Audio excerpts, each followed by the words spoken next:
Under a full moon, trees in silhouette frame a serene, cloudy night sky. On his balcony, an elderly man named Azo Satoru worries about his grandson's delay. His attention is suddenly aroused by an acute rustling sound coming from nearby bushes. Satoru's expression hardens from suspicion while he focuses on noise. From the foliage, he reveals himself to be a corpulent and threatening man who is hidden. In danger, Satoru is alert, with a serious face. At this moment, a boy, Takumi, arrives at the gate, calling for his grandfather. Surprised by the boy's appearance, the attacker wielded a large knife. The man advances towards Takumi as Satoru runs ahead to protect him.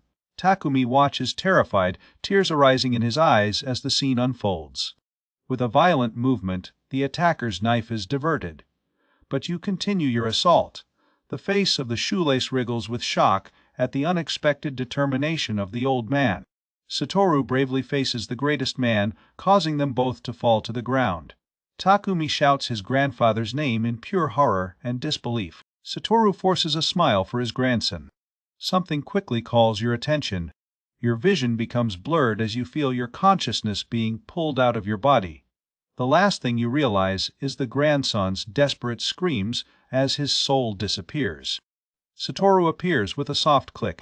A mysterious voice calls him young, offering a chance to be a hero. Seeing a floating and androgynous being, he questions who they are calling young. Satoru, confused, asks what power he's using to float. The floating entity presents itself as Ithral and goes to Satoru as Takumi. Satoru clarifies that Takumi is the name of his grandson, not his. Looking around the strange and empty space, he wonders if this is the afterlife. Ithral hears Takuma's voice. Satoru looks around you. Ithral listens to the old man's correction, his long hair flowing behind him. An expression of horror appeared on Ithral's face when he realized his grave error. God confirms that this man is Takuma's grandfather, not the boy himself. With the pieces coming together, Satoru asks Ithral if he is a god. Realizing that Ithral has stopped floating, Satoru claims he has an important question. With a dark expression, he asks the only thing that matters: if Takumi survived. Ithral looks at him, sorry, and confirms that Takumi survived. A wave of relief invades Satoru, who laughs, saying that's all that matters. He quietly asks why he should be upset if his grandson is safe. Ithral, consumed by guilt, explains that his error caused an irreversible consequence. A close-up shows the flowers in vases present in the white ethereal space. Satoru smiles gently, reassuring the divinity that as long as Takumi is safe, everything is fine. He asks what Ithral's original plans were. Knowing the intended reincarnation, seeing an opportunity, Satoru proposes that he be reincarnated instead of his grandson. Ithral's feet touch the ground while he immediately agrees to the new agreement. God smiles with joy, radiant that he has found such a simple solution. Satoru breathes a silent sigh, pleased that his cunning has worked. With the deal sealed, he prepares to make his first request. Ithral begins to shine with divine power, telling the old man that he is very lucky. God notes that Satoru seems indifferent to his divine display. Satoru explains that he is already familiar with reincarnation because of his grandson's novels. So you make your request, asking to be a little younger for your new life. Satoru casts a shrewd gaze, considering the possibilities now that everything can be granted. The god Ithral offers the elder whatever he wishes, with a kind and knowledgeable expression. Satoru thinks carefully about the unlimited offer, with his hand on his chin. His first practical thought is the initial difficulty he will face in communication. Ithral anticipates this by granting it previously languages, common sense and an assessment skill. Within the vast white void, the elder enthusiastically discusses his terms with God. Ithral seems fun, touching the head while observing the detailed nature of the request. Satoru asks for a box of items, explaining that his familiarity comes from playing games with his grandson. God suggests that a better term would be inventory, visualizing the concept for the elder. Satoru expresses his relief by dealing with a god who understands his modern references. With a humorous laugh, Ithral confirms his divine status, which the elder accepts. As the last formality before the transfer, God asks for the name of the old man. What he answers if he calls himself Asura. Ithral says goodbye to him, sending him to the new world in a glow of radiant light. After Satoru's departure, Ithral reflects on how peculiar that human was. God then calls for a hidden presence, inviting her to show herself. A shy little girl named Philosoph lurks timidly from behind a hidden door. She pulls Ithral's clothes, curiously asking about the man who just left. A brief memory shows Satoru on his balcony, his grandson asking where his grandfather went. Ithral reassures Philosoph, explaining that he sent the man to a safe cave in his world. In the new world, the night sky is lit by 2 moons, one full and one crescent. Satoru wakes up from his transfer, meeting inside a sleeping bag inside a cave. He observes a nearby structure that looks like a shrine. Noting his familiarity in the cold air, as you leave the cave, the view of the twin moons confirms your new reality. A sudden rustling sound coming from inside the cave catches your attention immediately. Spying back into the darkness, he sees a big, threatening shadow hiding inside. A chaotic blur of movement represents a sudden and violent struggle inside the cave. A massive bear, with one horn and shining eyes, is revealed, punching a defenseless tree while biting a deer. Satoru calmly approaches the brutal scene, scolding the beast for its mess. The bear unleashes its prey, its head rising rapidly as it perceives the newcomer. With a fierce growl, the creature prepares to attack the elderly. Satoru touches his chin thoughtfully, considering which spells he has. As the monster advances, he views the powerful creature as merely irritating. In an agile manner, it deviates from the animal's attack, avoiding its attack easily. Lifting a thin wand, scolds the creature for its dangerous behavior. He conjures up a prison spell, and bright tentacles emerge to imprison the monster. The bear with horn roars with anger while Satoru quietly observes the efficiency of the spell. His wand shines once more as he prepares to cast his next spell. He undoes a sage of magical ice needles that hit the immobilized beast. Turning his attention to the wounded deer, he casts a powerful healing spell. The deer's eye suddenly opens, its life and strength totally restored by magic.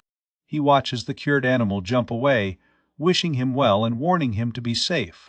Standing on the defeated bear, he makes a brief, respectful proclamation, so you use your new inventory skills to save the creature's immense carcass. The next morning, a beautiful dawn breaks over the foggy and woody landscape. Satoru is outside his tent, enjoying the pleasant morning air and a nearby bird. He begins his daily routine of morning exercises while birds fly around him. He continues his stretching, with birds playing to land in his tent and at his feet. The old rejuvenated man completes another series of stretching under the morning sun. Listen to the sound of a nearby stream. Your expression becomes curious. He kneels by the water, happy to have found the quiet place. Looking at his reflection, he marvels to realize that he seems 10 years younger. After crossing the forest, Ithral is happy to discover a paved road. He interrupts his journey, drinking a drink while admiring the birds on a branch in bloom. A fellow traveler who meets kindly points the direction of the city. Soon he sees the city in front of him, with its buildings rising on a distant hill. At the main door, a guard requires the old man to present his identification papers. He explains he's just a tourist from the countryside. The guard smiles quietly, concluding that the lack of papers proves that he lives in nothing. He is surprised to see that an old man would travel alone so far. He finds their condescending attitude annoying, but ponders what to do next. The guard raises a crystal orbit, asking if he knows what it is. He is instructed to place his hand on the luminous magical device, and he responds with irritation that he is not ignorant and understands. Despite its sharp response, a drop of sweat shows its mild discomfort. The guards alert him to dangerous areas, recalling his own risky journey. With a friendly wave, they grant him entry, welcoming him to Seoul. Walking the streets, notes that the city looks like a nice place. The gay guards remind you of yourself and your friends in youth. He considers the next step, thinking in terms of game theory. Greeting the sky, he decides that his first destination will be the temple. The grand interior of a building, probably the temple, is shown in detail. A long-haired woman praises you for your new and charming clothes. Is surprised when a voice calls to make way for a cart. In the city square, he observes the lively scene of commerce and children playing. He smiles, enjoying the bright and good atmosphere of the busy city. A collector approaches him, asking for a generous donation to help orphans. Feeling like he can't refuse, he dumps a bunch of coins in the box. He smiles, hoping his contribution will provide the children with a good meal. The collector offers a divine blessing as he waves a humble farewell. He continues his walk through the city, passing under a great arch of stone. Inside the temple, he stands before a beautiful and quiet statue of the god Ithral. Offering a prayer, he thanks him and feels that he can live right there. He realizes the presence of God and quietly promises to value this new life. After leaving the temple, thank a street vendor for a delicious snack. He finds the food tasty, but remains contemplative while chewing. He arrives at the Guild of Traders, a large building with flags and symbols.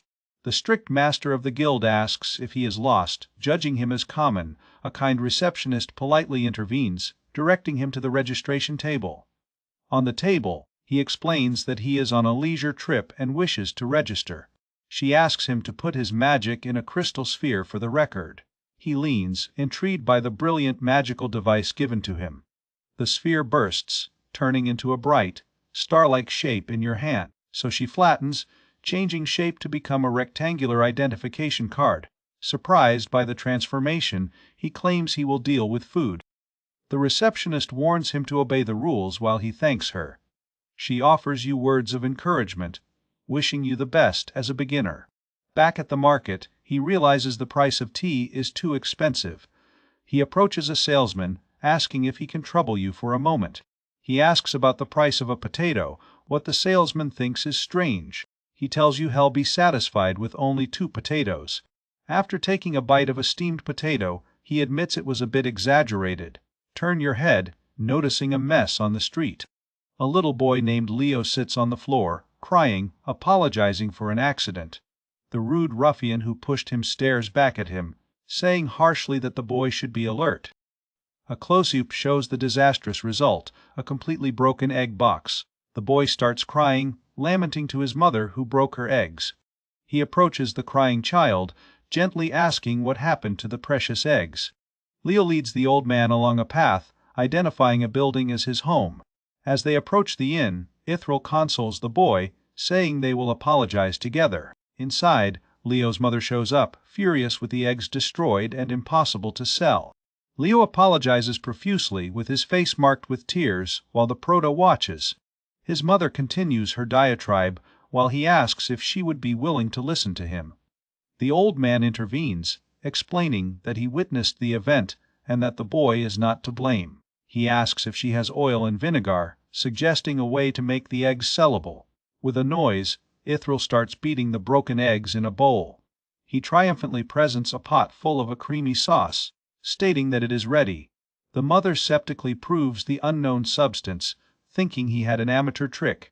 His eyes burst with complete surprise and amazement at the incredible taste. Admitting it's both annoying and good, she asks where he learned to do it. He smiles, explaining that it is a specialty of his village. The mother considers other uses for this, while he offers to teach her the recipe. She marvels at the fact that broken eggs could be used in such a wonderful way. He accepts your thanks with a casual finger click, reassuring her. In his room that night, he relaxes, grateful for the lodging and preparing for tomorrow. He uses his ability in Aso tea plantation to magically replenish his stock of black tea. A fond memory comes from a child named Takumi who loved to play with tea bottles. When he falls asleep, he quietly desires the boy's welfare. The next morning, the sun rises brightly over the city. The guild master is shown in absolute shock with the gigantic amount of tea our guy sold. Later that night, 2 moons hover in the night sky over the inn. In the tavern, 2 customers discuss the huge sale of tea and coffee beans from the old man. One of them speculates that the mysterious old man must be an exceptional bandit. Leo's eyes go wide as he hears the potato salesman describe our prota as a dubious-looking old man. The boy passionately defends the old, insisting that you are a good person. The potato salesman looks at your meal, questioning the boy's sudden explosion. The men ask Leo about the old man, suggesting his being tricked. The potato salesman looks over his food, intrigued by Leo's firm defense. The next morning, our guy greets a happy Leo on his way down the stairs. Customers are surprised at how you look. one noticing a resemblance to his own grandfather. Leo runs to he, embracing him, while the others in the tavern exchange morning greetings. The boy pulls his coat, asking with bright eyes where he goes today. Upon hearing that he is leaving, Leo desperately holds his purse, begging him to stay. He gently comforts the boy, promising that he will be there again someday. When he leaves, Leo sits on the stairs, crying as he reminds him of his promise. When he leaves the city, he walks one way in the forest, crossing with another traveler. He pauses in a sunny clearing, enjoying a peaceful moment. He sets up a small table and teapot, preparing for a relaxing cup of tea. The nervous ears of a rabbit with nearby horns move restless as a bird suddenly flies away. His calm expression changes to an alert as he perceives a disturbance. An elf girl, Inna, is seen running frantically through the forest, screaming in fear. From his sitting position, he quietly counts the figures that chase the girl who runs away. With a threatening smile, adventurous Guido hangs a necklace over Misha, who is captured. The group flees through a brilliant tunnel, pursued by goblins. An adventurer with pointed hair jumps over his companions, crying for help while goblins pursue them. Now cornered, Misha wonders why the trembling goblins are so persistent.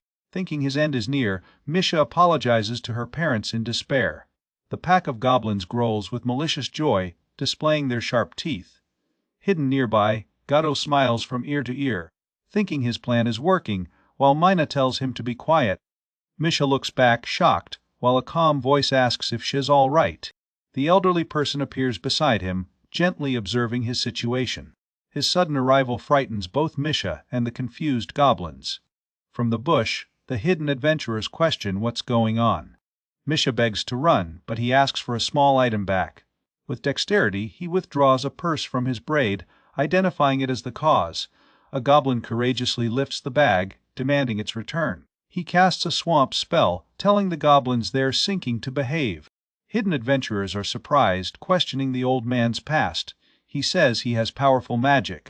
He casts another spell, paralyzing the remaining goblins with arcs of electricity. He calms down Misha calmly, saying that paralysis is only temporary. He returns the bag to a goblin that trembles, warning him of future thefts.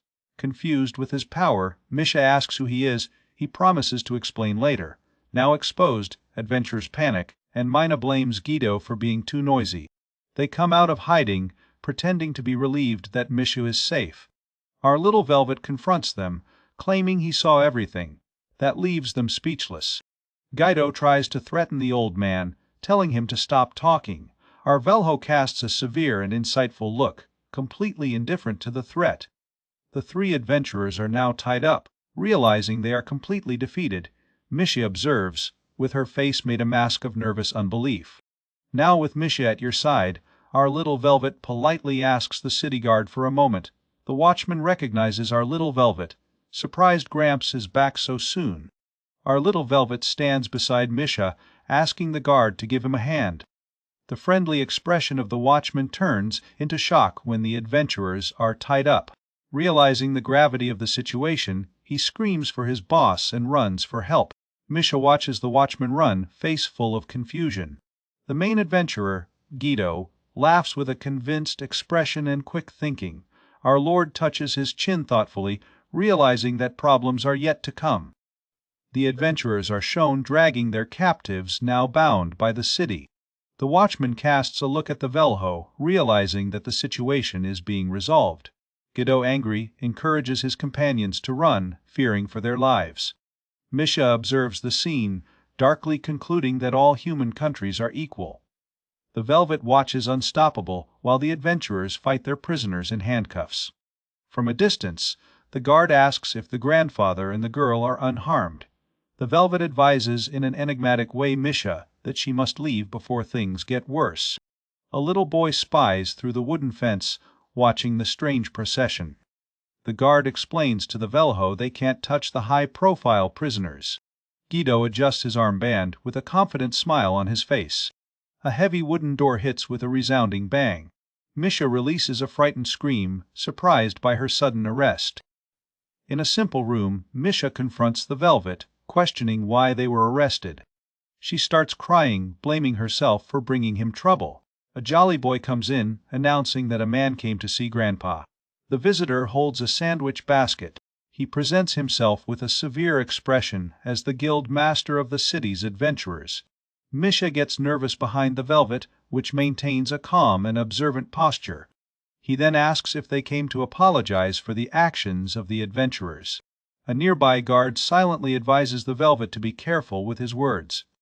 Misha watches the confrontation with a serious and concerned expression. The master steps forward, asserting his right to be found innocent until proven guilty. His face reveals shock and disbelief at the sharp response of the guild master.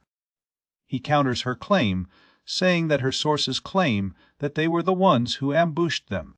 The Vellenho serves tea, quietly asking if the history of the adventurer is not proof enough. The guild master questions that, questioning how they could prove it was an invention. Misha offers the guild master a bowl of tea, suggesting it will calm him down. She presents the bowl with a determined look, while the velvet comments on his own calm.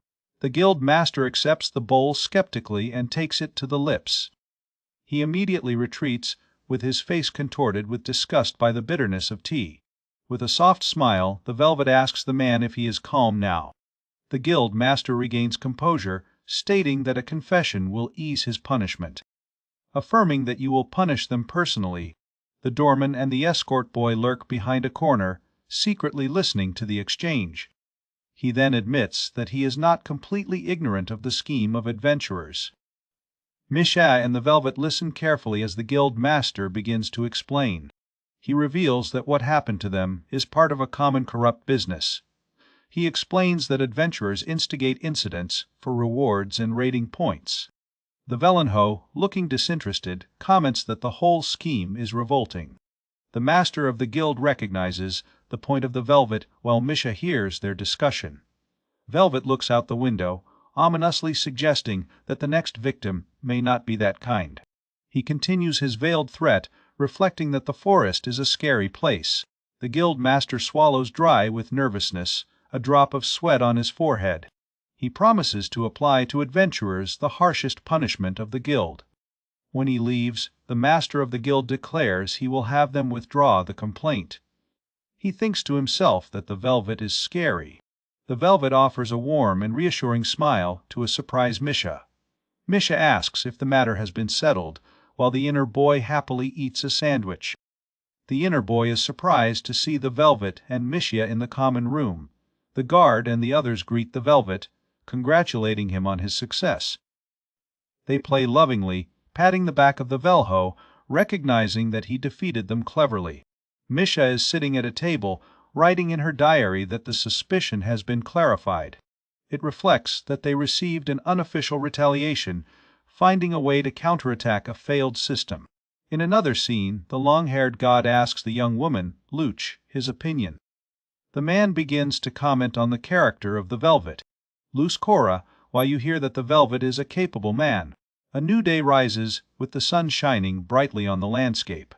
The doorkeeper and the boy wish Vellenho and Misha good luck. The velvet thanks you with a wave, while a smiling Misha stands beside you. In the forest, Misha screams when she is suddenly surrounded by little hairy monsters. She had collected mushrooms and fruit while the velvet waited nearby. The velvet calmly casts a barrier spell, creating a protective dome around them. High pine trees sway gently in the wind, indicating the continuation of their journey. The elderly points the beautiful sunrise to their young companion. The elf girl, Misha, expresses her joy for the excellent taste of coffee, making him laugh. While they camp, she asks about his past, and he reveals that he was a tea merchant. She points to a river, but he remembers that she pointed in the opposite direction just a few moments ago. With an embarrassed smile, she admits she has a very bad sense of direction. He decides to check the layout of the forest on his own, preparing a finger spell. A detailed map magically appears before him, to the surprise of his companion. The elf girl breathes a sigh of pure shock with the powerful display of magic. He stares at her, questioning her surprise with a simple inquisitive sound. She marvels at her ability to create such a clear map without having to sing spells. She claims to be a wizard. Curious about her origins, she asks if her home is far, far away from here. He smiles, praising his good deduction and suggesting that a god is the only logical explanation. She asks why he did not get younger after reincarnation.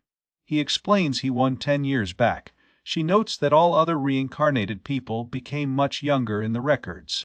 She wonders aloud if all humans want rejuvenation, admitting it's a strange thought for an elf. He seems thoughtful, reflecting on his question about the universal desire of humans for youth. She takes another sip in her coffee, noting it's quite hot. She declares with a flower that she cannot buy such a good coffee anywhere else. In a strange sight, the old man is sitting at a table with various system screens. A group of rustic-looking bandits comes out of the woods, laughing at the careless old man. Bandits pass casually, one of them disregarding the situation while they keep walking. Intact before the meeting, he tells Misha it's time to leave. They come to the edge of a village, and he comments that now is the time to say goodbye. He thanks the young woman for the pleasant journey while another traveler passes by them. Misha wonders with curiosity. The man who just walked by did something unusual. Satoru observes the man's deep footprints, noting that they are too heavy for an empty basket. Misha understands the implication, realizing that the man is carrying a heavy and hidden load. Inside an inn in the village, a man at the counter welcomes them and asks if they plan to stay. Satoru, with Misha right behind him, politely requests 2 suitets from the host. The host is seen carefully sweeping the wooden floor of his establishment. He explains with a friendly smile that they just reopened for business. He details that the village was attacked by bandits, but luckily no one was killed. Satoru listens to the news with a serious and thoughtful expression, missing a mild rumor. It expresses its fear that the bandits may return. He tells the man who passed by a young suspect at the entrance, which causes concern. Misha speaks to a woman from the village, suggesting that you might be able to help them.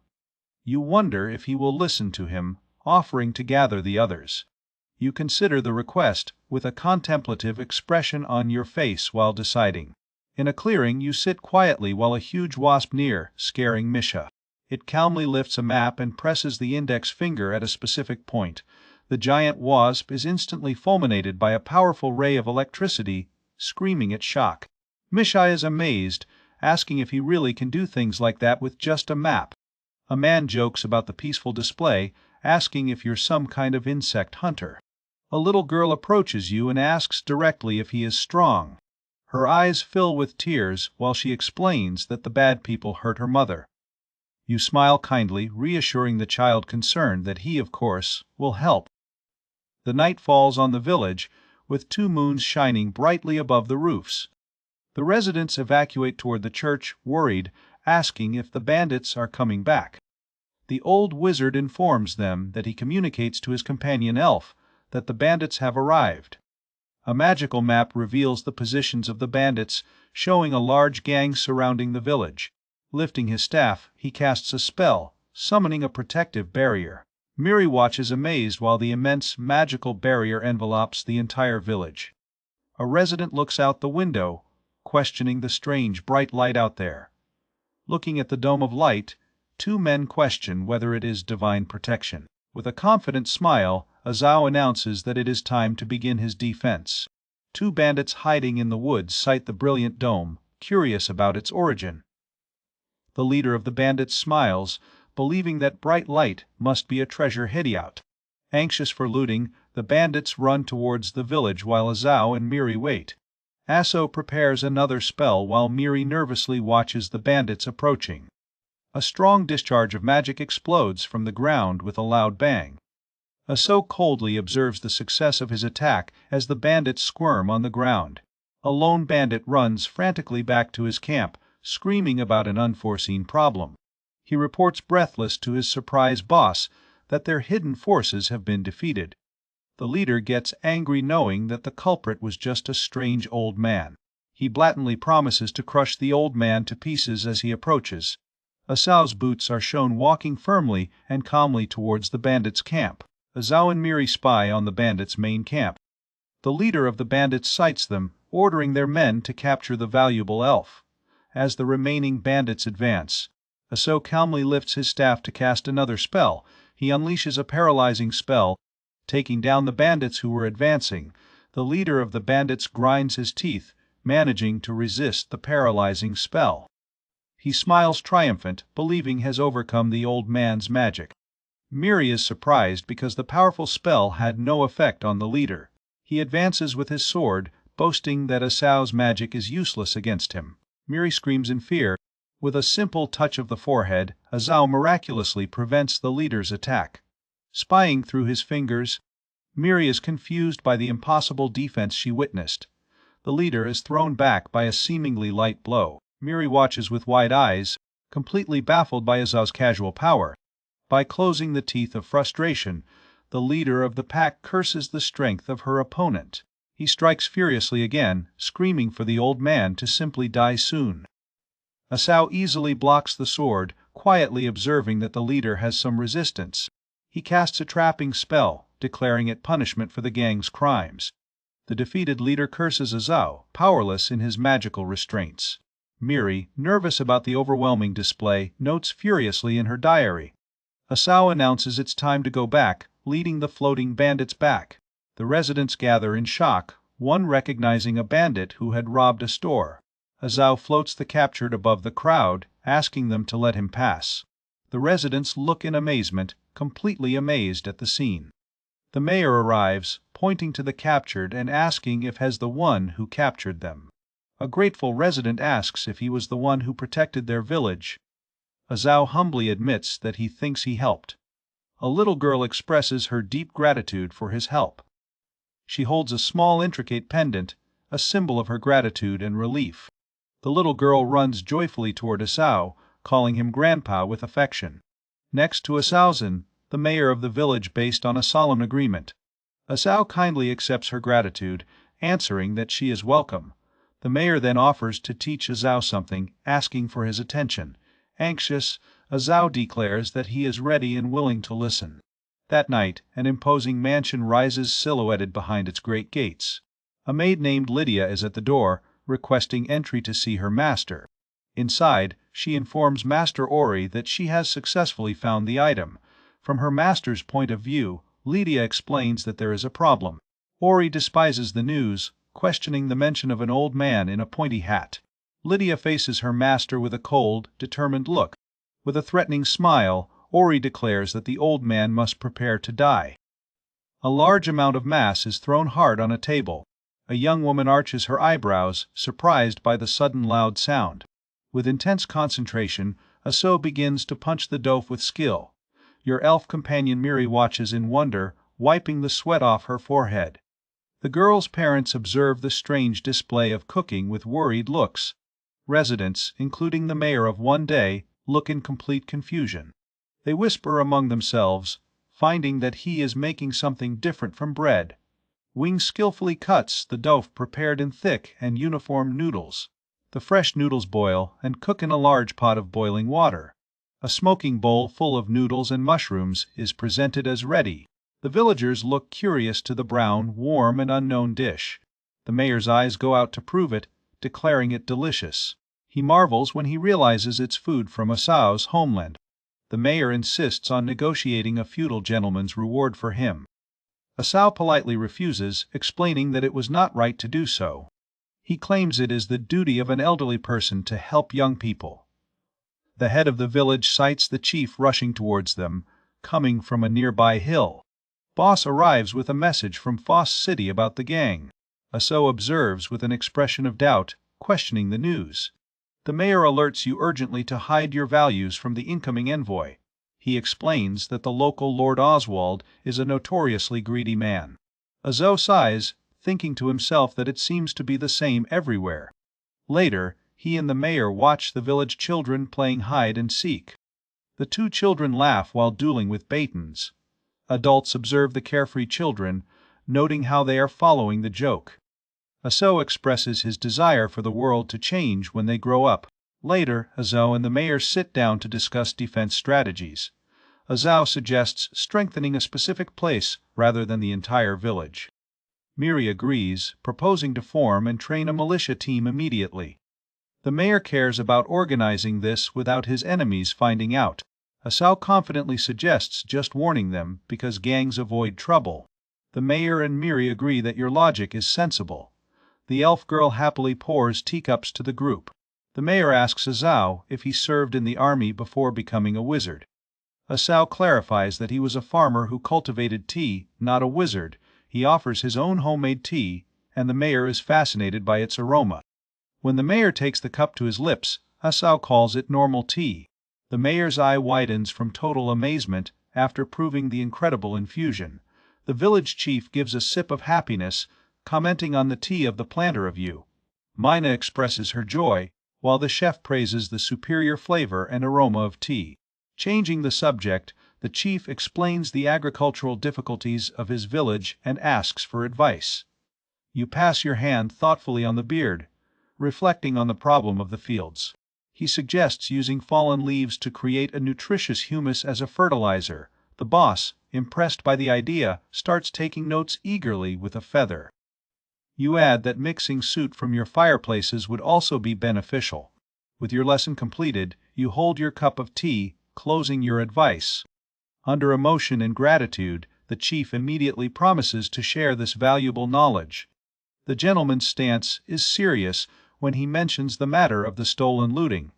The village chief is visibly surprised by the sudden change of subject. He starts sweating nervously while trying to look calm. The chief admits that the quantity and type of drawing differ from the official report. Looking at the vault open, you note that the variety is twice what has been declared. The two men sit facing each other, the brightness of the treasure chest between them. At a lighter time, the elf distributes fruit to children. A fishing buoy dives below the surface of the water, indicating a successful capture. The children of the village gather lively around you as he raises a fresh fish. While you're near the water, you're warned by the boss running towards you.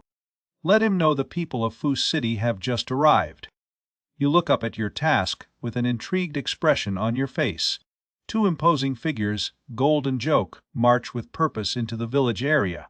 Villagers watch from a distance as important-looking men approach. A white cat watches the newcomers with wide, curious eyes. The villagers recognize men as the master of the guild and the commander of the Fu's garrison. Gold greets you with a friendly greeting, calling you an old roomer. He mentions hearing that you defeated the gang alone with your magic. You quietly confirm that the rumor is truly true. Gold introduces himself and claims he came to collect the looting of thieves. He asks you to entrust all the recovered treasure to him. The villagers observe, a man murmuring that the request is brazen. You, with a calm and confident smile, agree without hesitation. Gold is visibly surprised by the quick compliance of the old man. Joke, his armored companion, watches the exchange of looks with a cold and stoic expression. The village chief lets out a silent sigh of relief by peaceful outcome. You suggest you can deliver the treasure immediately. The scene turns into a dark forest at night. While walking, Gold comments on how surprisingly pleasant the old man was. Joke warns Gold not to underestimate a man who would challenge a feudal lord. Joke tells his partner to shut up, telling him to look ahead. Gold lifts his face from relaxed to suspicious. You and your cat are on a bridge, silhouetted against the moon. Gold wonders what the old man is doing while Joke tells him to look around. They spot dark killers hiding in trees along the river banks. Gold realizes with alarm that they are surrounded by murderers. Joke grabs Gold's arm, claiming to believe you sent the killers. Gold looks back at Joke with his face in disbelief. He asks angry if Joke is suggesting they abandon the old man. Joke remains firm, his expression serious and unwavering in his evaluation. On the riverbank, the killers realize they've been seen. One encourages the other to attack. You, with your little white cat, turn your head, having realized the danger that is approaching. A chaotic attack unfolds while murderers attack their comrades. A pointy-haired killer brutally grabs the adventurous Gold from behind, putting a knife in his throat. Gold grinds his teeth while another killer's blade runs towards his unprotected side. He reacts, throwing an attacker out, just when another jumps from above. Joke shouts a desperate warning to Gold while another enemy approaches to attack. Sir's cat watches the fight. You calmly point out a finger and utter a single word of magic. Joke screams confused, wondering why it was also affected by the paralysis spell. Gold tells you the situation was dangerous, but the old man seems completely carefree. With his hand on his head, Gold recognizes the paralyzed attackers as members of his own scheme. Joke realizes with regret that his own group was really in danger, not you. Gold starts to explain the situation, but you quietly say there's no need. With a drop of sweat, Gold admits to himself that his plan was completely irrational. Joke, seeming determined, decides that they should lead the mighty elder to the city of foes. You look at the two moons in the night sky, a thoughtful murmur escaping from him. A small crowd of residents, including a child, gathers to fire you and your group. The young boy looks at the old, sadly asking if his grandfather is leaving. The captured assassins are tied together, magically floating behind their captor. You smile kindly, reassuring the boy that he will come back and tell you to be good.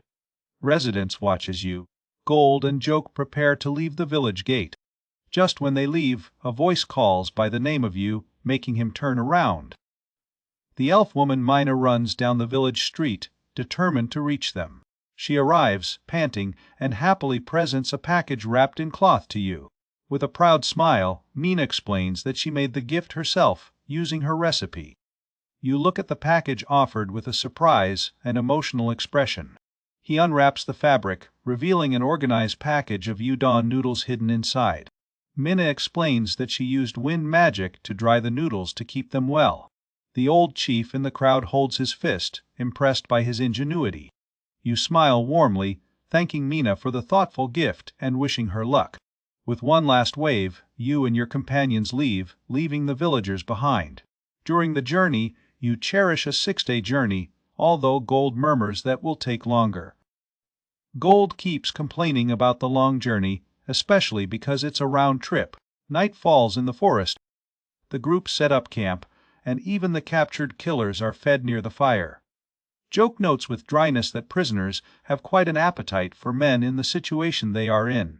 Gold argues that not even criminals should starve, but complains of the burden of carrying their food. The camera focuses on the crackling bonfire. You, taking tea, casually suggest using your inventory magic to store the supplies. Joke looks at the old man with a silent, stoic surprise expression. Gold, however, observes with a shocked intrigue, repeating the word inventory as if he could not believe it. Joke comments in the shadow that the old man is incredibly powerful. While you sleep deeply in a sleeping bag, your 4 prisoners hang from a tree branch. Joke observes the sleeping wizard, asking aloud about the true identity and origin of the elder. Gold, also watching you, concludes that at least he doesn't seem like a bad person. Around the fire, Gold pokes the logs, asking what their next move will be. Joke asserts his goal with dark determination to prove the corruption of the local lord. Around a bonfire at night, Gold vents his frustration on his target, calling you a mere thief. Has suddenly surprised by a voice coming from behind, announcing it's time to switch watches. Azo, refreshed from his nap, happily offers his 2 companions some freshly prepared tea. High in a tree, 4 captured bandits hang together against the starry sky. One of the bad guys wakes up. Joke understands with enthusiasm that they are now on the ground. He finds out that the rope that was holding them was completely cut. Asau watches with a tired expression while the 4 freed bandits quickly flee. Their expression is of tired resignation while watching their hasty departure into the forest. When the sun starts to rise, it releases a simple, exasperated sound of disbelief. Gold's angry voice questions how Asau could let his prisoners escape in his sleep. Azo offers a shamed and apologetic smile. Scratching the back of the head in response, the cut rope lies discarded on the ground, the only remaining evidence of its captives. Gold despairs, asking aloud how they can make a report without any proof. Joke calmly asks if the Lord's subordinates have done any damage, or if the looting is safe. Azo apologizes, explaining that he safely stored everything in his magical inventory. As a little excuse for the incident, he prepares a pot of fresh, smoking noodles. Gold expresses his unbelief, questioning how they can eat at a time like that. Kidding, however, finds the aroma attractive and begins to eat the delicious meal. Despite his previous protests, Gold is soon seen eating the noodles with great enthusiasm. Your face is a mask of shock and unconditional pleasure for the incredible taste of food. Asau watches his companions with a quiet and satisfied smile, glad they're enjoying it. While traveling, Gold again asks about their report, and Asau simply says to wait. Joke announces his arrival as they approach the great gates of a walled city. The huge stone gate appears before them, marking the entrance of the city of foes. Asau looks up and asks his companions to trust him and leave everything in his hands. Gold and Joke exchange a silent and uncertain look, not knowing what to do with their plan. Later, Gold slams his hands on the counter, furiously demanding to know where Asau was. A receptionist quietly informs that there is a message for him and his companion. She relays Asau's message, asking them to wait until he returns from commerce. Gold squeezes his head in frustration, wondering what the old man is possibly thinking. He screams in exasperation, reminding his companion that they are facing a feudal lord. Joke apologizes, explaining that he has other important plans and can't wait with him. On a rainy city street, people with umbrellas rush through a quiet building. Within the foe's trade, Asau meets two high-ranking members. A woman named Calf carefully examines one of Asau's coffee beans with a magnifying glass. He prepares a coffee pour-over, commenting on its bright and inviting aroma. Asau smiles, confidently stating that the taste of coffee is also very pleasant. Calfee asks about the origin of the grain, and Asau answers vaguely that they are from his homeland. The two guild members raise their little mugs to taste the freshly prepared coffee. Both are surprised at the delicious taste, with their eyes wide open by surprise. Man exclaims that his aroma and color make even the highest quality grains look inferior. Asau begins negotiations, suggesting a price of 150,000 per 100 lanka of grain. Calf's expression becomes sharp and serious. Indicating your disagreement with his low offer, it states that its price is too cheap, never having seen such magnificent grains before. She reacts at a much higher price, leaving Asau to pretend to be surprised by the proposal. Your colleague agrees, stating that beans of such quality deserve this. Asau maintains a thoughtful expression, considering Guild's generous offer. He then leans forward, saying he has another product to show them. It puts a large pot of sealed glass with instant coffee granules on the table. The man watches in shock, while Asau pours hot water into the strange apparatus. In the cup, the dark liquid and rich whirlwind, while a voice asks if it is grated coffee. A wonderful Calf questions how he kept this secret, but Asau explains his simple nature. Calf, recognizing the value of the product, states enthusiastically that they must make a trade agreement. On a rainy street, Asau proposes to proceed to confirm the goods for business. Asau requests a moment of their time, while his business partners watch him from behind. In another place, a man and a woman are seen talking in a forest of tall and thin trees. The determined and focused expression of the woman is shown in a close and foreground view. With a questionable look, Asau turns his head slightly, looking a little confused. Sitting behind big bags of money, guild members confirm the amount of the agreed payment. Your partner presents the payment while Calf warmly thanks Asau for closing the deal. With a happy smile, Asau accepts, agrees that it was a good deal. The old gesticulate, letting his new partners know he has another matter to discuss. Asau explains that he needs information about the city, leading Calf to suggest a new location. Walking in the rain, your partner warns Wing to be careful, walking along the way. Against heavy rain, the three travelers hold their parasols firmly to stay dry. The panel focuses on the heavy rain, with the rain falling from the sky. The man suggests a coffee for their conversation, and Asau agrees with the location. Sitting at the table, Asau observes the high price of coffee, and his partner praises cookies. Tasting the local coffee, the man finds it bitter and of much lower quality. Man laments that truly excellent coffee is reserved for the nobility of the city. Asao begins his investigation, stating he wishes to ask about the feudal lord of this city. Surprised, his companions exchange looks, and the man confirms the name Ori Oswald. While a waiter serves Asao, the old man elaborates his interest in Oswald. His associate turns his gaze away, beginning cautiously to share a rumor he heard about you. The story begins with the recently captured gang of thieves being transported into the city. While Asao cuts off his food, the man reveals that you had them all executed at once. With a shocked expression, Calf adds that there was no time for questioning before the execution. The old man hears with a serious expression, humming while processing information. Calf explains your dubious reputation and asks if Asao can provide any information. The old man reveals his involvement in the business by appearing a small cat in a playful way. When the cat rubs on him, he explains that he captured thieves in a village of yours. The associate realizes that you must have executed the gang to cover up your involvement. The man's dark suspicion is confirmed with a dark image of the heads cut off from the bandit. The old man seems pleased. After confirming the information you were looking for, the hidden motive is clear to Calf as his partner continues to eat his food. Calfei wonders why he avoided the guards, but Asao says he has the information he needs. With a smile of understanding, he explains his trust in competent business partners like them. His associate thanks Asao for his confidence, while Calf watches with a smile. Just then, Gold arrives at the cafe, having finally located the old one. Exasperated looking, Gold explains how hard he worked to find the old man.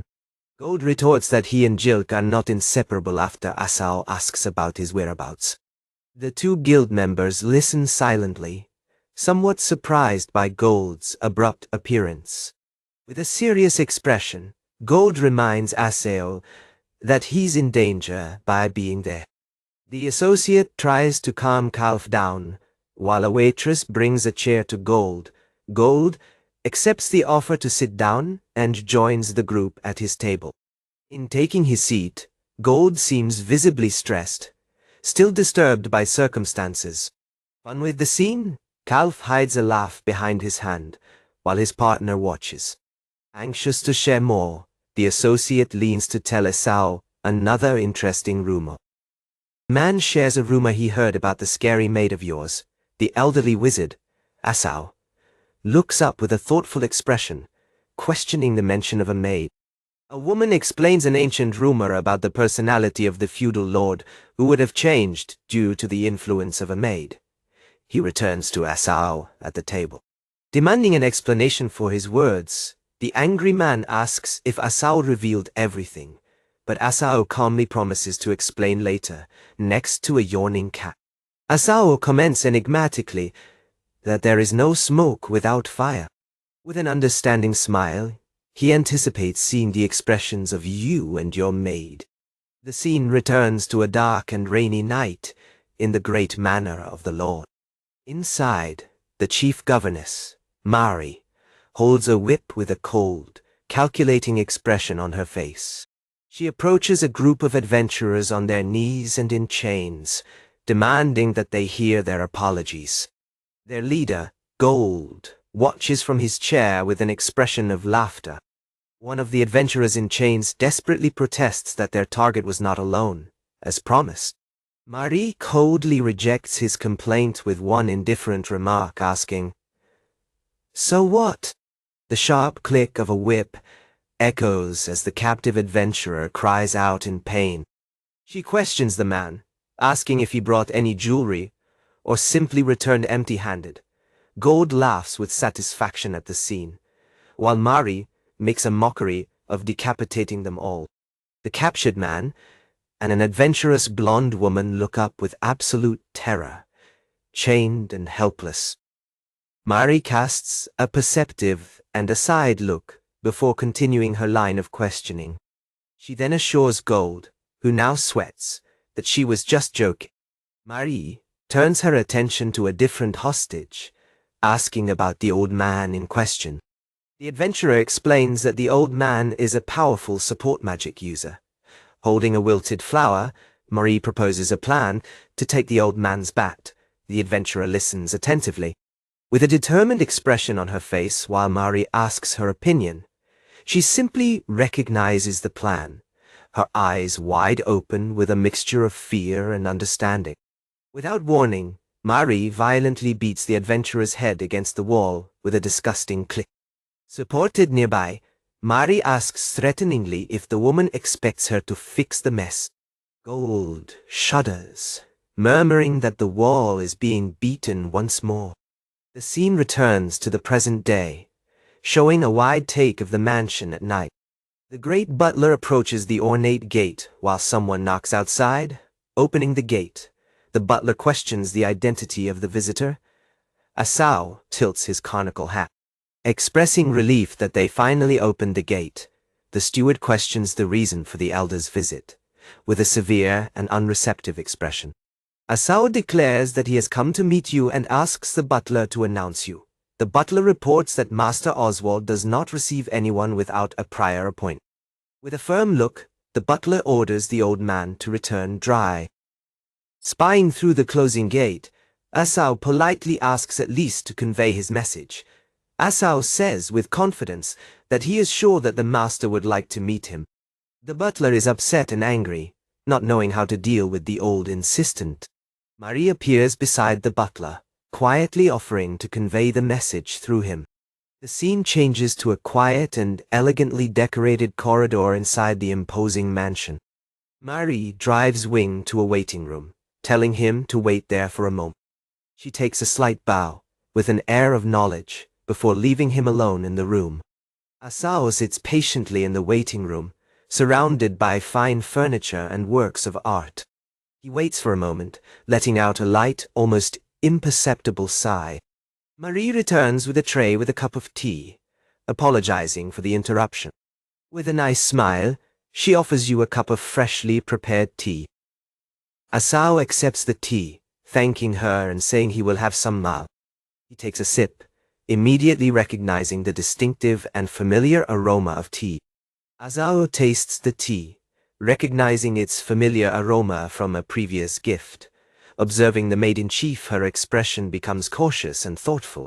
Marie returns the look with a subtle and confident smile. With a sharp and insightful look, Asao evaluates the tense atmosphere. In a large hall, Marie talks about the alleged concern of her master Oswald with the people. Asao expresses his concern that his interference with the master would serve no purpose. Asao says, "Your interference may cause trouble for the village." With a slight smile, Marie answers that she certainly hopes not. Her expression becomes cold as she utters a veiled and ominous threat to accidents. Suddenly, a group of aggressive adventurers burst through the hall doors. Marie is beside Asao, asking what he sees before him. Their leader, Gold, makes a mockery of whether the old man made a mistake. A nervous adventurer warns her master to be careful of Asao.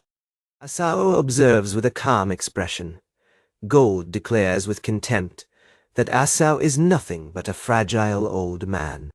He advances, punching Asao, and aggressively demanding an answer. Gold's face wriggles by surprise. At the sudden turn of events, he is thrown away, screaming at the ground. From the ground, Asao grabs Gold's leg, repeating the dark warning Marie had given before. Astonished and furious, Gold furiously orders his group to kill the old man. The adventurers advance with weapons in hand to attack the fallen Asao. Watching from afar, Marie smiles with contempt, calling adventurers fools to interfere. Asao quietly lifts his staff, whose tip begins to shine with magical energy. The stick-haired adventurer tells his team not to worry, and simply pick up the staff. A close-up shows Asao's eye, semi-closed with focus and immense power. The blonde woman gathers energy and throws a powerful ball of fire. Gold screams alarmed, worried about the potential damage to the mansion. A massive explosion involves the area, where Asura was on the floor. The man with pricked hair anxiously asks if the attack was successful. The smoke and dust of the explosion begin to dissipate in part. Asura is revealed unharmed. The blonde adventurer faces in complete shock, calling him a monster. He calmly adjusts his hat, explaining that it is only support magic. The adventurer gathers his team, insisting that they can overload a support wizard. Asura comments enigmatically that everything depends on how you use it. Mari observes events with a cold expression. He conjures spells to float and immobilize the entire attacking group. The man with the pointed hair is unarmed and thrown helplessly through the air. Asura's magic holds the entire group of adventurers against the wall. Mari's shape is distorted by the immense force of her overwhelming speed. Her powerful attack goes through Asura's head. Aimed at adventurers, the impact explodes the side of the mansion in a massive explosion. Outside the mansion, birds disperse as the building bursts out hard. Gold is thrown out of the mansion. On the ground, you realize with terror what just happened, Mari. With a singing smile, ask the old man what he's doing now. Gold babbles, unbelieving, realizing that Asura has just paralyzed him. He looks at the old man in absolute terror, soaked in sweat. Gold desperately asks if Asura cares what happens to the village. The Lord Ori and his butler run out, screaming in alarm.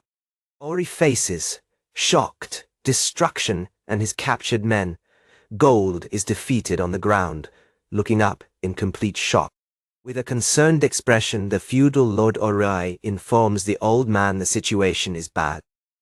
The housekeeper Mari displays a sinister smile and accomplice in the midst of chaos. Watching the scene, adventurous leader Gold also smiles with malicious intent. Impassible before the tension around, the old wizard wing exhales calmly. In the messy hall, Ori stands over defeated Gold, questioning the actions of his subordinate. Ori accuses angrily Wing to act without thinking, but the old man says with coldness that this was the expected result. With a shrewd look, Asura suggests that Ori observes more closely, revealing that he neutralized the threat. He then goes to Gold, paralyzed on the ground, telling him to back off, which leaves Ori stunned. A corpulent lord arrives, asking Ori about the squeamish old man involved in the incident. Ori looks at Jilk, questioning why the commander is present. The corpulent lord speaks, addressing Ori directly by name, with a tone of authority. The lord scolds his nephew, Mr. Gold, for his incompetence. Just in time, Adair and Jilk appear, expressing relief that they have arrived on time. Asura confronts his nephew, asking if he was underestimated as just a quiet old man. The armed man gives an incisive order, ordering his subordinates to take care of others. The boy in the suit declares he will no longer be responsible for the man covered in fur. By sighting the maid Mary quietly standing around, Jilk calls for her. In response, the maid turns with a cold, sinister smile on her face. Jilk is visibly surprised and shocked by his threatening expression. The killer maid attacks, launching shells that explode and make Jilk fly. His attack casts the entire group into disorder within the wide hall. Jilk confirms she's fine, alerting others that she has hidden weapons. From an alloy on her thigh, the maid removes another set of projectiles, with a look of serious determination. Asura advances to confront her. The maid invests, ordering them out of the way while intensifying their attack. Asura instantly erects a sparkling magic barrier, blocking his knife with an acute metallic sound. Seeing the attack fail, Ori curses in frustration and anger. The maid throws more explosives, but they detonate harmlessly against the magic shield. Ori shouts an order to Jilk, demanding that he capture the killer. Jilk approaches her, declaring her reluctance to kill women. His punch is interrupted with a metallic bang against an invisible defense, The maid's gaze shines as she prepares to attack. Asao prepares for his last desperate movement. In her hand, she reveals a small explosive device, which sizzles. Asao's eyes spread as he recognizes the object with a sudden alarm. The device detonates in a white, silent, blinding flash. A massive explosion swallows the mansion, tearing the walls apart with a tremendous bang. Then the sun shines peacefully over the quiet city. Later, Gold and Jelk report, with Gold commenting on the shocking suicide attack of the maid. Gold theorizes that a bastard was killed by a man. A bastard was controlling the Lord, while Jelk just observes that everything worked out. With admiration, Gold recalls how Asao instantly created a barrier to protect everyone. Jelk adds that Asao also saved the Lord and sold him some valuable beans. Gold asks jokingly why Jelk didn't tell him these things, and Jelk answers that he's easy to decipher. In the middle of a bite, Gold is caught totally off guard by the sharp comment of the companion. He vehemently denies being so predictable, although Jelk's smile suggests otherwise. The conversation is interrupted by a soldier who informs the conclusion of his training. Jelk and Edia approach Gold, who is sitting alone at an outdoor table. Adier politely greets Mr. Gold before asking about Mr. Gold's whereabouts. Wingo. Gold reports that the old man is not there, and his next destination is unknown. Adier reacts with shock while he explains Mr. Asao's fate. The man reveals reports of a woman like a maid seen near the wooden dungeon road. Observing the vast dungeon covered in vegetation, Adier wonders eagerly whether Mr. Asao will be safe. Inside the ancient ruins, Mr. Asao observes his surroundings in ruins with a thoughtful expression. Scratching his head in frustration, Asao admits to himself that he is completely lost. The scene changes to the picturesque Birkin cafeteria in the city of Foss. Near a well, in the backyard of the inn, two children play together.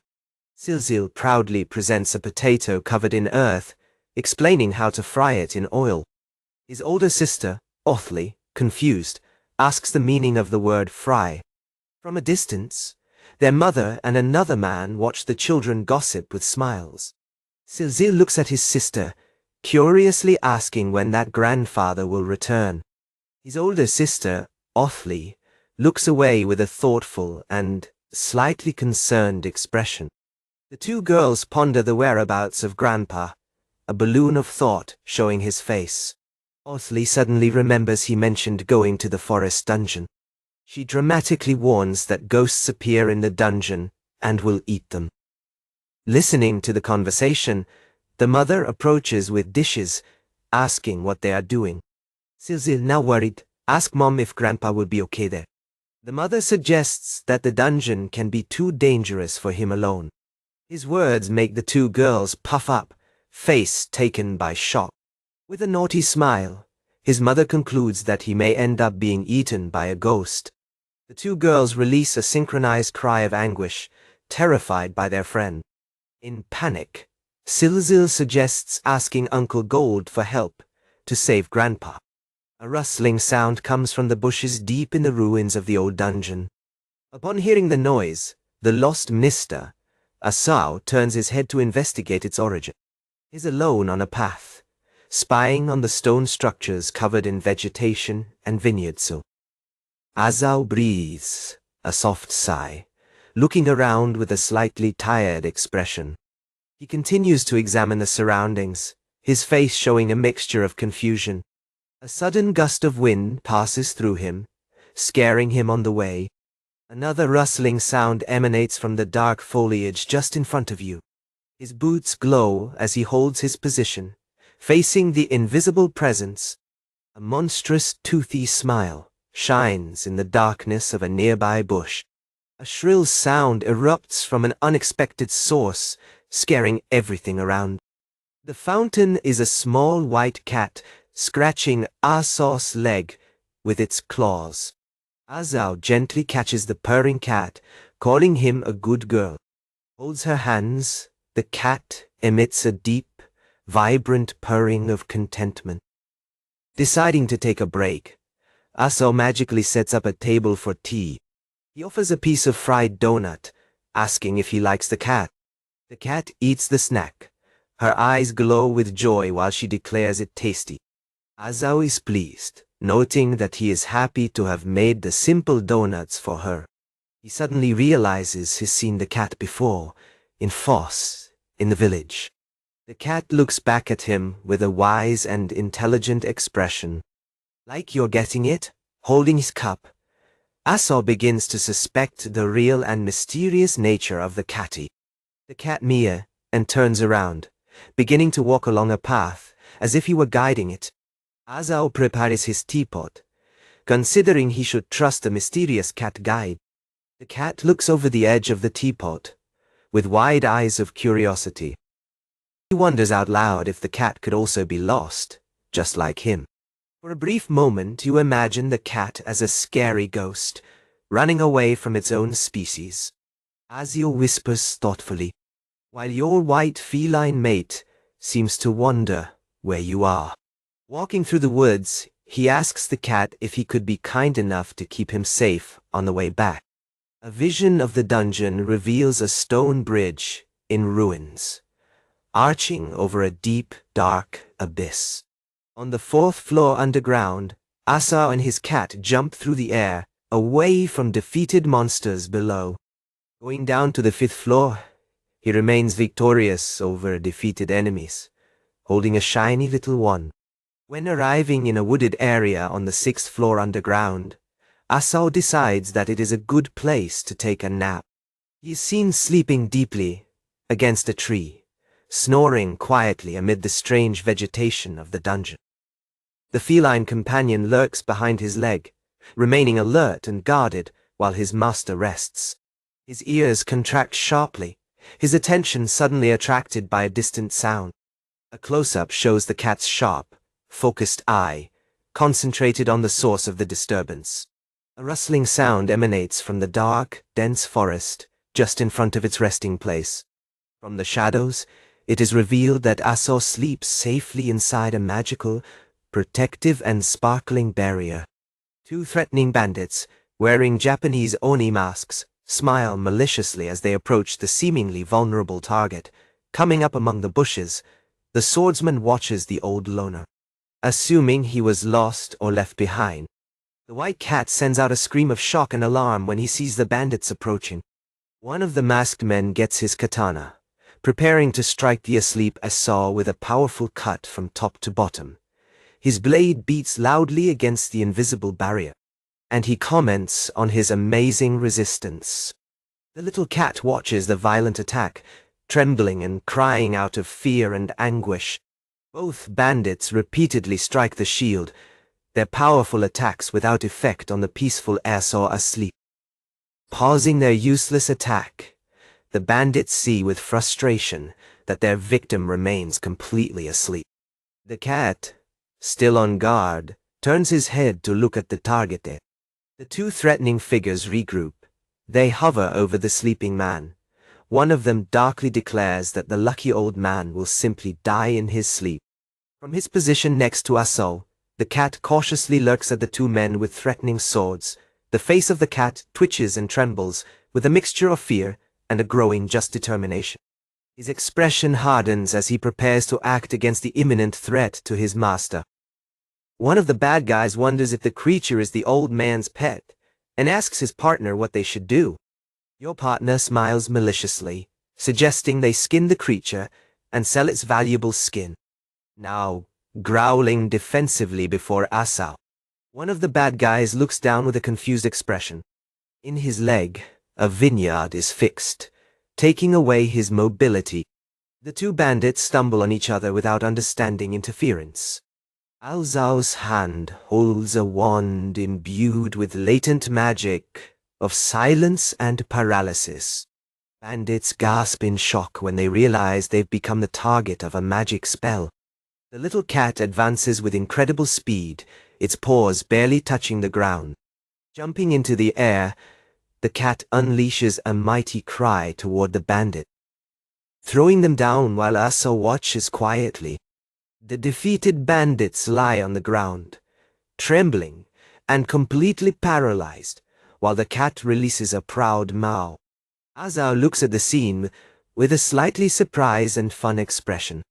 He gently caresses the cat's head, thanking him for his courageous and effective intervention. Looking at the neutralized men, Asao asks if they are highway robbers or just greedy profiteers.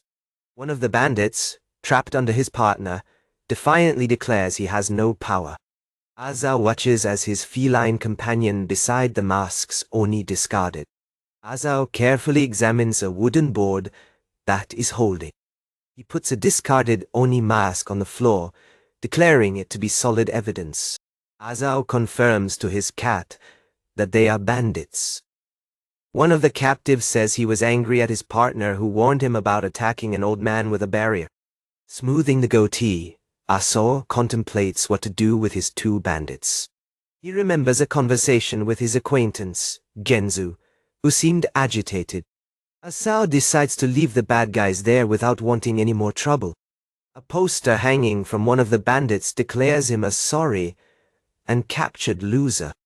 He tells the captives that their barrier will last until the city, and advises them to surrender. Having left the bandits, Asao raised his hand, feeling something in the forest ahead.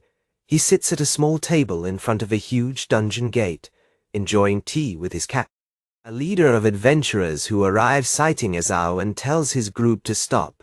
A large group of adventurers, including warriors and a witch, is approaching through the forest. The leader asks Asao if he is guarding the gate, but Asao answers that he is alone. The group witch enthusiastically embraces Asao's cat, finding it incredibly cute. The leader informs Asao that's camped out in front of a dangerous boss room. Asao casually suggests that it is a perfectly good place to take a break. He firmly states that his group is in a hurry and cannot wait for Asao. Asao quietly proposes that everyone enter the chief's office together. The witch holding the cat insists that Asao understand the situation and move on. She leans over, demanding that he let the group through the area. They comment that Asao has no looting, but he insists he has everything in his inventory. The group leader's eye bursts into shock when he hears about the rare inventory skill. He changes his mind quickly and tells the group that the old man is in trouble. Asao notes internally that he is in no trouble at all, suggests that traveling with someone is better, proposing they help. The leader agrees, encouraging the group to help each other as they advance together. A monstrous boss bursts from the ground, throwing the adventurers into chaos. The group observes in absolute terror, the leader screaming in disbelief for what happened. Asao remains calm in the end, having defeated the monster. Adventurers celebrate Asao, calling him incredible for his extraordinary achievement. The leader admits that Asao should have told him he was a great wizard. He points to the huge pile of looting, saying he's never seen a boss like that.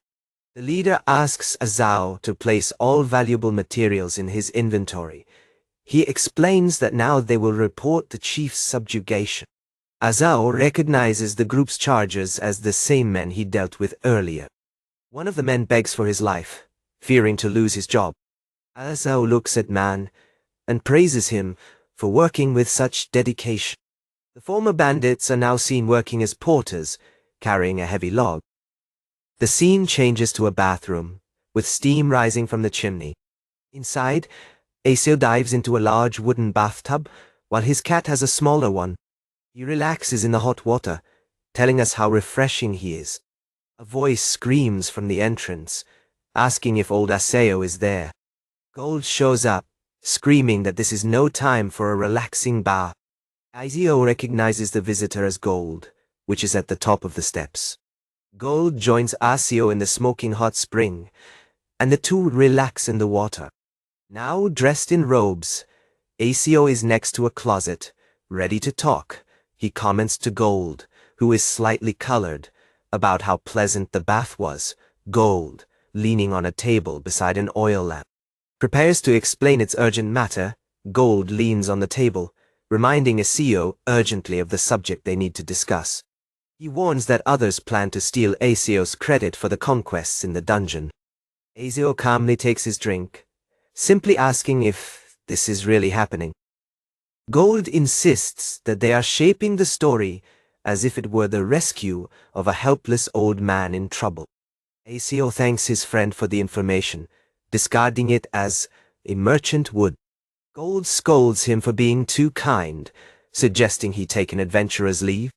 He adds that, with Asio's power, completely cleaning a dungeon is problematic. Asio seems genuinely confused by this. Pause, while taking the cup to the lips. Your friend explains that the entire monster ecosystem was destabilized by a single man. Asio tells the hectic Gold playfully to stop being foolish, while his cat drinks nearby. Asio's asleep, while Gold's vision pantser. The next morning, the birds sing as the smoke rises from a chimney to the sky. Asio walks through the city, exchanging pleasant greetings with the guards. He arrives at the Guild of Adventurers, watching the great crowd gathered inside, on the counter, get a numbered ticket, 56, to wait your turn. He waits patiently in the long line of adventurers, waiting for service. A merry rider notes Asio in line, and approaches with a friendly greeting, enthusiastically, while other adventurers observe with interest. He kindly offers the old man to pass ahead, but Asio politely refuses. With a warm smile, Asio explains that the queue is important and that he will wait. Other adventurers in the queue murmur in agreement with Asio's decision. The knight's companion asks if he knows Mr. Asio, to which he answers affirmatively. He speaks well of the old man, saying he's a very nice person. Another adventurer laughs, adding that Asio is eccentric and once beat him in a round of drinks. A corpulent man agrees, commenting that Asio has a great eye for things. A woman adds that he has even taught her recipes, like donuts. The knight's non-companion tells him to line up behind her, to take care of his own affairs. A guild employee calls number 56, and Asio goes to the counter. The nun suspects him to leave, telling him to drop the covert act. Asio crosses a set of double doors towards the processing and sales counter. It features a large amount of rare wood and herbs collected in the forest dungeon. She asks if he's interested in selling the processed items. Asio raises his eyes, questioning the use of the term processed. He asks her to explain her suggestion better, with her cat now next door. A close-up shows the cat's eye, with the vertical pupil watching the scene closely. Vision changes to a human eye. The man questions if she's still watching the old man. His little hand pulls the mantle, trying to get his attention. He caresses his head indifferently, asking what she wants from him now. With tears in her eyes, the girl quietly begs him not to abandon her. Back to the present, Addie explains the concept of sales processing, as with tea. She recommends leaving the complex work to professionals, aiming at the best results. Addie explains that processing value depends on customer needs. His cat, Akumi, looks over the counter, watching the glowing logs of rare wood. The nervous worker catches the cat when he jumps off the counter. He asks Asio if that's his cat, and Asio apologizes for his behavior. Holding the cat, Asio gently clarifies that he is not raising it. Old Asio quietly declares that his little white cat is a dear friend. A warm memory comes from a smiling, toothless boy named Takumi hugging a kitten. Asio recalls the days of the cat's cub, connecting the animal to its own past. It features several trunks of a rare and sparkling wood that it brought to the guild. Another memory shows him as a grandfather, observing the fascination of young Takumi with tea containers. Inspired by the memory, Asio announces his plan to create a new one. She offers to find a craftsman, but Asio clarifies her unique design, all made of wood. With his heart racing, Addie realizes a great business opportunity in his unusual idea. Addy asks for more details, but a loud and rhythmic sound interrupts the conversation. The guild door opens suddenly when a young woman full of energy calls for Addy. Surprise! Addy recognizes the newcomer as Baronia and asks why she's there. Baronia accepts the offer with enthusiasm, explains that she heard rumors about a rare wood and came to see for herself. Watching the scene unfold, ICO watches with a confused expression.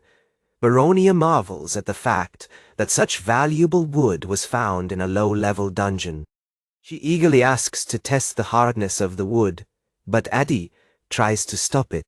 Upon touching the log, Baronia gasps, realizing that it did not come from a giant tree. She passionately insists that Addy should not sell such precious wood to a stranger. Sliding his hand over the trunk, Baronia praises his tight shell and impeccable texture. ICO observes the interaction with a thoughtful and slightly fun expression. Addy coldly discards Baronia's concerns, asking what difference her assessment makes. It confirms with indifference that it is indeed a rare wood. Addy then scolds Baronia, saying that this impulsive behavior is why she loses jobs. She complains of Baronia's habit of appearing unannounced, demanding that she give a signal beforehand. Baronia retorts that it is her duty to pursue such a rare discovery. Hearing the discussion, ICO watches with a slightly tired look. His expression changes to a surprise as the discussion continues to escalate. In his frustration, Baronia drags the tip of his axe across the floor. The post office clerk turns to ICO and apologizes for the confusion. He explains that the two women are just very close childhood friends who usually argue. He suggests that they have coffee while waiting for the end of the fight. Outside, a group of adventurers thank you. I am grateful for your help in the dungeon. Led by the knight, the adventurers all bow respectfully before ICO. The knight says with enthusiasm and invites ICO to the next expedition, praising his useful skill. ICO's guild companion asks if he knows the dedicated group of adventurers. In a flashback, the knight explains how joining ICO was incomparable. He reveals that, because of their success, monsters with rare materials now appear. ICO and his companion compare this to a disturbance in the dungeon ecosystem. The group says goodbye, while ICO reassures his companion that everything is fine. The witch of the group sees the cat and exclaims with joy for her cuteness. The knight happily offers his valuable information to ICO for free. It reflects on this unique opportunity to find such expensive items there. The knight states enthusiastically that opportunity is like finding money on the ground. The group members look at him, questioning his overly excited behavior. ICO politely refuses the invitation, stating his desire to work in processing sales.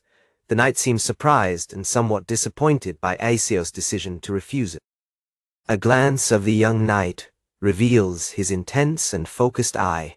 He sticks his hand in a bag tied to his hip and flips the contents out. Pulls a little smoking object, suggesting it'll change your mind. The knight explains that they use the smoke to attract monsters from their dungeons. Upon hearing the explanation, his expression becomes serious. He politely refuses an offer, saying his still in a conversation. With a radiant smile, the knight accepts the refusal, understanding the situation. His group wave goodbye, inviting Sedaru to join them again the next day. The guild team member expresses his concern that monsters are getting stronger lately. The scene changes to the outside of a quiet and welcoming local coffee. Inside, they enjoy a moment of peace as he takes his tea. He changes the subject, asking about a girl. He identifies the girl as Baronia, a young master from her hometown town. He then looks at the old man, asking about Baronia's suitability for a project. He rejects the idea, saying that work demands too much patience for someone so young. Reacting with an explosion of emotion, he rises abruptly from the table. Then hit your hands on the table and tilt your head down. With this deep reverence, he passionately begs Baronia to have a chance. He explains that her difficult personality prevents her from getting many jobs. It also guarantees his good nature, promising to take responsibility if anything goes wrong. Thoughtful. Zaidaru at least agrees to meet the young woman. You look with immense relief, asking if Zaidaru really means it. He bows deeply once again, expressing his deep gratitude for the opportunity. Later, you raise a can of finished tea with great enthusiasm. He marvels at its construction, observing how it came from wood wraps it impeccably. You squeeze the vessel, your face a mask of pure dazzle and admiration. He notes that the perfectly adjusted lid is made of the same material. It states that craftsmanship is so incredible that it can only be magic. Zaidaru and his cat laugh, and he humbly minimizes praise, holding a hot mug in his hands. The old man is taken by excitement. He eagerly asks Zaidaru to teach him the wonderful work and manufacturing method he used. At this moment, the coffee door opens, and Zaidaru comments on the punctual arrival. Confirming that this is the right shop, Baronia enters with a blonde woman who wishes to discuss something with Zaidaru. She begins to explain the situation about the tutoring she mentioned. The old interrupts excitedly, announcing the news about the teapot design. Baronia is frightened to hear that Zaidaru has agreed to give her a chance. Her face shows complete surprise, her eyes wide as she blushes lightly. Fitting the container, Baronia realizes it was done with an advanced technique. Smiling gently, Zaidaru introduces the object. Saying that this is what it will manufacture, the group continues its discussion as Baronia murmurs with herself, thoughtful. The white cat observes the entire interaction of a nearby wooden beam. In the distance, a close-up shows an eye while someone tells a girl to look. A mysterious hooded woman holds a magic mirror, watching Zaidaru's activities. It is revealed as being in a flying chariot pulled by a winged unicorn. Inside, a long-haired man holds a young girl, Luz, who watches him lovingly. In his workshop, Zaidaru explains that the wood needs to be boiled to be folded. He continues his lesson, gesturing with his finger to emphasize a point. Watching from afar, Luz smiles, thinking her grandfather seems to be having fun. From the flying chariot, the man suggests calling him Zaidaru, but Luz refuses. Suddenly, the ground trembles when a terrifying roar echoes through the forest. The leader of the adventurers shouts that the monster is much stronger than they said. Attacking with his tentacles, the creature invests against the group of unprepared adventurers. An adventurer panics, asking the leader what they're gonna do. Another adventurer appears trembling, completely dominated by fear. One of the women flees, while the leader begs for his cowardly team to stay. He shouts commands to his retreating group while the monster attacks them. The leader screams desperately for everyone to stop. Your contorted face of anguish. The huge insectoid monster hovers over the remaining adventurers, terrified. An adventurous breather bursts into the guild's headquarters, announcing that there is a problem. He reports that the high-level group is now fleeing the dungeon. Commander Gordis orders immediate evacuation of all citizens in case of emergency. He calmly reassures his men, even when another informs that the surface is full of monsters. Gords questions whether some young people carrying a strange item caused this situation. At the guild counter, Gords and his subordinate prepare to mobilize their forces. He summons his adventurers, shouting to advance with all their might. Gordes gives final orders to his subordinate, Azibo, telling him to prepare. From the top of his pointy hat, Satoru asks, "What is the reason for the confusion?" Next to Baronia, Satoru asks Gordes why he is dressed for battle. Gordes recognizes the old man, demanding to know what he is doing there, and then counsels the young woman with him to find a safe place. He asks Gords if the problem is real. The problem is as serious as it looks. Satoru calmly agrees to evacuate and wishes Gords good luck in the fight. Gords observes with an ironic smile, surprised at Satoru's obedient attitude. Hidden among the leaves, a giant mantis waits patiently for a prey. His head twitches slightly as he perceives movement nearby. The Zun mantis as armored boots pass through their hideout. An adventurous commander shouts orders to prioritize forcing the monsters back into the dungeon. An adventurer determined to close his teeth, awaiting the difficult battle approaching. He finds a man running through the woods and asks if he's safe. Man collapses into a tree, gasping with relief. Believing he's safe, he slaps his head lightly, trying to calm his nerves after the distressing experience. Luge quietly enters the clearing behind the recovering adventurer. She looks between the terrified man and the praying mantis that appeared, growling. The adventurer's face twitches in horror as he finally sees the monster insect. He closes his fist in despair, sure his end has come. The giant mantis advances as Luge runs to intercept the attack. A flash of light is reflected in the creature's multifaceted eye when it attacks. The creature's blow moves in a blur. A powerful blow cutting through the air. Thrown to the ground, the man is convinced that he is now truly dead. The head of the giant mantis wriggles violently in its last moments of life. Your massive body begins to fall. As it falls, Luge jumps to the ground with a heavy thump, while Satoru remains calm. From a distance, Satoru watches with a smile, realizing that he is taking everything very seriously. The girl on your back lights up with joy. An armed guard directs a row of exhausted refugees to a large church in the distance. From an arched stone window, the sound of indistinct conversations echoes within the sanctuary. Inside, the hall is full of displaced residents gathered at long tables, talking to each other. A man with dark hair and tie, a merchant uncle, observes the scene with concerned expression. An aggressive adventurer confronts a gentleman, demanding to know who is in charge of the situation. The angry screams of the adventurer leader, Gold, frighten two young children, who cling to each other. Addy observes the conflict with disdain, commenting on the pathetic behavior of adults. Decided to act, the merchant uncle rises from his seat at a crowded table. He calls the frightened children, offering to take them away from the growing discussion. A boy, now safe with the merchant, asks if they can no longer come home. Addy gently reassures the boy, saying everything will be all right and suggesting they play together. At a table, the group improvised, creating improvised wooden toys to entertain the children. Baronia smiles, explaining that she made the blocks from a broken chair.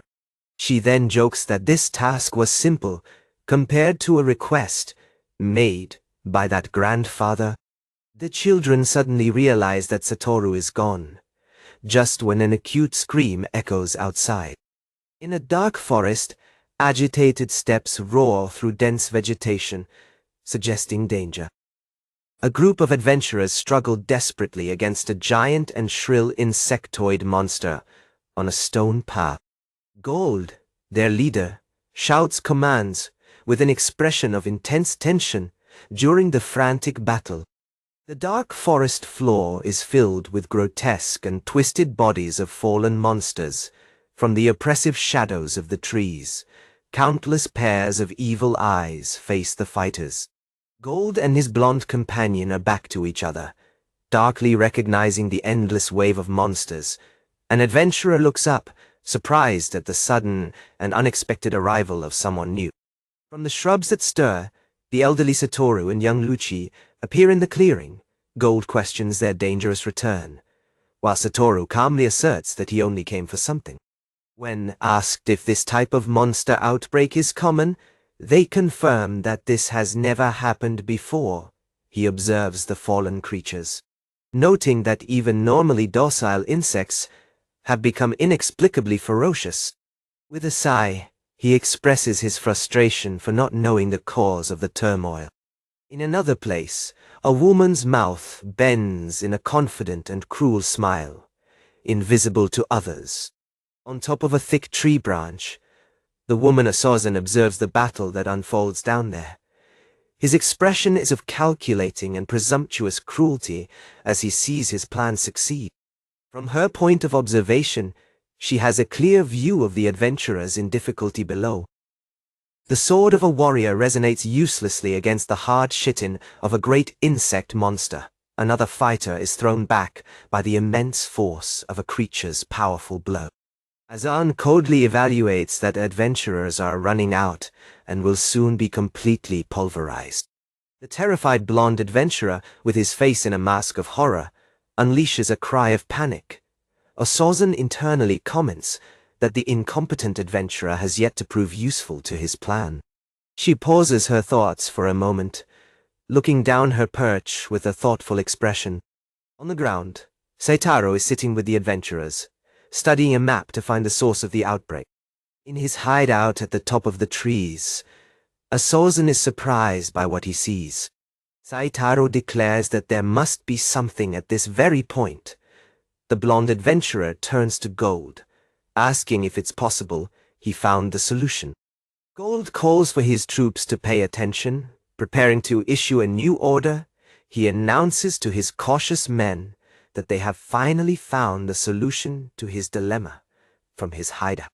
As Azan knows he only has a little more time before his plan fails, Gold orders his adventurers to form a protection circle and defend Gramps at all costs. As Azan breaks a branch in frustration, his plan to control the failed forest elsewhere, the leader of the adventurers, Gold, unleashes a fierce war cry, gathering his troops. He commands his adventurers not to pursue the monsters in retreat for long. An adventurer confirms the order while his companion blocks the swift attack of a monster. The little girl marvels at the incredible fighters, while Seitaro watches the tide turn. Gold turns to the old, announcing that they finally returned. Will they achieve their destiny? Seitaro's expression is serious when he acknowledges that they have reached the clearing. Surrounded by lurking monsters, adventurers stop and form a defensive circle. The blonde adventurer turns to Asura, asking for his assessment of the situation. The old wizard's eye narrows as he looks carefully out the window, scan the dark, threatening forest. He sees a strange keg-shaped object made of branches lying on the grass. Satoru identifies the object's purpose and casts 2 spells, Barrier and Constriction. Magic works instantly, causing monsters to flee in panic. Adventurers celebrate victory, although Gold seems disappointed by the ease of triumph with the end of immediate danger. Butterfly-like creatures again fly through the sky. A silent calm takes over the forest after the battle. The blonde adventurer who rested alerts the little girl to get away from the dangerous device.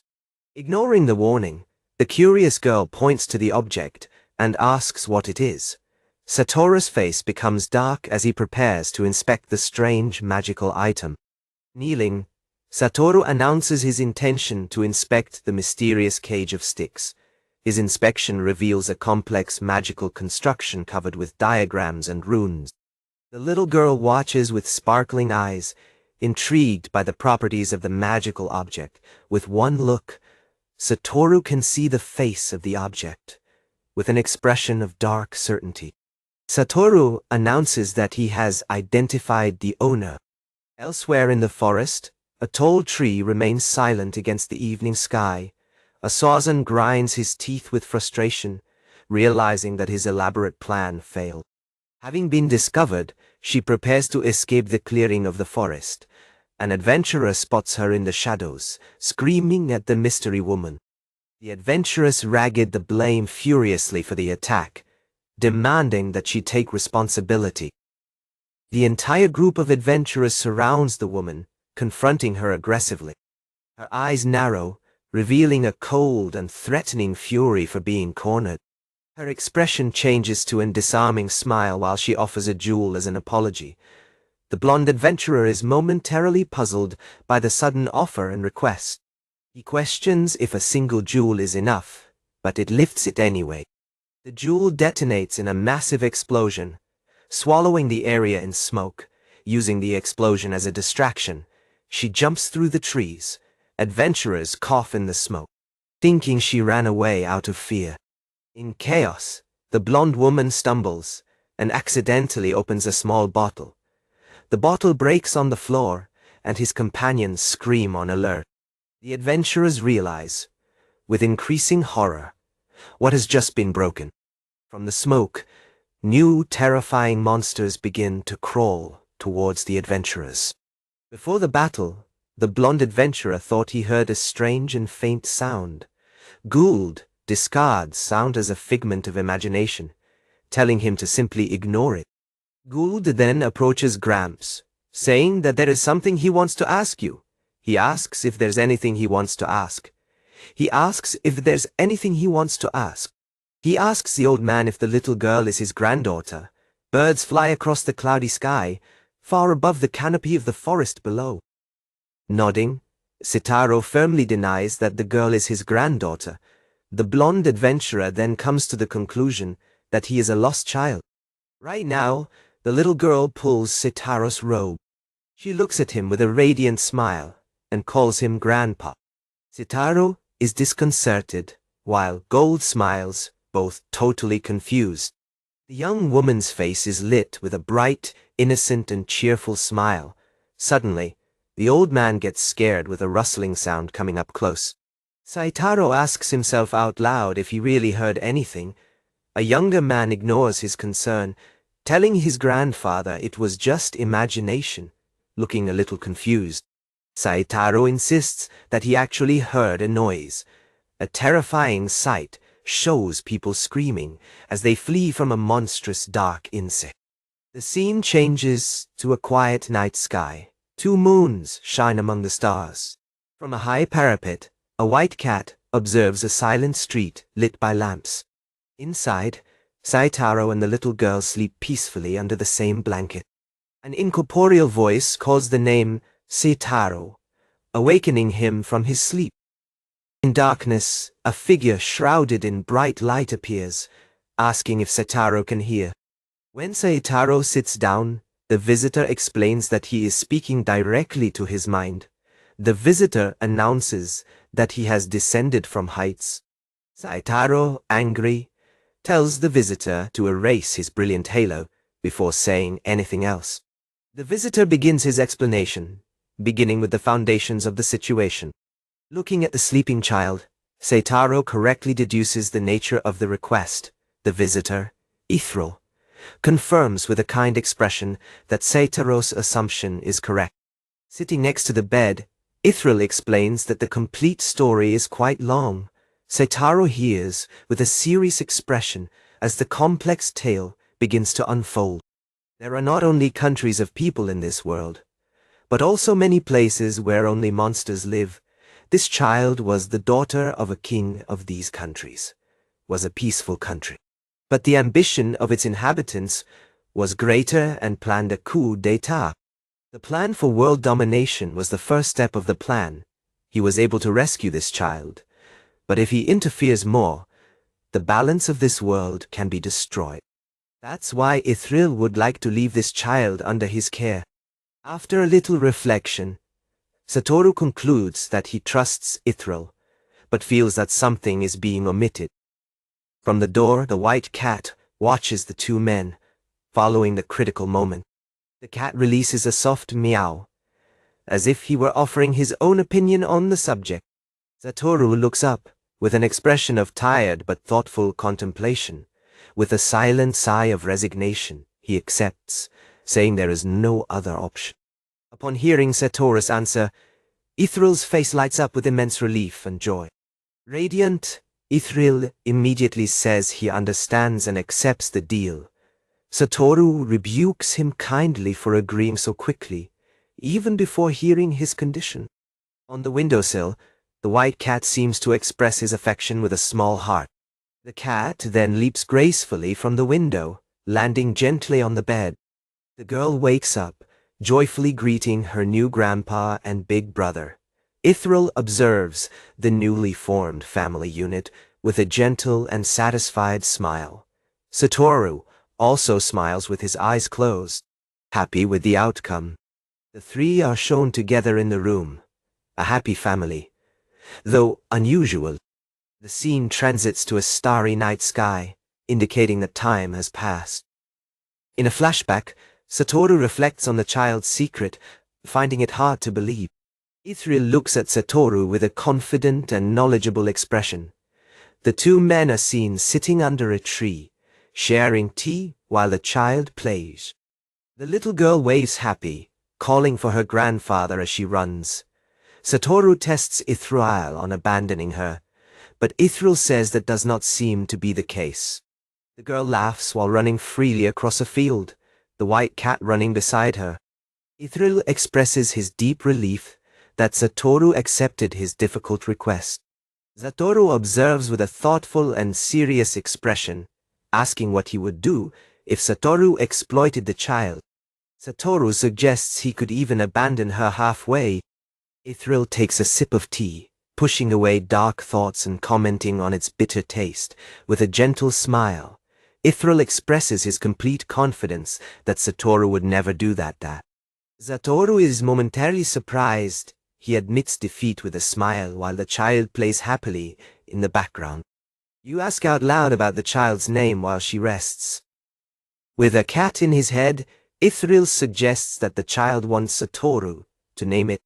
In another place, a frustrated cry echoes through a workshop, declaring the situation desperate. The craftswoman regrets, is sure that she will never be able to complete her task. The frightened cat lurks over Satoru's shoulder as they enter the chaotic workshop. The workshop is a scenario of frenetic activity, but ultimately fruitless. She explains her frustration, revealing that she made numerous prototypes unsuccessfully. She dramatically pulls a curtain, revealing shelves full of her failed attempts. Holding a cracked wooden cylinder, she desperately wonders what she's doing wrong. Satoru watches her, thinking to herself that she is very, very ambitious for a first attempt. He kindly offers to show you something that can help you succeed. Yae turns around, with an expression of surprise and slight confusion. She expresses her hesitation, feeling that she cannot ask for guidance anytime soon. Satoru explains that he was also taught by a teacher in the past. Yae fights internally, worried that asking for help might reinforce negative stereotypes. It closes its fist beside the body, its internal conflict clearly visible. Satoru recognizes that she seems to have been through frustrating experiences. He offers you a kind wisdom, stating that learning from others is not shameful. Inside the workshop, the child chases a butterfly while Yae watches. Yae reflects a moment of decision, his determination beginning to soften. With a determined look, she finally agrees to accept his help, saying she understands. Satoru's eye closes in a smile, satisfied, happy with her decision. He smiles happy, glad she agreed to learn from him. The master demonstrates his approval for her choice, now eager to begin. Yae says he has a question he wants to ask immediately, from a high angle. She explains that her studio has very limited funds. She hesitates, trying to find the right words to explain her difficult financial situation timidly. He asks if it is possible to obtain the necessary components in larger quantities. She sighs relieved to see that her request has been understood. Satoru reassures her that everything is fine and asks how much she needs. He looks up with hope, starting to formulate her material request. It animatedly features a large pile of wood and other necessary supplies. The child celebrates while Satoru agrees, saying he will sell the rest through the guild. The scene changes to the rooftops of the city, where the guild is located. Within the guild of the merchants, an employee thanks his colleague, Asura. The merchant explains his strategy of releasing valuable wood into the market gradually. Satoru, surprised by this, questions the plan to sell it gradually. He illustrates that selling a rare resource at once will only reduce your price. He continues, explaining that this would lead other merchants who have high-quality wood to bankruptcy. He concludes that since supply is a unique event, the price will rise again. With a confident smile, he explains that his duty includes protecting the market. He tells Old and Lafan that the guild controls the supply, even with lower profits. The young lady. She looks up with a big question mark, confused with the schedule. Grandpa listens attentively, showing with a nod that he understands his methods. Watching a fish market, he expresses his respect for serious local traders. Lafan points out that the situation is different for totally new goods. Taking advantage of that line, Grandpa announces he has something to show them. His statement takes the two by surprise, leaving them momentarily shocked. With his cat on his shoulder, Grandpa reveals he found it in the dungeon. The news that it came from the dungeon leaves the whole group completely amazed. The weight of his revelation hangs in the air. Your guild companions react with collective shock to their incredible announcement. A curious one, Lulu, pulls his tunic, asking enthusiastically what it is. Grandpa smiles warmly, caressing the head of the young inquisitive. Now full of excitement, the merchant and Lafan ask if he really found new resources.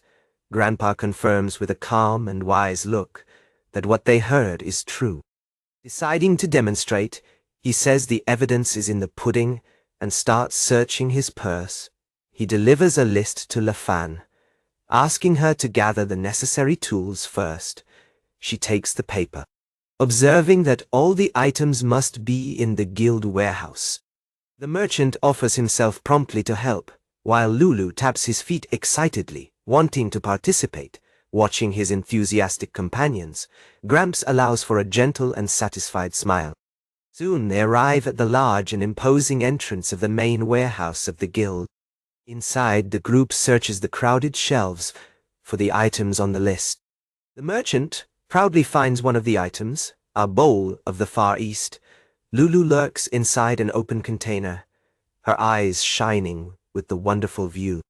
Lafan confirms that they have gathered all the items, asking what he will do with them.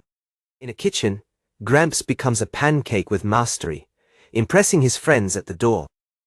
Lafan, intrigued by the cooking scene, asks what he plans to do with the pancake.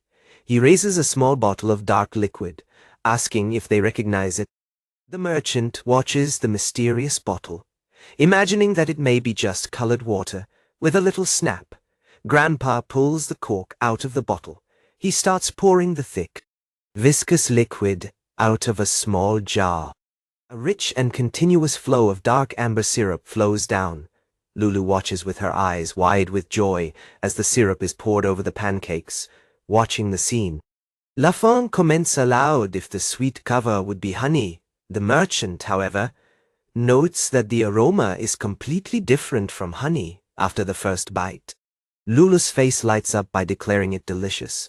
The two guild members are surprised to learn that the delicacy comes from discarded tree sap. With his face flushed with excitement, Lafan calls the discovery of the use of revolutionary sap. Asau observes their reactions with a quiet and slightly fun look. With the little white cat now over his head, Lulu asks his grandfather for more. He happily agrees, revealing that he has prepared many other portions at the inn. The merchant comments that, as sweets are expensive, this new product would be very popular. The moment does, Asao remembers with affection similar joys and simple of his childhood. Lafon, with curiosity awakened again, asks what is the other new product, with a mysterious smile on his face. Asao says they still haven't noticed. He points forward, revealing that true innovation is the very durable dish. Lafon and Jiren exchanged a surprised look, intrigued by what they just heard. On the table, a pile of pancakes rests in a dark bowl, arousing a question about the dish. Holding the dishes, Lafon comments on the unique finish, a style she had never seen before. Jiren explains its origin as a forgotten sample of an ancient guild master's journey. Lulu observes curious while Lafon expresses his amazement at the incredible age of the dish. Retelling his story, Jiren mentions he was transported from a distant land without a single scratch. Lafon admires the resistance of the dishes and the saws of the wood, clearly visible under the bright surface. Grandpa reveals his secret, explaining that the dish was treated with tree sap using a method called lacquer. His two companions are surprised by the revelation, repeating the unknown word with unbelief. Hopeful, Lafon asks if he also knows the method of creating this remarkable finish. While a cat looks over Lulu's shoulder, Ile confirms that he knows it. Grandpa closes his eyes with a warm smile, promising to teach them everything. Spying over the varnished dish, it is explained the importance of the base layer for the final product. With his arm over the cat, Lulu eagerly asks if he can repeat the portion. Your grandfather reacts with a look of fun affection in front of the enthusiastic request. The group remains in the room. The discussion about the dish is now over. Jiren thanks Grandpa for asking about his plans for the rest of the day. With a radiant Lulu at his side, Grandpa announces his intention to collect more sap in the maze. At the entrance to the building, they say goodbye, agreeing to meet again the next day. Hand in hand, Lulu sings joyfully, announcing that she and her grandfather are leaving. Asao watches as Lulu runs after a butterfly, with his own cat trotting around. His expression changes to a slight confusion when noticing another girl, Nina, also points with enthusiasm, calling the kitten. Nina shows up walking with her parents, and her father seems surprised to see someone he knows. Asao greets the guard, commenting that it is an unusual place to find him. He explains that he is off duty and introduces his wife and daughter to the group. With a radiant smile, the girl presents herself politely as Nina. The guard says, "This is your daughter you talked about before." She then thanks him for taking care of her husband and asks if Lulu is her granddaughter. Asao clarifies that, although she is not exactly his granddaughter, it is something much like this. The family smiles, apparently understanding the nature of the close and unconventional bond between them. The scene changes to the vast forest landscape north of Foss. The feet of a figure are seen running with incredible speed through the dense trees. In a small clearing, a winged, insect-like creature falls to the ground. A hunter comes out of the foliage and grabs the little creature, telling her not to cause trouble. Holding her firmly, he reassures her with a singing smile, stating that he has no intention of eating her. The hunter's real goal is revealed when he approaches a wagon full of containers. Its target is the precious sap accumulated by insectoid creatures throughout the forest. While he is in the forest, a colony of small zombie creatures appears nestled high among the trunks of the trees.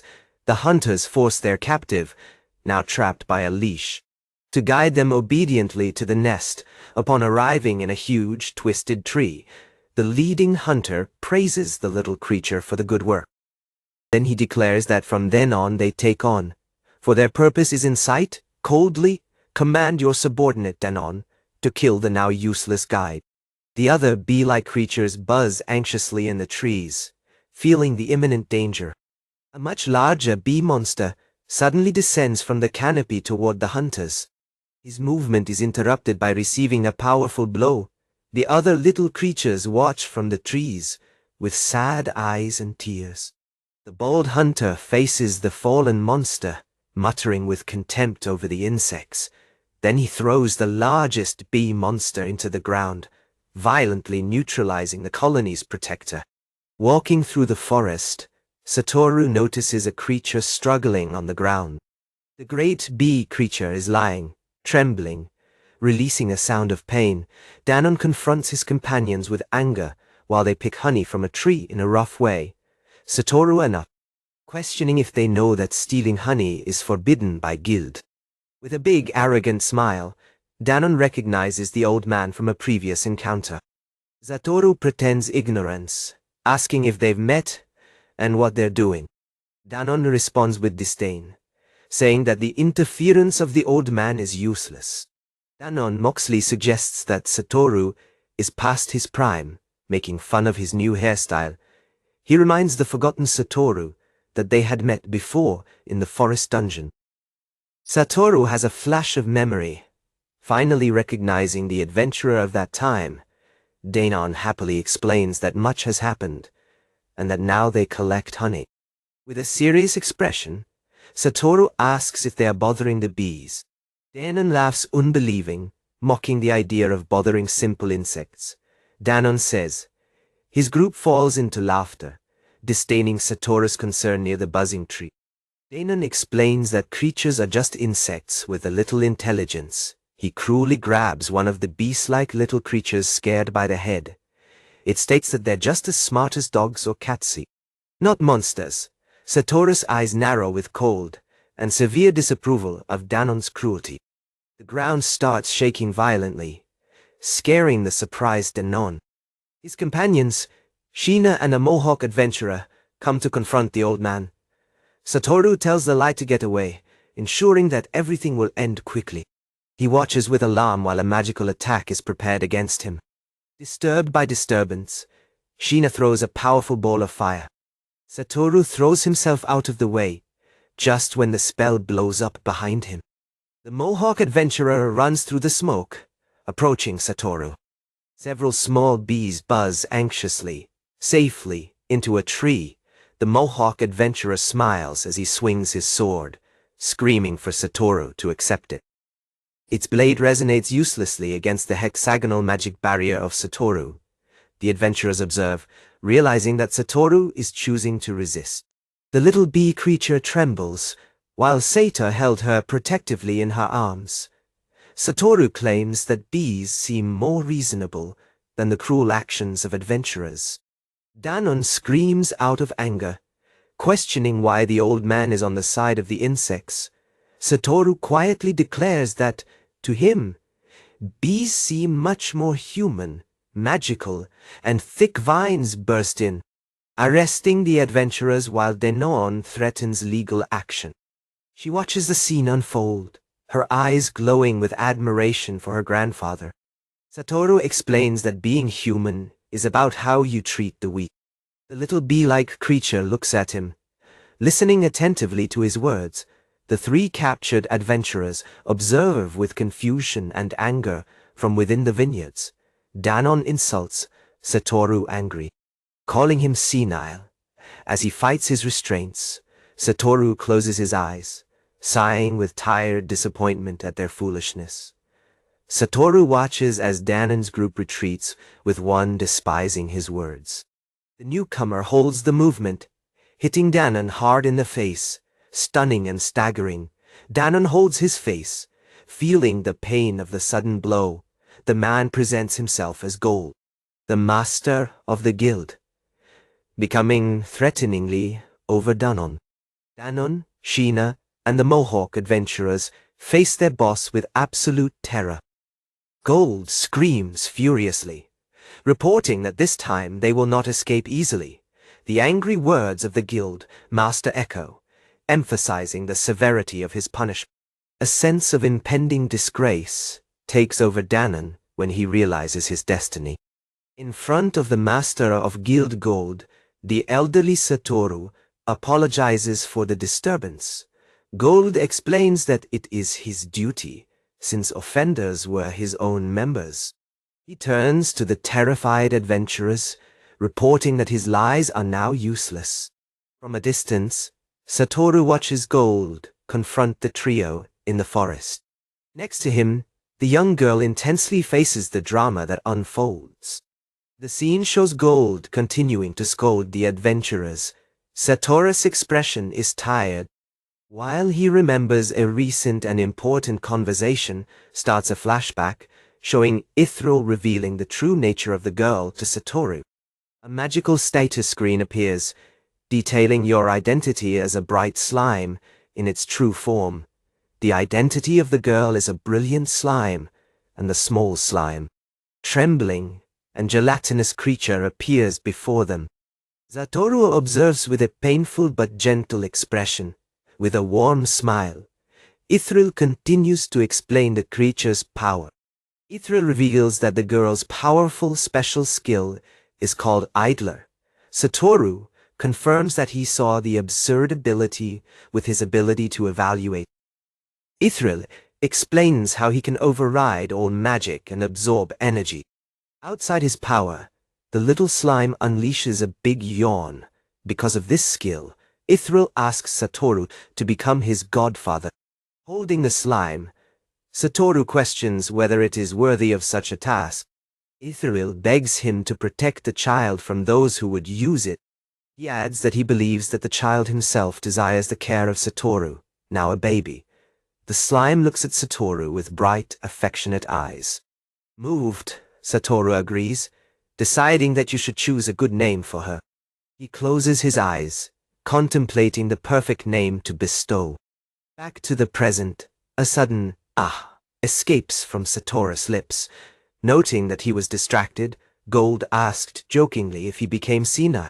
Gold declares that he will take full responsibility for the actions of his guild companion. Announcing his departure, he prepares to take the adventurers tied away. He dragged the trio that fought and complained about the clearing of the forest. With one final sign of positive confidence, Gold wishes Satoru good luck. Satoru decides now to take the wounded bees back to the nest. Using his magic, he heals and levitates the wounded little creatures. Led by a guide bee, they follow deeper into the forest. Satoru reflects on the high intelligence of bees, suggesting they are evolving. The guide bee announces they finally reached the nest. The young woman looks up in absolute dazzle at the scene in front of her. They stand before a giant tree where a humanoid queen resides. The queen of bees is surprised by the sudden arrival of human visitors. From her perch, she questions why her subjects brought humans to her. She expresses unbelief in knowing that these humans saved her children. Satoru recognizes her as queen, noting that it is rare to find a similar spirit. The queen, deeply grateful, asks politely to know the name of her benefactor. He introduces himself as Satoru and says he's here on business. The queen commands her subjects to prepare gifts as a means of thanking Satoru. Gifts are offered: ornamented rings, potions, and a decorative box. Satoru realizes that the rings will protect them from insect-like monsters.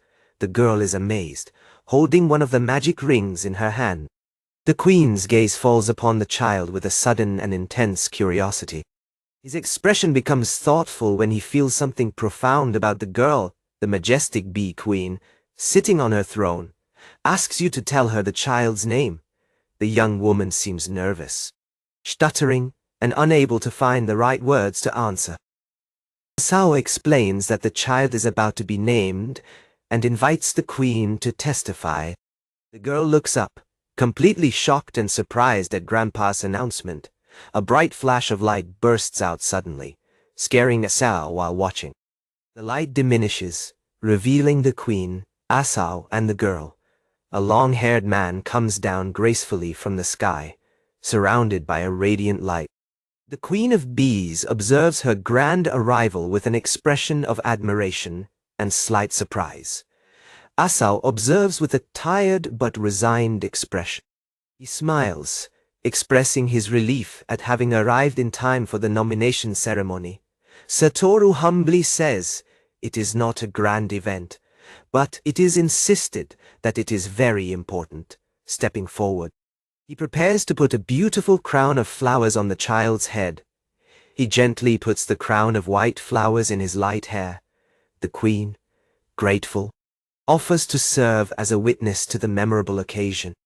Asao begins the formal announcement stating that the child's name is. With a loving and knowledgeable expression, he reveals that his name is Luce. Luce's face lights up with pure and radiant joy when she hears her new name. The whole group celebrates, with Luce celebrating and the fairies flying happy.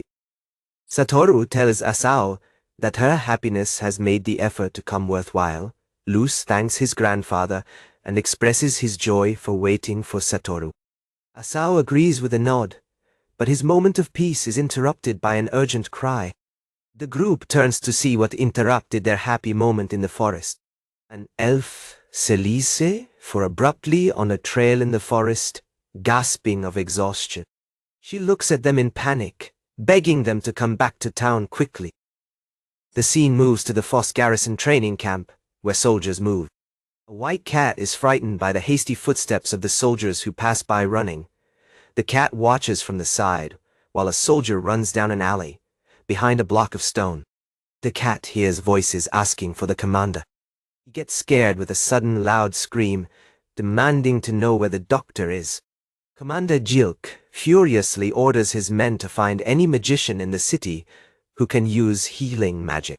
A subordinate reports that they have gathered all the wizards they have managed to find, but not many. 2 young magicians with robes are away, looking worried and defeated. The pointed-haired wizard says Nina's name with sadness, expressing his concern for her. Commander Jilk bursts through a door, scaring a young wizard who holds a basket. A young girl, Nina, is shrinking from pain, crying. Your mother is sitting next to her in bed, while Jilk and Gold enter the room. Jilk confronts Gold, demanding to know what happened during his absence. Jilk screams in frustration while his magicians report that the magic of aid is not working. A magician offers her analysis, suggesting that the wound was caused by a magic tool. The news causes a wave of shock and horror in Jilk and his men. Nina's mother tries to comfort her daughter, who cries in her arms. Gold realizes the wound must have come from a dangerous item. Jilk's face hardens as he asks with intensity who told Nina to get that item. A close-up reveals a wise little smile forming on the boy's lips. The young magician with a distressed expression apologizes, explaining that it is his companion's fault. Continuing his explanation, he reveals that the man said it was okay to touch the tool. The pointed-haired wizard looks up with shock in his eyes, realizing he was implicated. But he dismisses the charges, claiming that attributing guilt is not important now. The magician who looks guilty to you. Commander Jilk screams out of anguish, falling into despair through his daughter's severed fingers. A woman gently holds the little girl, crying, trying to comfort her in her pain. A wizard reports that not even the curial worked, leaving only the resurrection as an option. The armored soldier, Gold, darkly considers the rarity of a wizard who can use resurrection. The wizard explains that only a small fraction of magic users possess such aptitude. A single boot is shown running desperately through the grass in search of a solution. With a bang, the elf bursts into the room, asking if she got there in time. The magicians recognize her as she announces she's found someone who can help. Gold darkly believes they'll probably have to give up the girl's fingers. Gold, with serious and intense expression, asks exactly who she found. Celis' face lights up with a confident smile, announcing that a skilled healer is on his way. The other magicians are surprised, asking aloud if she found a legendary archmago. Gold also asks who is coming, while the other wizards are visibly excited. Celis watches them with genuine surprise, asking if they really don't know him. Commander Jilk turns around, frightened by a sound, and comments about the constant uproar in this place. At the door is the elderly walking salesman Asau, quietly observing the agitation. Asau and his young companion Light enter the room while others watch them. A young wizard approaches the old man respectfully, calling him an elder. He looks at Wing with hope, asking if he's a high-ranking magic user. Asau offers an ironic and gentle smile, beginning to deny the assumption, and then casts a serene look. He humbly insists that he is nothing but a simple traveling salesman. The young wizard looks at him with a skeptical look. Commander Jilk shouts that none of it matters. With his face contorted with despair, Nina's father begs Grandpa to do something for her. Someone explains the gravity of the situation. Jilk's daughter's fingers were completely severed. Asau looks at the child with deep pity, promising to heal her immediately. As said, the girl's father faces unbelieving Wing, asking if he can cure that. Asau extends his wand, a whirlwind of energy on his tip, and calmly conjures resurrection. A bright light radiates from Nina's bandaged hand, While powerful magic takes effect, Nina looks surprised at her mother, realizing her fingers don't hurt anymore. Looking at her now healed hand, she exclaims that the pain has completely disappeared. Jilk, standing behind a stunning gold, bursts into tears of joy, screaming his daughter's name. They question how a traveling salesman could use such advanced magic. Jilk pulls Azio into an emotional and gigantic embrace, crying that I always knew Asao was amazing. The blonde wizard runs to bed, calling the name Nina with evident relief. Nina, now sitting and smiling radiantly, reassures everyone that you're okay. Asao, looking slightly exhausted but satisfied, gently tells the emotional Jilk to calm down. He explains that all he knew was that someone was hurt, not realizing it was a child. Everyone talks about how amazing that old man is. The family shares a loving embrace, with Nina happily calling for her mother and father. Jilk tells his wife and daughter she needs to go. Thank her, Asao properly. Looking for Asao, Jilk finds him already surrounded by a crowd of gossiping magicians. The wizards of the garrison bombard Wing with questions, wanting to be his disciples and know more about his magic. A young magician explains to his companion that another gentleman uses support magic different. Gold observes with a thoughtful and knowledgeable expression on his face. He politely asks the young magicians to let him pass. Gold explains that her daughter, Nina, also wishes to thank Asao, who graciously accepts. Behind Asao, Light joyfully greets Nina, who moves timidly until she is encouraged by her father. In a moving moment, Nina embraces Light, praising her for persevering in pain. A group of viewers, including Gold and Jelk, is visibly touched by the moving scene. Gold expresses her gratitude to Grandpa Asao, who warmly welcomes her to say she is welcome, with eyes full of admiration. Nina exclaims that magic is really an incredible thing. Members of the garrison of the city report, offering immediate assistance if any problems arise. After the presentations, Jilk asks Asao about his plans for the rest of the day. The destination is a rustic workshop, distinguished by a large swivel water wheel. Inside the packed workshop, Asao and Light observe the various tools and wooden piles. A satisfied recognition appears on Asao's face when received on site. The craftswoman, Baronia, asks enthusiastically whether Asao really knows the secret of how to do the play. While Luz celebrates playfully, Baronia explains that the lacquer finish of the piece comes from the sap of a tree. Asao confirms that the sap was discarded from the wood dungeon, suggesting its use for a tea box. Holding the wood, he explains that applying heat with magic will make the work move faster. Baronia regrets her weak magic, expressing the desire to learn practical and everyday applications. With a new determination, Baronia speeds up the work. With this new determination, she admits that Asao taught her that depending on others is not shameful. Asao recalls his words as Light watches, his eyes shining with admiration. A gentle and wise smile forms on Asao's face as he watches the scene. Baronia then asks what was the reason for his visit to the workshop that day. He reveals his interest in experimenting with a manual plane. When asking about the tool supplier, Asao offers to pay an appointment fee, but Baronia says it is not necessary. She happily insists that the tool is free. Looking out the window, Asao kindly rejects her generous offer, saying it is not a good idea. He wisely explains that there is no free lunch, wondering what Adi would think. Baronia seems momentarily lost in thought, with a confused expression on her face. She then imagines a threatening image of Adi, which clearly makes her nervous, laughing at the situation. She suggests playfully that the referral fee could be paid with lacquer. Asao responds to his witty proposal with a warm and approving smile. Meanwhile, the young Light watches the exchange. At this moment, Adi comes to the door, announcing that she brought them food. Asao makes a joke about his timely appearance, which makes Adi confused and asking for clarification. The sight of the food tray makes the face of Light bright with pure and hungry excitement. Their pleasant moment is interrupted by a stone that passes through the window of the workshop. The stone rolls down the floor, stopping near a broken toy.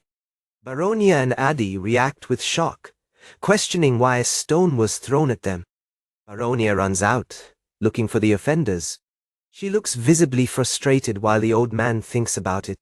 In another scene, the soldier surrenders while his companions praise the incredible child they are facing. Light gives a flying kick. Its unconventional moves surprise opponents. On the margin, Asao and the commanders observe the intense combat. Someone urgently calls out a warning to their fellow guards. A young guard is thrown back by an explosion of magic. With a shy expression, the conjurer apologizes for the powerful spell. The guard faces in shock, while the magic user flees quickly. Another guard explains that everyone is practicing support magic learned from Asao. Amid another magical explosion, the conjurer promises to be more useful next time. A young man with light hair observes training with an expression of disdain during the commotion. Asao calmly places a stone on a strategy board. His companions, Gold and Jilk, were surprised by their serene posture. Holding a mug, Asao offers Gold an enigmatic advice on strategy and patience. One of the guards suggests strengthening patrols in the area of the next workshop. Gold reflects that simply having Asao around would be more effective than them. Recognizing Asao's growing fame, Gold comments that this makes him a little ashamed.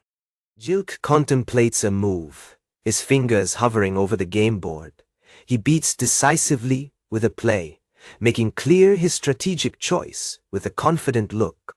He recognizes the importance of trusting Jilk, then asks Asao if he has decided what his next destination will be.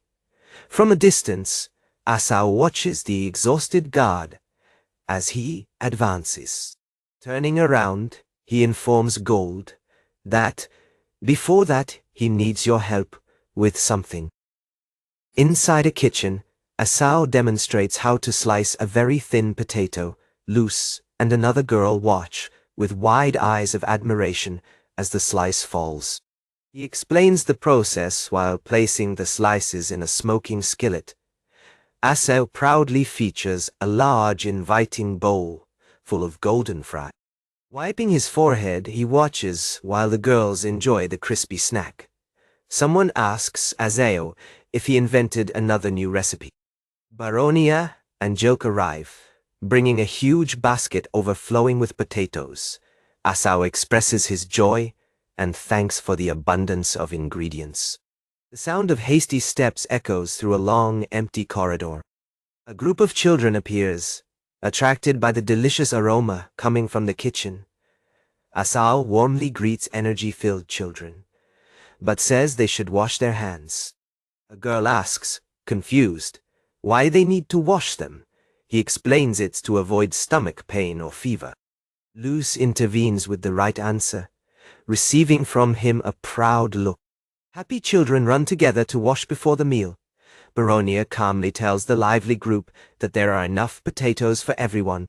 Two of the children take the first bites on the potato chips with enthusiasm. A close-up shows a child enjoying the satisfying and audible crunch. One of the girls exclaims with pure delight, "How delicious the snack is!" Children observe that chips, although made of potatoes, are different from donuts. Luce proudly clarifies that they are called chips, and that it was Grandpa who made them. A child comments how Asao is amazing while watching him cook. Asao turns his head, having heard the child's praise. The children thank him for the food, and he happily recognizes them. Outside, you can hear the pleasant talk of the children enjoying the meal. Later, a group of children sits under a large tree, playing. One of the girls says the chips were cut really thin. Lucy explains that they were sliced with a special tool, a hand plan, stirring the leaves to demonstrate. She describes how they are then fried in oil. A child asks how Asao knows so much. and Lucy says it's because he travels. She jumps happy, explaining that he came from a farm, a distant country, and it goes everywhere. A dark-haired girl asks Lo if her constant journeys make her feel lonely. With a radiant smile, Lo explains that traveling allows her to meet new people.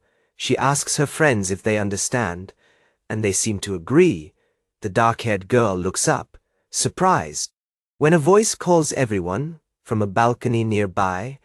The artisan Baronia announces that it is time to eat. Asau and Baronia carry bowls of food, while the children run lively towards them. Before you eat, Baronia gives a gentle reminder about washing your hands and mouth. The children gather happily around a basin of water, with one pointing to the food. As they get wet, a friend asks Lok where she goes next. She says she's always with her grandfather. The children gather around a table, amazed at how delicious the food is. Asau smiles warmly, happy to see the children so excited and enjoy their meal. Your expression changes as you consider the next subject of the day. Your comrades Addy and another man unearth a great map of the main roads for him. Addy comments that a map of this size would normally be too large to load. Wing reassures you that your special inventory skills make it easy to transport. Thinking of the map, Asao admits that he has not yet decided his next destination. Addy points out the main routes from their city, leading to 2 different regions. Luce looks over the edge of the table, with her cheeks full while chewing a snack. Hearing the unknown words, Luce curiously asks what a lake and a coast are. Asao passionately explains the difference between a large body of fresh water and the sea. Luce's eyes glow with excitement as she declares her desire to see the greatest. With a gentle smile, Asao agrees that they should visit the greater destiny someday.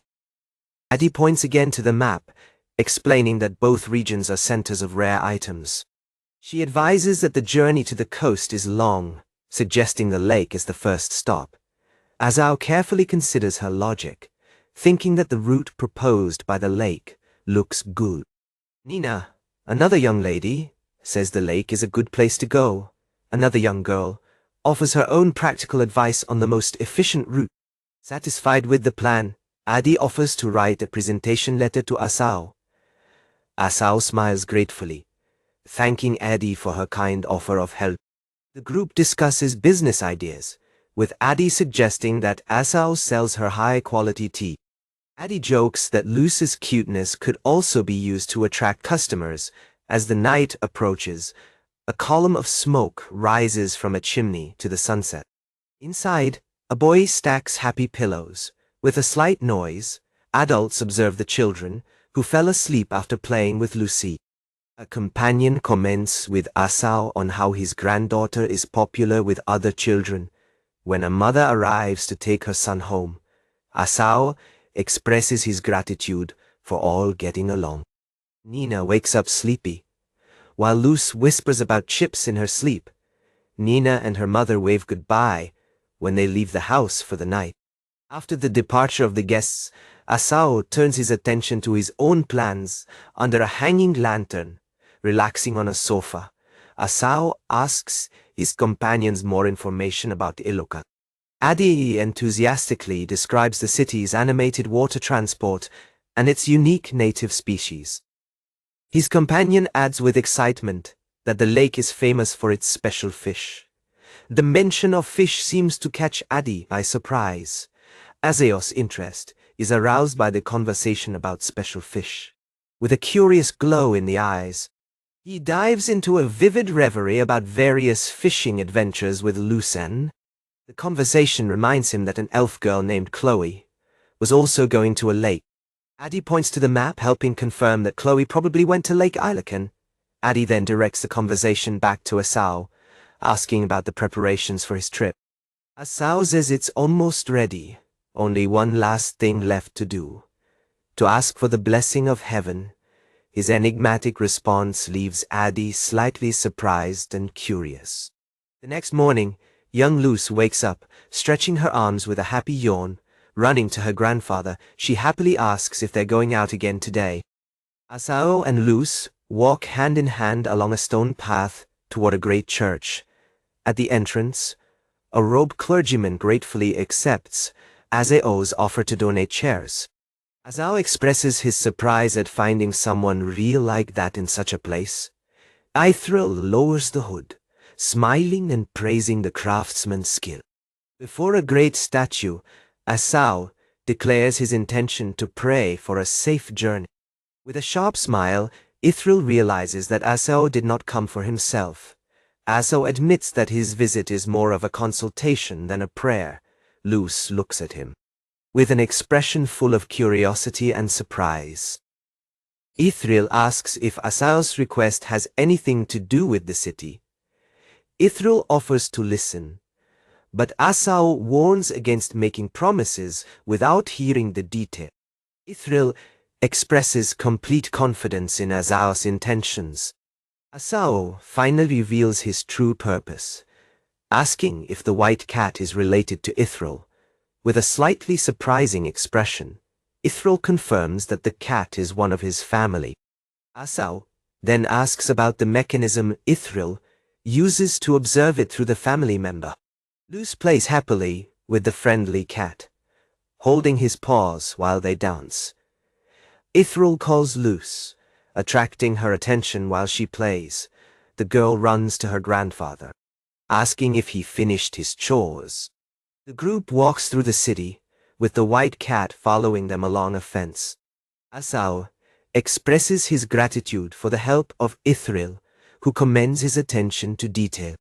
Ithril reassures them, saying that family members will be happy to help. The clergyman adds that family members seem to like Saitoru, which makes him happy. Luce reaches out to touch the tail of the cute white cat who is sitting nearby. Ithril explains that family members are very intelligent and can help with other consultations.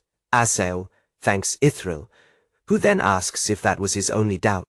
Admitting he was discovered, Asao confesses there is one more thing. The white cat gently rests its head over Luce's, purring with contentment. Asao declares that it is time for them to take care of that other matter. A narrow vision shows a glimpse of a path leading to a dense forest. The group enters a clearing bathed by the sun, with Ithril observing that it should be near. Ithril comments on the quiet afternoon as a butterfly passes by flying before an enchanted Luce. The silent walk is interrupted by a sudden rustling in the nearby bushes. Two young magicians burst from foliage, trapped in a violent struggle. Asao, Luce, and Ithril are amazed by the sudden and aggressive outbreak. The aggressor furiously despises his rival, calling him a lesser support wizard. The opponent retorts with anger, striking the aggressor for his arrogant attitude. The blonde wizard's fist closes tightly as he prepares to cast a restraint spell. Asao grabs his arm, preventing magic and highlighting the importance of smaller rolls. He wisely states that how and when magic is used is more important than fitness. The scene changes to a peaceful and wide view of wavy hills under the sky. In the clearing now quiet, the blonde wizard explains his frustration with the wasted talent. The dark-haired wizard, defeated, he bitterly retorts that someone with the ability to attack magic would not understand. Asao, holding a hot cup, notes that both must have a long history. He calmly tells the sullen wizard that from his perspective it means nothing. Asao explains that the frustration of the blonde boy is similar to his own anger. Wing holds a smoking cup, explaining that fitness is not the most important aspect of magic. The two young men absorb the old man's words. Asao asks whether the two young people understand his argument, while his companion Luce pulls him, a footsteps on the grass clearing. While a person asks, "What is happening?" Adventurer Gold appears among the trees, asking if he is interrupting Grandpa's lecture. Looking over his shoulder, Asao recognizes Gold and asks in a playful way if he knows what the theme is. Gold states with confidence that, of course, he knows. It must be about gold. The two young magicians observe silently, the angry blonde and the low-down one. Gold throws a look at young people and asks if his assumption was wrong. Later, the group walks through a forest at night. Under a canopy of stars, the two young magicians ask themselves aloud why the guild master would be looking for them. Gold explains with a suggestive smile that Jilk asked him to meet them. Luce is right to assume that the blonde wizard is a disciple of Asau, to the surprise of the young man.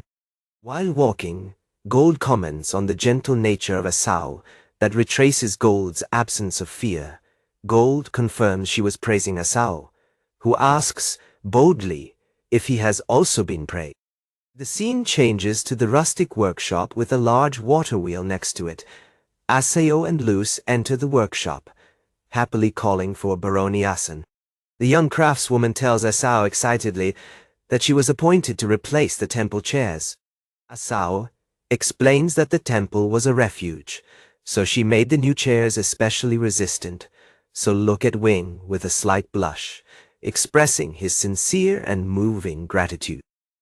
Asao smiles warmly, telling the young craftswoman that he just needs to make them work.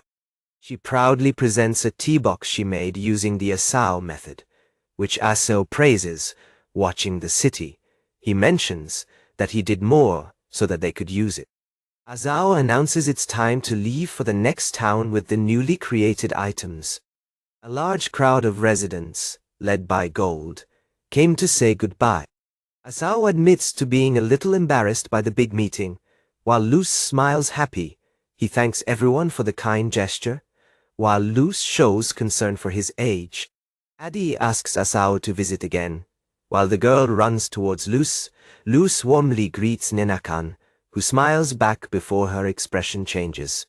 Ninakan's face twitches as she starts to cry at her friend's departure. Luce promises they'll play again, while Nina's father thanks Asao for his help. Luce consoles her crying friend, telling her not to cry and reassure her. She smiles radiantly, promising to meet again and tell her friend to wait. Ninakan agrees with tears in her eyes while Asao and Luce are at her side. Jilk wishes them a safe journey, inviting them to visit Foss again. Gold is overwhelmed by emotion, sobbing by telling Grandpa to take care of himself. Asao waves with his hand and quietly recognizes his friend's weeping concern. As you leave through the gate, Asao and Luce thank you all once again. Asao comments on how the residents of the city are a pleasant group while they wave goodbye. Asao and Luce stay together, looking ahead as they begin their journey. A vast mountain landscape extends before them, with their destination in the distance. Asao and Luce follow a path, ready for the next stage of their journeys. After a while, Asao asks Luce if she is tired of walking. He watches Luce carefully, realizing that she appears to be shot down, gently. It suggests that she could wait in the temple if she's feeling lonely. Luce shakes her head vigorously, her cheeks inflated while insisting she's fine. She explains that she knows her grandfather is alone, so she'll go with him. Asao is visibly surprised and deeply moved by his kind and unselfish words. He thinks to himself how admirable and kind this child really is. Asao comments that his young companion, Luce, is a truly kind child. So he turns to her with a warm smile, promising a special surprise at the next lodge. Later, by a quiet river, Asao teaches Luce that patience is essential when trying to fish. Luce looks at her grandfather with big, curious eyes, asking about the promised surprise. With a wise expression, Asao says she must wait until they arrive at the inn in the city. Full of excitement, Luce presses him to hurry as ripples spread from the fishing line. The two continue fishing along the river, framed by the dense foliage of the forest. Suddenly, Asao feels a strong pull on the line and exclaims that he finally caught a fish. At the same time, a little hairy creature in the bushes smells the air with curiosity. Alerted by a rustling sound, Asao turns his head to see what caused the noise. From the safety of the low vegetation, a small creature with wide eyes carefully lurks at them. The young dog, looking closer, emerges slightly from his hiding place among the leaves. Luz happily points to the puppy, while Asao expresses his hope that he is not lost. With a radiant smile, Luz tells her grandfather that the creature is looking directly at them. The little creature is frightened, surprised by the sudden enthusiasm and the girl's movements. As Luz approaches her tiptoe, Asao gently warns her not to frighten the shy animal. Asao takes advantage to see how the day is already ahead. Deciding it's time to eat, he starts digging through his big backpack. The attentive kobold steps away cautiously as the little girl continues her slow approach. He stops, looking over his shoulder at the persistent child.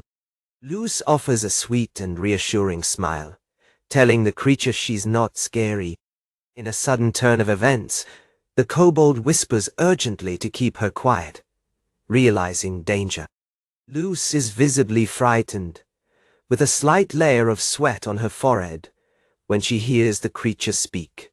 His eyes burst with shock and confusion in the face of the impossible event.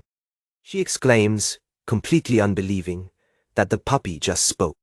Hearing the commotion, Asao looks toward them and asks, "What is happening?" As you approach both, Asao clarifies that the creature is actually a kobold, not a dog.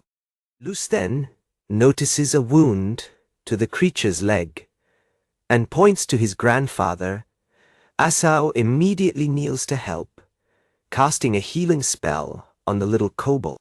A soft, magical light shines on his hand as he focuses on repairing the wound. The cured kobold blinks his big eyes, able to murmur a timid thanks with a kind expression. Asao declares his relief that the creature is well now. The kobold's eye suddenly bursts into a desperate moment of fulfillment. He frantically explains that his entire pack is in terrible and immediate danger. Asao and Luz observe with expressions of serious concern.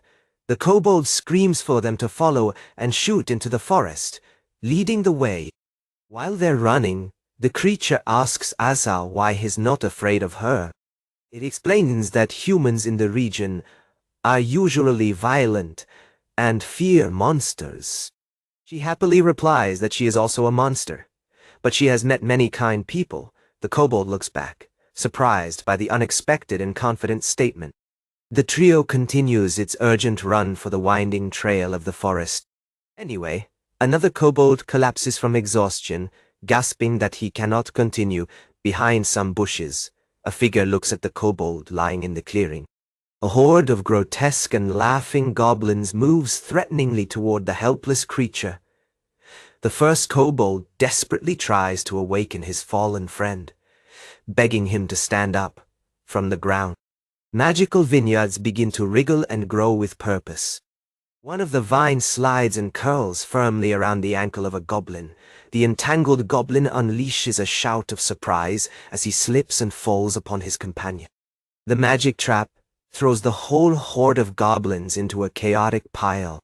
From the forest security, a blonde elf observes her trap being set against the goblin group. Your heart goes off in excitement when you realize your plan was a great success. Squatting next to a little white squirrel, she comments aloud about the amazing noise they made. The commotion scares a couple of big-horned rabbits, making them run away in panic. At the bottom of the hole, a stuck goblin squirms and screams in pain. Goblin's screams echo through the forest, dispersing a flock of birds across the sky. Massive barefoot steps on the ground right next to the edge of the hole. A corpulent hobgoblin appears, brutally striking one of his subordinates trapped in frustration. The elf girl gasps in shock, horrified by the appearance of the mighty monster. Hidden behind a bush, she panics, wondering why such a creature is in this area. Hobgoblin's reptilian eye sparkles as a threatening smile spreads across his face, taken by fear. The elf girl desperately wonders what she should do. All of a sudden, a kid named Luz shoots across the street. The elf girl lurks from her hiding place. Completely baffled by the child's arrival, Luz calmly approaches the goblin troop. Observing that they seem to be in trouble, assuming a heroic pose, She declares that she will not allow them to disturb the peace of the forest. The elf girl is horrified, screaming a desperate warning to Luce about danger. All the troops of goblins, led by their corpulent boss, cast threatening looks toward Luce.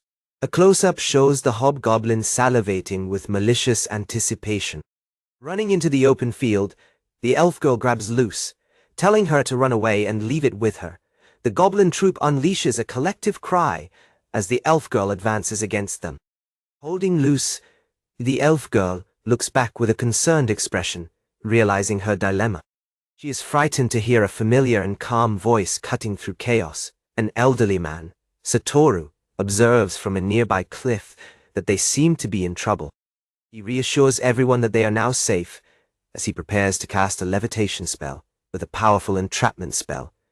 He captures all the troops of goblins, lifting them up in the air. The captured hobgoblin casts a furious gaze, striving against magical ties. From above, Satoru quietly informs the creature that brute force alone will not be enough to free her. He slides down the cliff, commenting he'd rather not kill them. On landing, Luce quickly grabs the back of his tunic in search of security. The little child looks at the grandfather with a curious expression. Satoru carefully considers what to do with his magically captured enemies. He uses his power to make the smaller goblins float individually before him. Watching them, he notes that they seem to be apologizing for their leader's behavior. A single floating goblin sobs and blows its nose, clearly taken by remorse. Satoru gives a severe warning that they will not be forgiven for future transgressions. He then tells the creatures that they should be able to live peacefully in the vast forest. After being released, the hobgoblin and his group bow deeply in a sign of submission.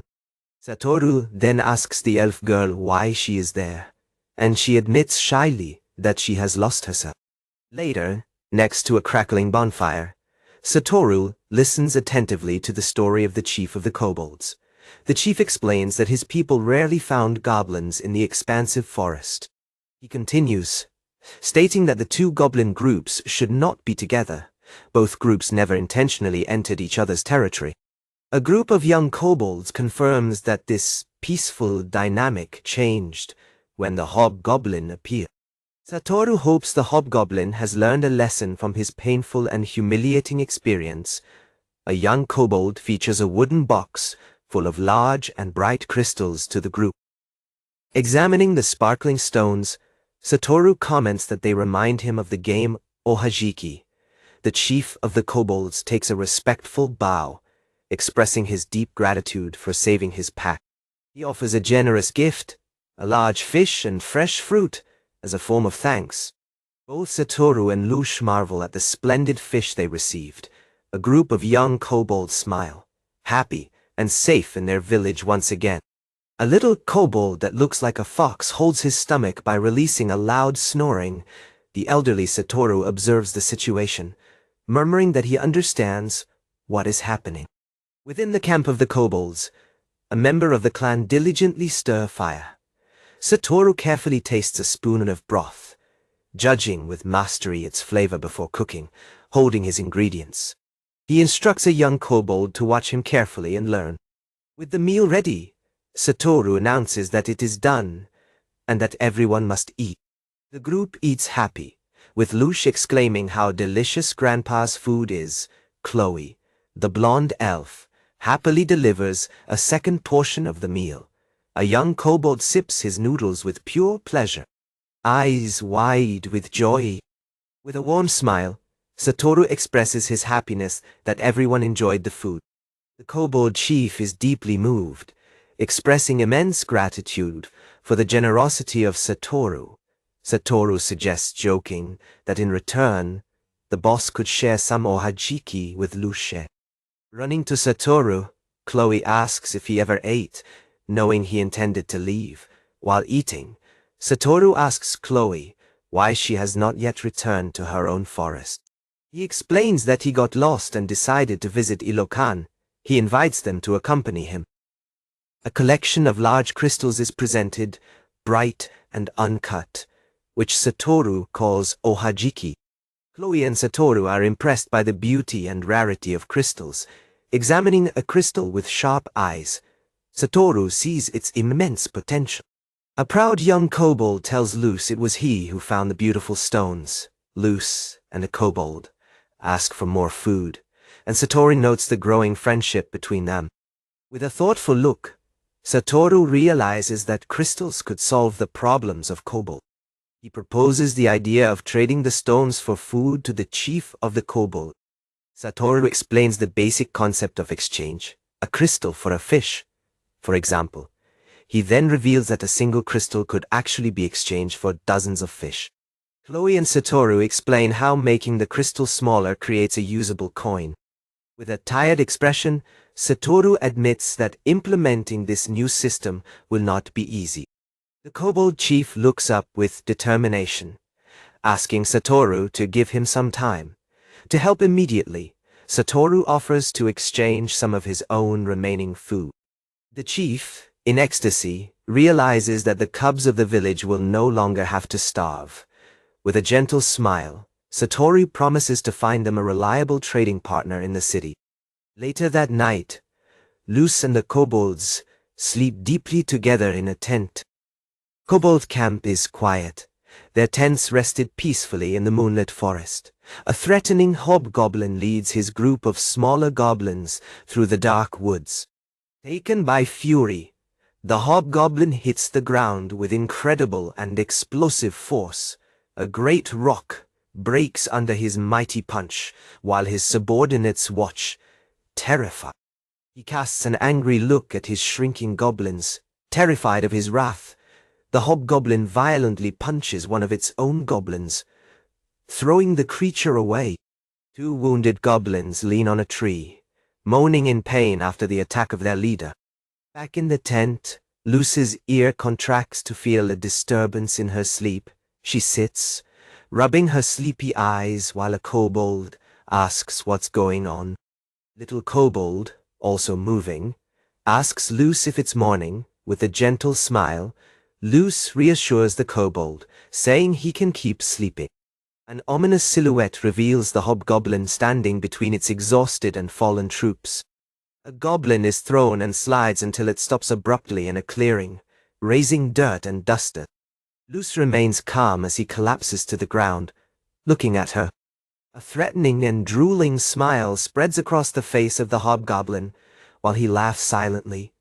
Luce faces the creature's hostility with a firm and serene look. The hobgoblin releases a low, aggressive growl, with drool running from its sharp teeth. In contrast, young Luce's eyes narrow with intense and unwavering focus. It releases a huge torrent of water that collapses on the muscular goblin. The smaller goblins of your group tremble and scream in absolute terror. A large gelatinous goo appears, beginning to consume the defeated body of the goblin. With one last big swallow, the goo finishes its strange and disturbing meal. Luce floats carelessly in the air, commenting that the meal was not very tasty. Turning his attention, Luce now faces the rest of the terrified goblin group. They scream out of fear and start running away in a desperate retreat. With slow and deliberate steps, Luce quietly advances over the shrunk creatures. Her calm approach is enough to stop them. They immediately bow in submission. A wounded goblin wriggles with pain while Luce reaches out to him. A bouquet of magical and bright flowers materializes in their open palms. She gently tells Goblin that flowers will help him heal much faster. The goblins are silent, amazed by this unexpected act of mercy. Luce gently places the healing flowers on the injured goblin arm. Yawning, she turns towards the tent. The goblins begin to gossip among themselves, their questioning and timid sounds. A new day dawns on a peaceful and mountainous forest camp, while the birds sing. Inside a tent, Kobold Marone wakes up, playing Luce's sleepy. Azao observes Luce leaving, and comments about her drowsiness. Luce happily greets Satoru and Chloe, who are doing morning stretching. The kobolds join the exercises, which Marone calls a dance from Asao's hometown town. Wiping the sweat, Satoru comments on Maron's excellent memory. Maron then makes an enthusiastic request to Satoru on behalf of his entire clan. She explains that everyone wants a special nickname, like what he gave her. With great enthusiasm, she asks him to give wonderful names to others as well. Satoru decides to meet the order after breakfast, preparing some sandwiches. He tells Chloe it's a complicated task, and asks for your help, surprising her. During the meal, Satoru is pleased to see Maron and Lucy enjoying the food. A plate of sandwiches is shown, while Maron exclaims how delicious they are. The leader kobold approaches Satoru to discuss a matter.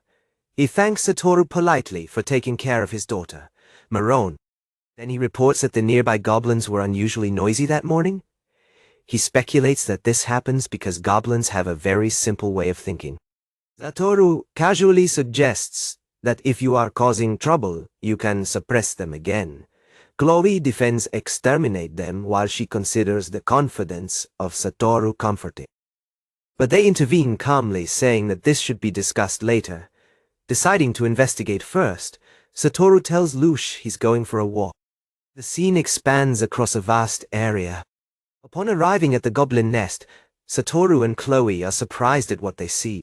They find the goblins doing respectful reverence and serving 3 captive human women. Satoru, Chloe, and Lush observe the bizarre and complicated scene from afar. The goblins, once aggressive, now seem taciturn, sad and completely down. Satoru finds the situation disturbing, but Lush reassures him that it is nothing to worry about. The young woman pulls her grandfather's robe to draw her full attention. What is the contradiction between their surrender and evidence of misconduct? Lucia, with a radiant and confident smile, announces that she has a good ideas. Her statement makes Satoru skeptical and Chloe confused. In a clearing in the forest, a young kobold announces his return to his father's camp. He proudly erects a basket, reporting a successful collection morning. Your father expresses relief that the expedition was free from encounters with goblins, with a sad look. The father recalls a time when they could live without problems. Another kobold explains that they do not understand goblins, only that they are enemies. The father cares about the future, stating that they must continue living in the forest. Your son Maron insists with confidence that their new friend, Satoru, will deal with the goblins. Elsewhere, young Lush quietly claims that her grandfather will not exterminate the goblins. Satoru, her grandfather, observes with a slightly surprised but knowledgeable expression. Their elf companion, Chloe, seems confused by Luch's surprising statement. The 3 travelers are facing a group of goblins, and Chloe continues with an expression of uncertainty. She expresses her concern for Lush, reminding her that her enemies are goblins. Chloe fears the goblins will simply attack again as soon as the travelers leave. Luch reassures her with a bright and confident smile, insisting that everything will be all right. By squatting, she offers to explain her reasoning to the skeptical Satoru and Chloe herself. It draws a diagram on Earth, delineating a plan of mutual economic benefit. His audience, including the goblins, listens with admiration to his surprisingly simple solution. Satoru asks what would happen if the goblins broke their promise. Lush pauses for a moment, holding his stick while considering the question. With a happy smile, she explains that their need for food guarantees that they will keep their word. She asks confidently if her logic makes sense. Looking at the goblins now subdued, Chloe raises another point, concerned about the possibility of a rebel goblin attacking without thinking. Lucia explains that each group should be responsible for policing their own. She looks to her companions for confirmation, asking if they agree with her plan.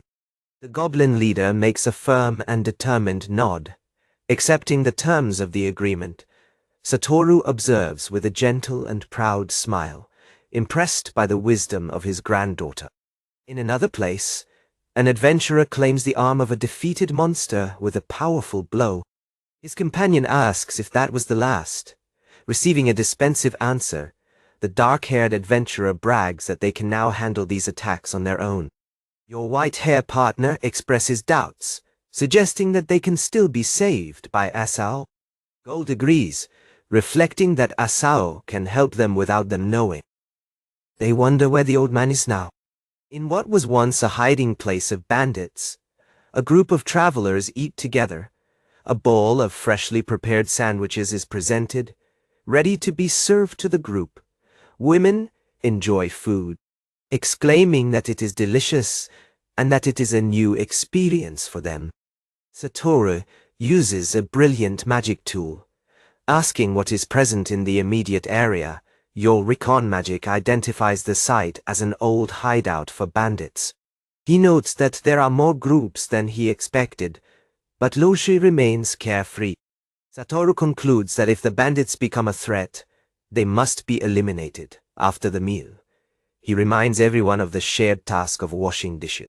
While washing, Kanade marvels at Satoru's kindness and non-violent approach.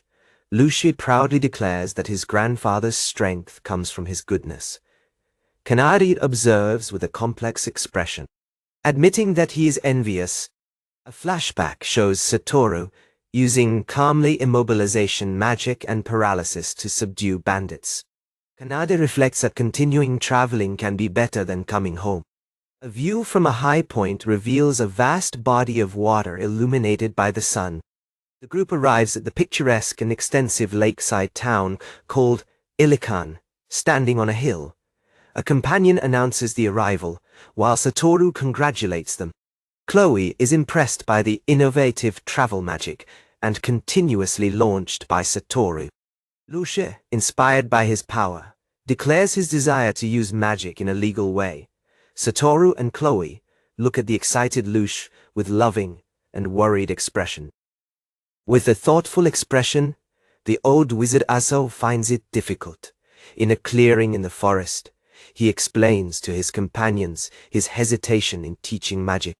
Upon hearing this, his young granddaughter Lushi is discouraged, while Chloe offers a gentle encouragement from behind.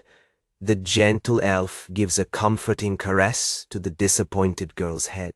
Chloe's reassuring words float in the air, reminding Lushi that she is valued regardless of magic. Asao then expresses his immense pride, valuing Lushi's strength far beyond magical skill. With renewed spirit, Lushi joyfully declares his intention to become stronger in his own way. Chloe reflects that Lushi's great physical strength may be the mysterious reason she can't use magic. After saying goodbye to the women you were with, the group continues its journey, walking through a busy market. Asao announces that the next destination is to go greet God. Upon arriving in the city by the lake of Ilagan, the companions marvel at a floating temple. The old wizard watches the huge boat, noticing its impressive size and the soft swing. The three travelers look at the city, full of boats scattered everywhere. When entering the temple, Lushi is delighted to realize that the interior is made of wood, not stone. A voice then calls for Themen. A young man presents himself as Sarshit, the chief priest of the Ilagan temple. Sarshit warmly welcomes visitors as Chloe and Lushi perform. The priest expresses his confidence that everyone will fall in love with the beautiful city. A peaceful view of the water reflects your feeling, with a sense of peaceful agreement. Sarshit then reveals that the god Ithril instructed him to offer any assistance to Asao. Asao responds coldly that he does not want to need care. The priest smiles and makes an understanding wave, accepting the independent nature of Asao. Sarshit explains that fulfilling the will of their god makes them happy. Offering help regardless, Asao agrees to ask for assistance if necessary, while Lushi admires a great painting. The young woman's attention is suddenly attracted by a meow coming from close up. An elegant black cat comes from a corner, emitting a soft sound. Lushi smiles and reaches out to the cat, while the priest promises to inform the leaders of the guild. Asao decides that it is time to leave, having finished his greeting with the priest. The young girl cheerfully picks up the cat struggling, showing her grandfather her new friend. A hooded figure appears suddenly, calming Lush gently and revealing himself as I thrill. Asao greets the god warmly, playing about his removal from divine duties. The old wizard comments on the popularity of Ithril, evidenced by the many temples in his name. He observes how followers use statues and paintings to feel closer to divinity. Ithril listens with a wise little smile, apparently fun with observation. God asks jokingly if the arts and statues really look like him. Asao continues the provocation, questioning aloud whether the gods have much free time. With a sly smile, Ithril reveals that he came because the item requested was finally ready. Chloe formally introduces herself to Ithril, who recognizes hearing rumors about him. Ithril declares his intention to show Asao the power a god can wield.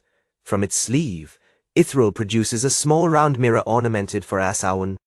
Chloe is gasping, recognizing the immense magic infused into that little object. Asao accepts the mirror with gratitude, recognizing it as the item he had requested. Lucia runs to them, proudly introducing the black cat he nicknamed Mr. Cat. The young woman points to the resemblance between the little mirror and a larger one she saw. Asao opens the mirror to demonstrate his power, causing the cat to flee. The black cat jumps away, frightened by the sudden wave of magical energy. Lucia breathes a sigh of pure shock and enchantment as he looks into the mirror.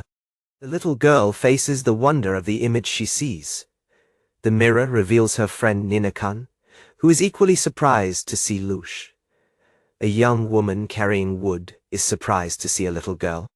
Lucia running towards her group while other children wave. Another young man, Ninakan, gently caresses a cat, thanking him for his company.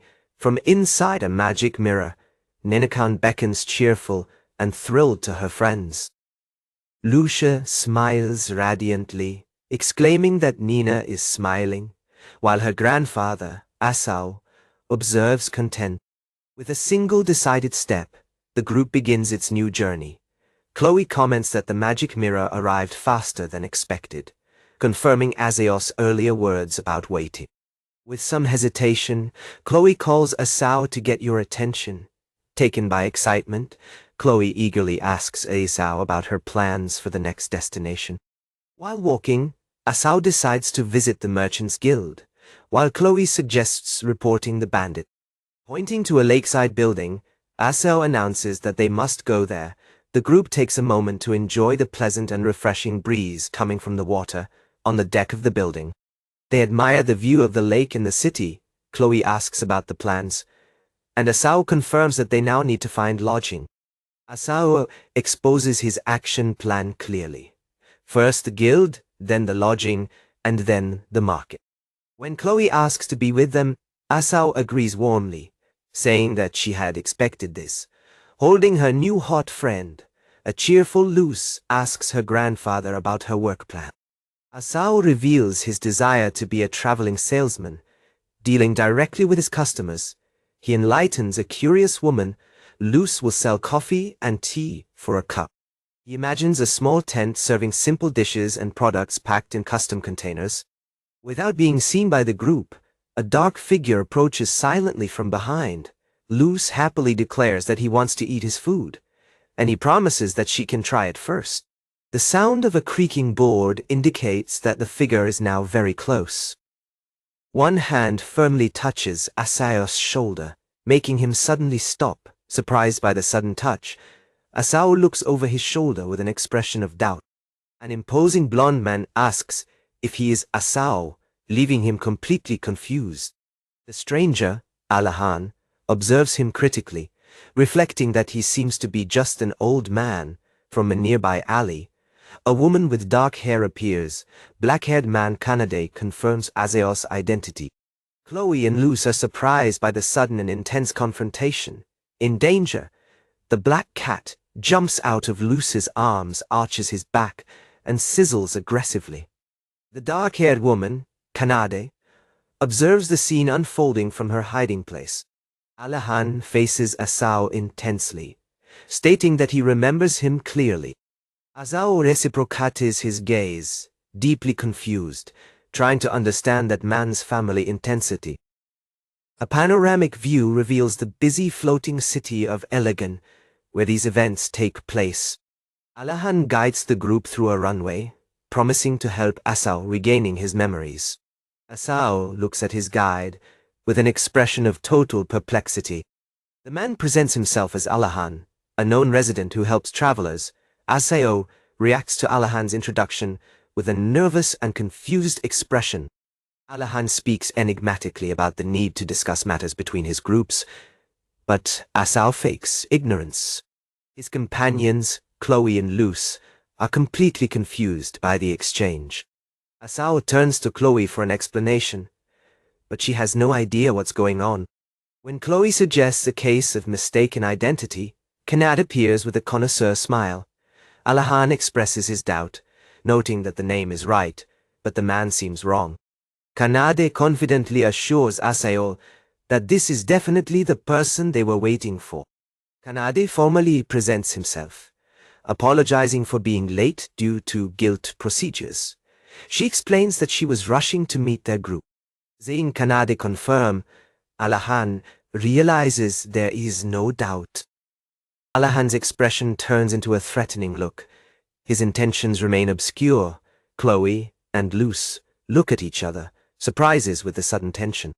Alahan comments on the unlikely group and makes a severe warning that they do not cause problems. Terrified by her intimidating posture, Chloe agrees nervously, stuttering. The elderly trader Asao observes the suspicious local man walking away, expressing his exhaustion. Suddenly, the young woman with long black hair approaches the group at the pier. She presents herself as Kanad, explaining that she cannot return to her treacherous home village. With a reverence, she sincerely asks to join their journey, promising to be useful. Asao agrees with consideration, but counsels her to reflect well on this important decision. His elf mate Chloe reacts to this sudden development with a sigh of shock. Nearby, young Luce observes the serious exchange with an attentive expression. Asao tells Kanade to follow them while exploring the city's guilds and shops. While Kanad walks with Asao, a concerned Chloe follows them right behind. The journey takes them through a wooden runway overlooking the calm waters of the city. Soon they arrive at their destination. The large circular building of the Ilican Asao Guild of Commerce states with confidence that their letter of presentation of Adi will make things quick. Inside, he presents himself politely as a traveling salesman to the friendly guild receptionist.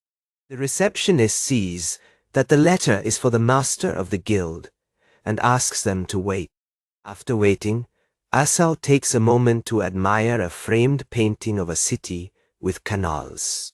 An elegant woman with her hair stuck in a coque appears, presenting herself as Illumina, the master of the guild. Asao, with Luce at his side, humbly thanks her for meeting with a simple merchant. Illumina expresses her skepticism, pointing to the brilliant handwritten letter of recommendation written by Adi.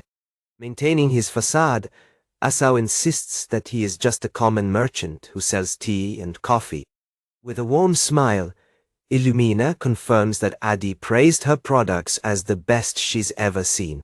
She explains that she and the guild's mistress have been friends for a long time. They're old friends, making that kind of compliment very rare. Asao then suggests that perhaps Illumina would like to prove her products personally. Intrigued, Illumina happily accepts your offer, excited to take your coffee to Ilokan. Asao begins to prepare coffee, explaining the importance of fresh grains and the rich aroma. Illumina mentions jokingly that she heard he acted in areas beyond business and strength.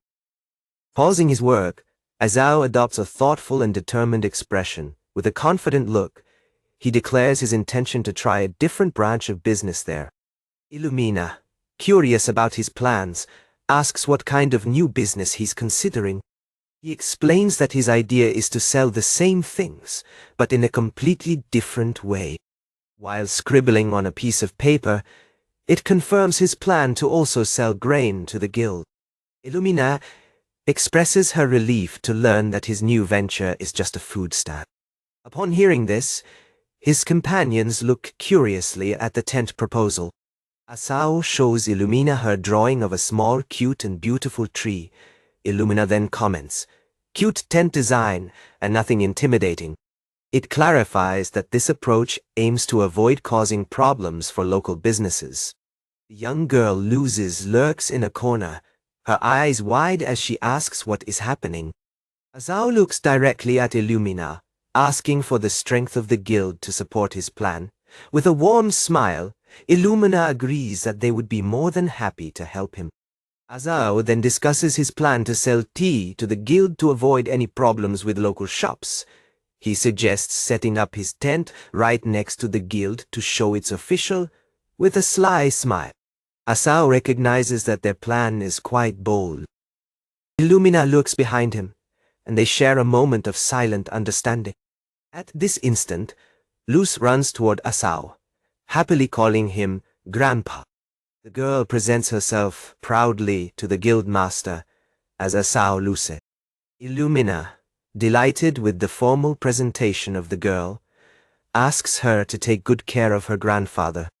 Asao kindly tells Luz that just use his first name when speaking. He then announces the plan to prepare everything for the guild. From the window of his office, Illumina waved farewell to Asao and his companions. The group reciprocates the wave as they joyfully depart from the guild building. Someone asks if she should have let him go like this. From the shadows, the stern submaster Shirahan cynically observes her affection for the old man. The elegant master of the Illumina Guild casts a calm and insightful look back. His subordinate Shirahan questions the absurdity of the situation, suggesting that another was also concerned. Illumina counters by saying that if there were fraud, the rumors would have already begun to circulate. She thinks it's weird that they're not making more money from normal sales channels. Shirahan questions the logic of a food stand with such limited sales potential. With intense eyes, he fears that low prices will harm serious local businesses. Looking out the window, Illumina hears her worries with an enigmatic smile. He turns to her, asking for her official opinion as master of the guild. Shirahan takes a sip of a cup, identifying it as the coffee the old man prepared. Taking a sip, he says it's not bad. Some time later, inside the hot springs, in the bath, Chloe points out how the distant lake is weakly lit. Leaning over the edge, she expresses her joy for the many tiny lights. Kanade explains that it is only the night fishing season, but expresses his desire to see. Chloe observes Kanade's vast knowledge of the lake. The young woman observes the boats lit by lanterns with wide eyes and glare of enchantment. Kanade admits that his familiarity with the lake is not accompanied by any special affection for him. To change the subject, Kanade asks about Asao, surprising Chloe with a sudden question. She asks about Oso's true identity, observing her modest claim to be a merchant. Chloe agrees that Asao is certainly full of mysteries. While Luz thanks you, Kanade listens to them and comments, asking if that's the way they see him. Luz happily declares that his grandfather is a friend of an incredible god. From a high angle, a solitary figure relaxes in the male thermal spring. Chloe, in the women's bath, she gets scared with a sudden sound or flash. In the male bath, an old man washes his face and hears the comments about a flash that disappears. The old man in the bathtub is suddenly frightened by an unexpected noise. A young man appears, offering a friendly greeting when arriving with a basin. He smiles and asks politely the old man if he can join him, the young man exclaims, and the old man smiles. He's surprised the old man is really there, and the old man is enjoying the special gift of an outdoor bath. The young man asks if the other still really wants to come home. Thoughtful, the old man admits he's not so sure anymore. The young man feels relieved by this, noting that this world is a pleasant place. He admits his sincere surprise with the unexpected change of the old man's heart. He notes that the behavior of the old differs from the other, reincarnated. Compliments on your kindness. The old man avoids comment, saying he doesn't know about it. The old man explains that he imagines his talking to Takumi with everyone. He concludes that it was worth taking his place, knowing that Takumi is well. With a gentle smile, the old man expresses his deep sense of relief. After the bath, the two men are seen drying up in the locker room. A sudden gust of wind raises the young man's long hair hilariously. He shows the old man an interesting device that blows wind with magic. The young man feels alive again, what the old man finds amusing for a god. He is confident that the great effect of the bath will restore his energy and strength. The old man notes that Luce and the others seem very energetic. The young man sincerely thanks the old man for taking care of Luce. The old man reassures him, calling Luce a good, honest girl. He freely declares his sincere thanks. The next morning, a voice declares that it is a beautiful day to open trade. The elderly Takumi and his companions celebrate the successful inauguration, highlighting their efforts. Luz mentions that they are also serving potatoes, confident that customers will be delighted. With a gentle smile, Nadia expresses her genuine excitement for the day of work. Takumi notes, thinking, that Luz is less shy, commenting on the rapid growth of children. The scene moves to a large circular building of the commercial guild, located by the water. Inside, Guildmaster Illumina, Submaster Shirohan and Manager Satya await our guy's arrival. Shirohan's intense eyes narrow as he emits a severe warning about causing trouble. Takumi and Elf Chloe is visibly surprised by the officer's aggressive tone. Chloe observes with concern, while Luce watches with innocent curiosity and wide eyes. With a calm smile, Illumina intervenes gently, prioritizing the guild's business discussion first. Takumi graciously offers tea to guild members before they begin the conversation. After tasting the tea, Satya remains unbelieving, while Shirohan remains indifferent. Satya insists enthusiastically to Shirohan that incredible tea is a specialty they must acquire. While tea is served, Takumi asserts his right to choose his business partners. Satya makes notes while Shirohan protests, saying that price and quantity are unprecedented. Illumina and Shirohan taste tea, and Satya watches with joy. Takumi smiles satisfied, while Chloe observes with a slightly irritated expression. In the guild office, Illumina explains that coffee and tea are both lucrative products. She confidently claims that she set the high price based on her own judgment. Shirohan reluctantly agrees with the guild's purchase decision, but imposes a condition. He points aggressively, warning them not to do anything strange in his tent. Chloe, Nadia, and Luce furiously retort that they would never do anything strange. Luce shows his teeth and says, declaring they won't do anything wrong. A gentle hand rests on Luce's head, soothing her with a slight caress. Looking up, Luce asks Grandpa if he doesn't get mad at people. Takumi just says it's okay, reassuring her. Chloe and Nadia, still seated, express their dissatisfaction with the situation for Takumi. Takumi thoughtfully suggests to Shirohan that he try the tent on his own. Illumina asks Shirohan why he's so excited, and he confirms he'll be there. Standing on the counter, Shirohan casts a severe look, leaving the Takumi group visibly uncomfortable. He explains his suspicion that Takumi is a front for a larger, darker organization.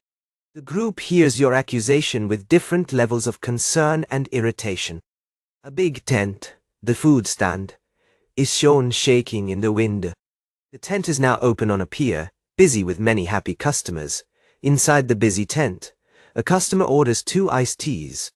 At a distance, Shirohan and Tsuchiya observe the successful operation with skepticism. Shirohan crosses his arms, determined to reveal what he believes to be his true intentions. With cynicism, Sasha comments that trust is what matters, not just low prices. A satisfied client praises the sympathy of the tent attendants and says she wants to come back. A nearby baker confirms that the tent has increased its own sales of bread. Nadia smiles serenely, stating that they are happy when customers are happy.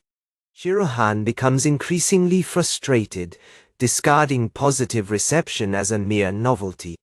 Decided to settle the matter, he marches firmly toward the tent to investigate personally. On the counter, Luz welcomes him with a radiant and welcoming smile, asking what he wants.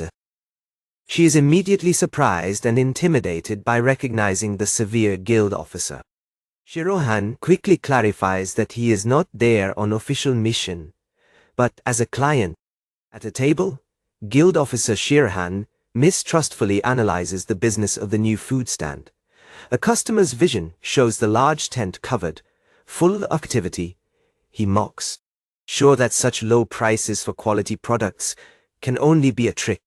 The elderly owner, Asao, approaches the Shirohan table, offering to take note of the request.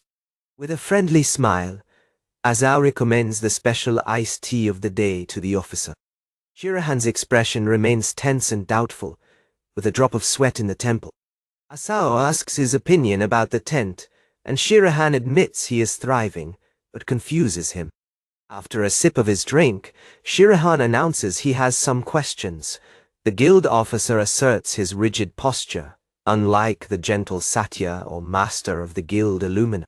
Asao calmly agrees with the interrogation, saying he doesn't care at all. With a connoisseur's smile, Asao praises Shirohan's principles. The comment enrages Shirohan, who furiously demands to know who is being a coward. Jumping from his chair, he gesticulates that Asao accompany him for a private conversation. While walking down the pier, Shirohan accuses directly Wing of running a strange business. Asao quietly admits that, seen from the outside, his operation is really intriguing and worrying. Pointing accusingly, Shirohan insists that Asao must have a secret and hidden motive. Holding his chef hat, Asao calls Shirohan insightful and offers to explain his plan. Luz carries a tray while his colleagues attend to the movement. At one of the tables, a mother is sitting with her happy son, enjoying the meal. Nadia, one of the tent workers, observes the scene with a serious and thoughtful expression. From her point of view, she sees her superiors, Illumina and Saikia, moving away. At a distance, Asao and Shirohan continue their intense discussion along the pier. Satya approaches her boss, Illumina, with her face marked by concern as she speaks. With a serene expression, Illumina asks her subordinate what seems to be bothering her. Nearby, customers gossip. They say the severe Shirohan doesn't like the tent and can cause trouble. A close-up shows Shirohan in a moment of pure frustration and anger, creaking his teeth. The two women discuss the flourishing reputation of the tent, which is a cause for concern for them. Illumina states that her priority is to ensure that the guild's business is not compromised. Satya, nibbling on a snack. I wish Shirohan didn't overthink things when the food is so good. She wonders aloud why he insists on being so stubborn about the new popular tent. While you clean a table, Light goes to the kitchen. She's worried Shirohan will find a reason to shut them down. His face is overtaken by anxiety, fearing that he can close the deal. One hand reaches a new order of iced tea and a paper tray with fries. Illumina comments that the food looks delicious, but Nadia fears that this is just the problem. Chloe, an elf employee, notices the sad face of Light and asks if she's tired. Light frantically explains that the store is in serious trouble and may soon disappear. Illumina expresses her desire to maintain a good long-term relationship with her supplier Wingo. Tanyan, a member of the guild with cat ears, jokingly interrupts serious conversation. Satya calms her friend, preparing to explain the complex situation involving Shirahan. The busy scene shows the group of concerned women gathered near the tent counter. Satya reveals that Shirahan is trying to close the tent. But they don't know why. Nadia, who was listening in silence, quietly states that everything will be all right. Her peaceful statement surprises her friends, who demand to know what she means. Holding a hand-drawn diagram, Nadia explains the tent's temporary business model. She clarifies that the secret is that most customers are new to this kind of food.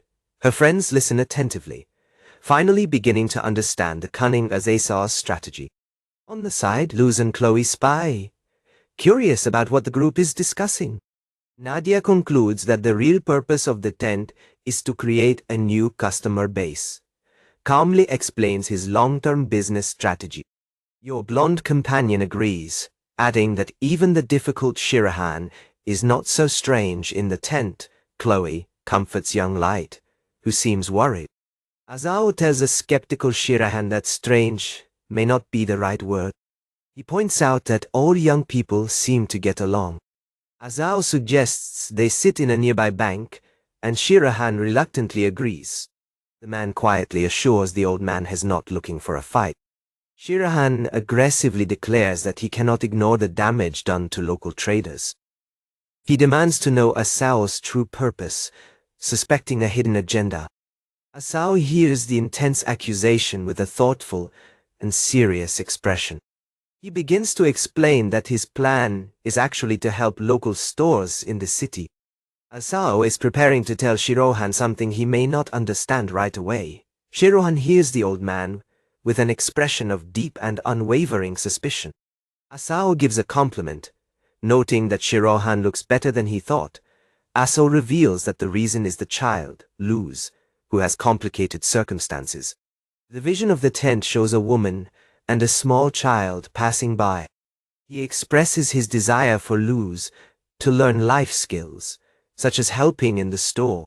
Asao continues, explaining that he wants her to learn to talk to other people.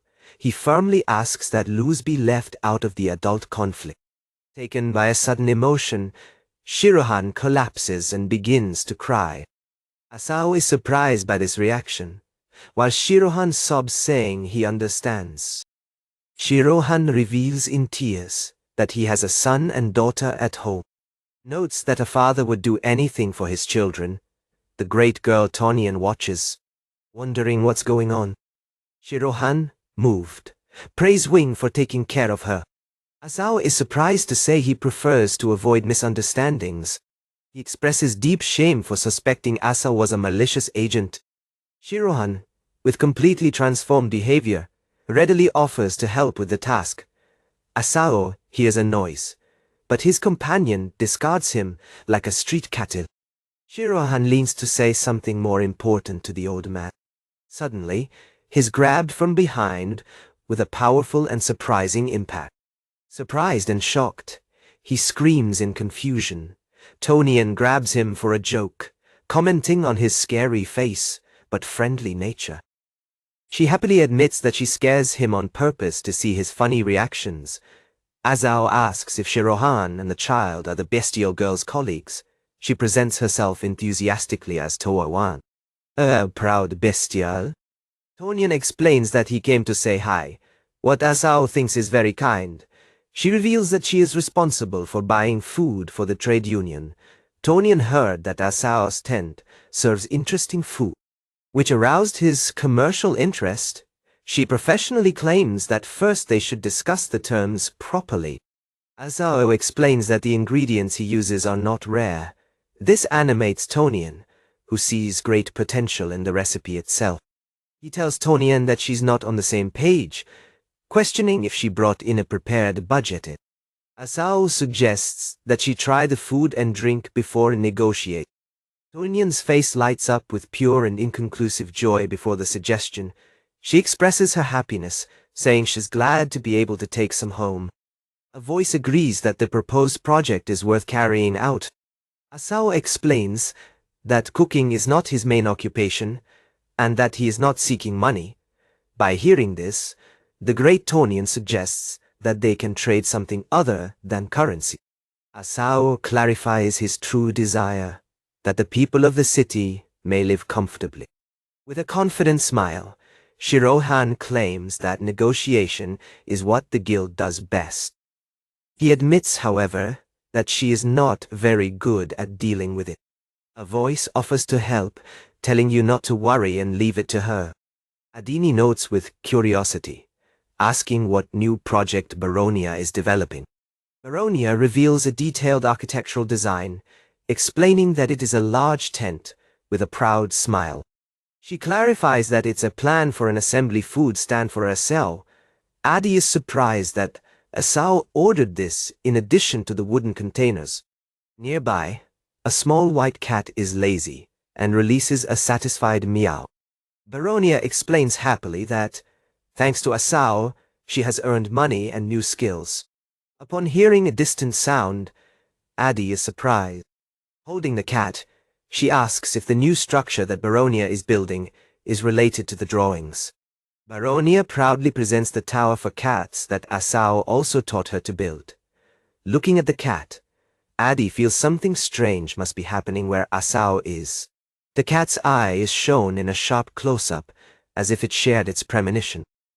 In another place, the eyes of a black cat spread as they observe something among the bushes. At the Kimugita Inn, a voice thanks you all for attending the meeting. Through a window, Asao is seen preparing for his cooking class at the food stand. The pillars of the commercial guild express their great expectation for the lesson. The innkeeper warmly welcomes the large group, happy to learn from them. Wing carefully guides a young woman's hand, teaching her the correct cutting technique in another part of the kitchen. Shirohan peels potatoes while Tonyan handles a skillet. Using hashis, a thin slice of potato is delicately placed in the pan. A man serves tea, while Asao gives you an encouraging sign with his thumb. The finished dishes are presented, with one hand announcing that the time for tasting has come. Sitting around the dining table, Asao praises the spacious and clean kitchen of the hostel. The owner reveals his own plans to start selling lunches to local events, with an accessory smile. Asao observes, the owner has a good sense of what is coming. The innkeeper thanks Asao, explaining the high cost of heating up the large inn bath. He explains that Asao's presence allowed him to offer this rare luxury daily. Asao smiles warmly, saying that he and the young light also enjoyed the bath. At the table, Shirohan seems angry, while a woman next to him writes with a feather. Shirohan asks Satya about his expression, just when Tao Yuan enthusiastically suggests an exchange.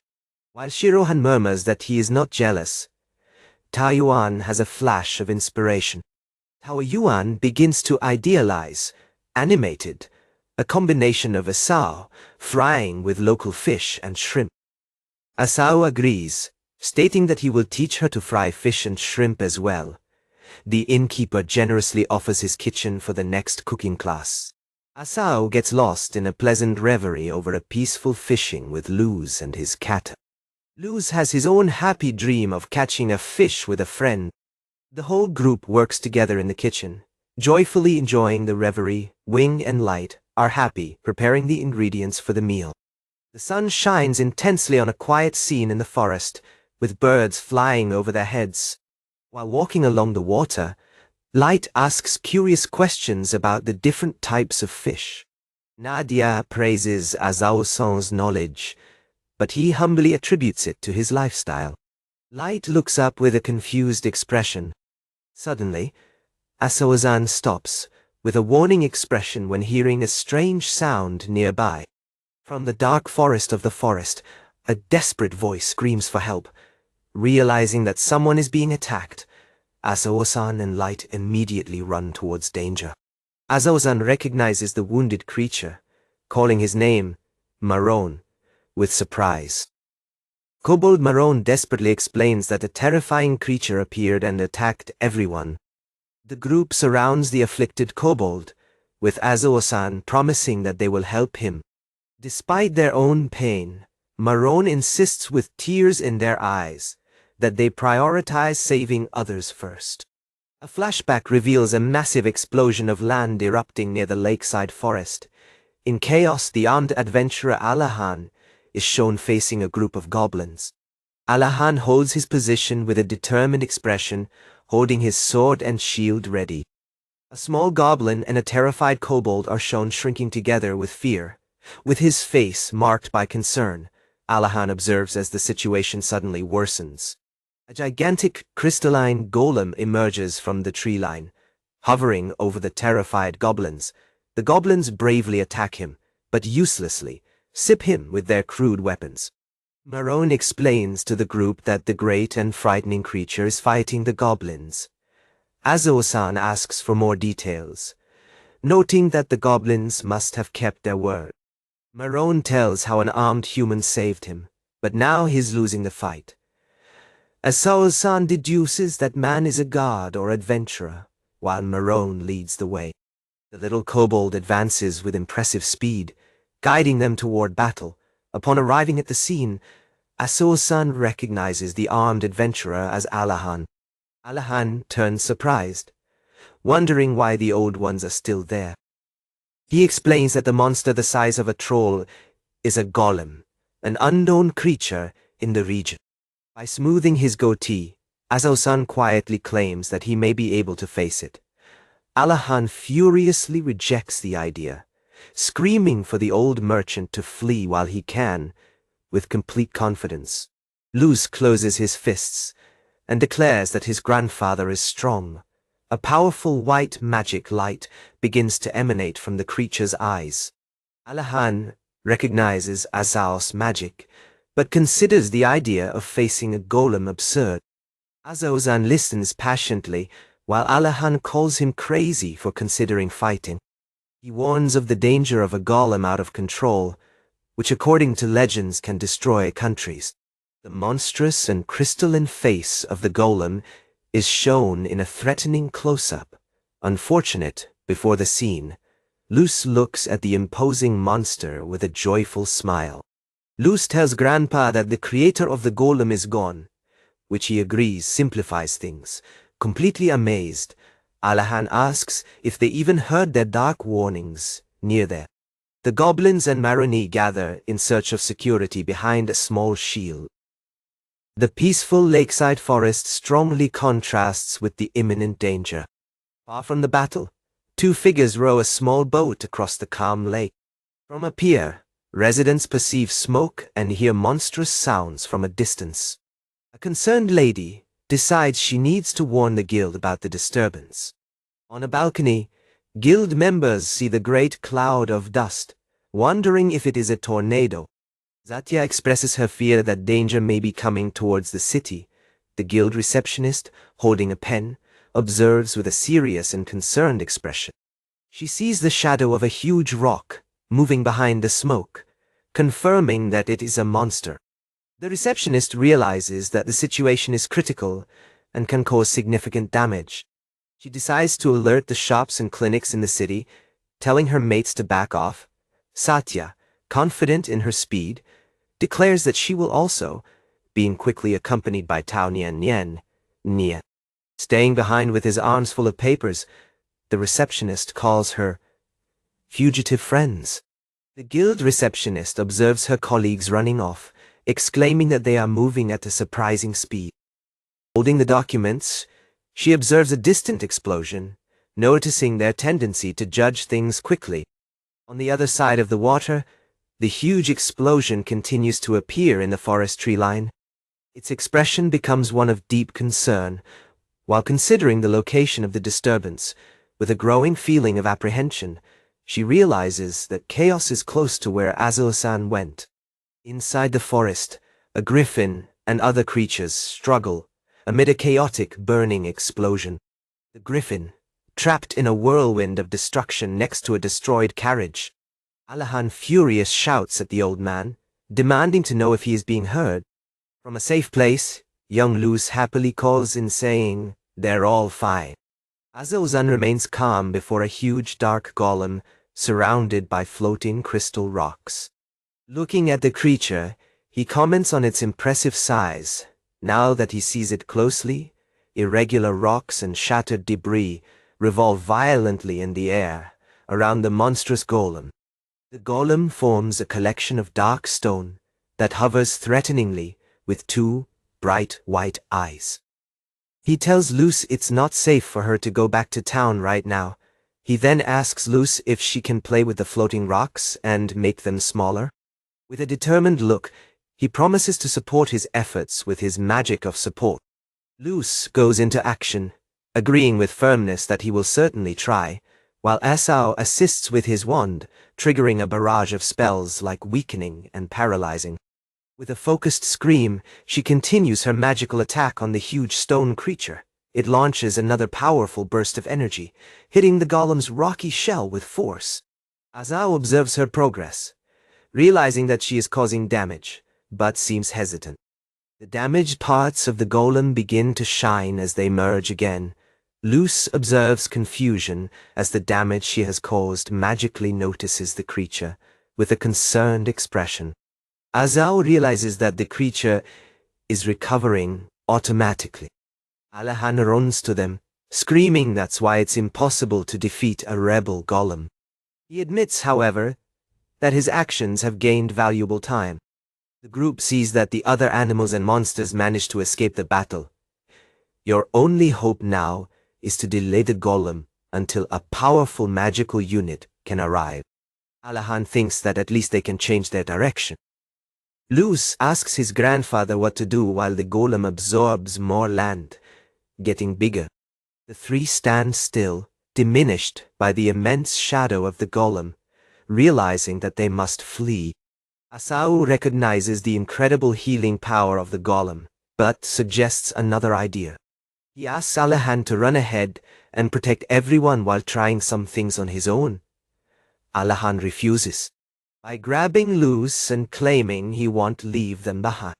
The young lady pulled the knight's dark cloak to get your attention. With a bright and confident smile, Luz tells him that his grandfather is a very powerful magician. Alahan is speechless, his face a mask of shock and exhausted disbelief.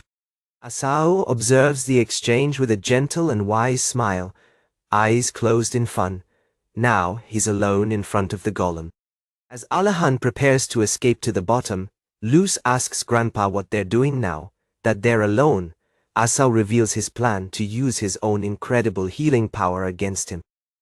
From hiding in the bushes, Alahan calls, watching them with concern. The kobold Maroni appears, surprising Alahan by promising not to run away. Alahan tells the little creature there's nothing she can do to help this situation. With fierce determination, Marone declares that he will help Asio this time. A sudden and massive impact frightens Alahan and Marone. Luz channels a large amount of energy into his fist for a powerful attack. It releases the concussive explosion with a scream. Throwing it against the golem, the energetic handle reaches the golem torso, destroying its stone armor with immense force. Having struck a powerful blow, Luz exclaims joyfully to his grandfather, as Aozan stands before the golem, warmly thanking Luz for her impressive contribution. The damaged golem stone body begins to shine as it begins to regenerate. With a flash of magical energy, broken pieces of golem fly back to reconnect. Watching from the sideline, Alahan notes with concern that a wound like this heals instantly. More fragments of the form of the golem fly magically to reconstitute your body. Pieces of earth and rock begin to float upward, drawn by the colossal creature.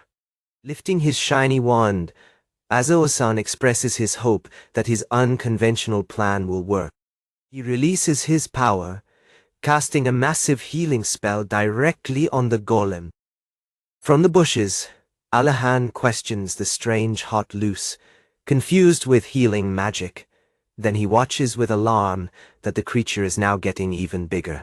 Rumbling of power, the form of the golem expands as it absorbs magical energy. Now immense, the monster hovers over the little figures of Asawazan and Luz. A group of kobolds and goblins realize that something went very wrong. Alahan notes that the golem's movements are slowing, finally understanding Asao-san's strategy. The rocky exterior of the golem breaks and hardens, its dark eyes visible inside the shell. Luz looks at his grandfather with a radiant smile, congratulating him on his success. With a calm and satisfied expression, Asao-san recognizes that it seems so. A panoramic view shows the port city with the petrified golem visible from a distance. Within a meeting room, city officials discuss sending an inspection team to the golem site. Alahan reports that they neutralized the golem thanks to the magic user, Asao Dono. He explains to the board that Asao stopped the creature using only support magic. Two of the board members listen carefully to the incredible details of the report. An express board wizard who has never heard of such a user. Another officer speculates that Asao-san must be a code name for a famous wizard. Alahan adds that the young child with Asao was also a brilliant martial artist. A member of the long-haired board concludes that Asao is a benefactor of the city. Alahan confirms that, though Asao claims to be a merchant, seems harmless. Suddenly, two guards burst in, announcing they are from the East Fort and have urgent news. The guards seem surprised to have interrupted the important board meeting. One bold officer informs another man that the golem situation is almost resolved. Alahan insists that regardless of their identity, they must properly thank the Asa owner. The bald officer then asks Alahan where the mysterious wizard is at that moment. Alahan explains that Asa went straight into the forest with the wild animals after that. The massive and crystalline form of the petrified golem remains silent in the forest. Around a crackling bonfire, several forest creatures gather in a clearing at night. Asao, Luz, and a multitude of creatures sit peacefully around the fire in the forest. Asao-san comments on the surprising appearance of the huge golem, out of nowhere. Looking at the petrified figure, he notes that golem can no longer cause destruction. Luz happily suggests that the giant statue could now become a home for birds. The majestic paradise bird formally thanks the great wizard for defeating the golem. He explains that creatures owe him a great debt for protecting his precious home. The bird continues, saying that they talk to each other about what humans might want. He declares that they have come to the conclusion of offering him one of the greatest treasures in the world. The bird offers him a special and decorative feather. Both Asao-san and Luz raise their eyes with expressions of complete surprise before the offer. Asao tells the magnificent creature that it did not have to be so much trouble. Ignoring him, the paradise bird pulls a long, beautiful feather from his tail. Marone, the kobold, exclaims amazed that it's a feather for a paradise bird. Asao accepts the gift, comments on its beauty, but you notice something strange about her. With a thoughtful expression, Asao-san murmurs in quiet appreciation of the gesture. Young Luz and kobold Marone eagerly ask to see the magnificent feather. The great bird explains that the penalty has a special and useful power. Surrounded by creatures, Asao-san recognizes his sense of duty as they express their gratitude. The old wizard sits with the various forest dwellers, listening to their concerns. He promises to inform the people of Ilikan, establishing a safe haven for them. One of the kobolds mentions he was coming back from a brilliant exchange of stones. With a happy smile, Asao-san concludes that the trade agreement seems to be going well. He looks aside, with a calm and wise expression while watching the scene. Two kobolds and one goblin observe with curious and slightly confused expressions. Asao-san declares that the petrified golem will now serve as a useful milestone. The imposing black crystal golem remains silent under the loose of two moons. The paradise bird announces that it is time to return to its nest. Spreading its wings, the paradise bird tells his devoted friends. The bird offers a blessing to Asao-san's future voyages. Its silhouette slides through the starry sky, leaving behind the peak of the golem. Luz waves an enthusiastic farewell, while her grandfather watches with a gentle smile. Maroon offers to light the way to the city with his little lantern. The kobold insists it's fast and will be fine coming home. Maroon expresses how pleasant it was to meet them, although she thinks it caused trouble again as Ozan blinks, revealing that he also got what he needed thanks to the call of Maroon.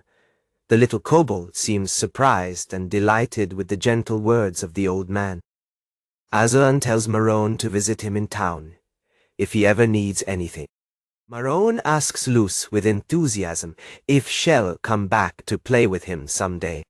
With a radiant smile, Luz promises that they will fish or walk through the shadows together. Maroon asks what fishing is, and Luz proudly declares herself to be a great fisherman. A new day dawns with the sun rising on the horizon over the waters. He skillfully tests the impressive flexibility of his newly created fishing rod. The store owner, corpulent, expresses his total admiration for the incredible curvature of the rod. Luz asks if this is the rod he made with the materials they collected. Ozan confirms that he made the cable with bamboo-like material. The friendly shopkeeper reveals his own love for fishing and asks about Osan's plans. Ozan says he's going fishing, but he doesn't, because he has plans for something better. Aisha, excited, asks to hold the new legal fishing rod, and he agrees, explaining the care. The woman named Nadia asks a question about local fishing methods. She explains that in Ilican people mainly use nets or harpoons to fish. Nadia notes that pole fishing is inefficient, as fish often escape from the hook. Satoru agrees that pole fishing is less productive, but is concerned with the tools. He wonders aloud if he should consult the Guild of Commerce for solutions. Nadia reminds the scary-looking man in the guild with an expression of displeasure. The apprentice, also a fishing enthusiast, caresses the mustache in deep reflection. All of a sudden, you have a brilliant idea, like a metaphorical lamp lights up over your head. It suggests the possibility of adding several needles to the tip of the line. Luz praises the master's cleverness, wanting to catch even the small fish. Nadia carefully observes the new sparkling hook with an indecipherable expression. Nadia suggests, with cynicism, that the Guild of Commerce would recommend overly expensive fishing equipment. From a door, Shirohan appears with a severe look, making a comment about the conversation. He goes out to greet Satoru's group on a busy morning. Satoru asks if it is possible to find a craftsman for specialized processing. Shirohan assures that he knows the best craftsman, a skilled and visionary business partner. He confidently tells Satoru to trust him, as if they were on a great ship. Luz happily asks his grandfather Satoru if they're going out again today. With a knowledgeable look, Satoru begins to outline plans for the coming days. He draws a simple map on Earth, illustrating the planned journey to the blacksmith. Walking through the port city, Aisha expresses her excitement with the next fishing trip. The group waved goodbye to a man in an apron from the inn. Inside a busy workshop, two blacksmiths work hard in an incandescent forge. Shirohan and Satoru are waiting for the blacksmith. The blacksmith master, wearing sunglasses, declares that the other hook model is superior. He disdainfully refuses to alter his hooks, saying that the current format is perfect. Shirohan quietly suggests that his new model could revolutionize the city's fishing industry. Shirohan quietly suggests to Satoru that they should leave, but trust his plan. He reveals he has a secret plan while a black cat watches out the window. The cat scratches the window. Shirohan tells his friends to just watch. Satsu calls the blacksmith, asking about his cat's favorite food. The blacksmith raises the eyes of his work, intrigued by the unexpected question. He asks Shirohan if he has it while the cat lurks out the window.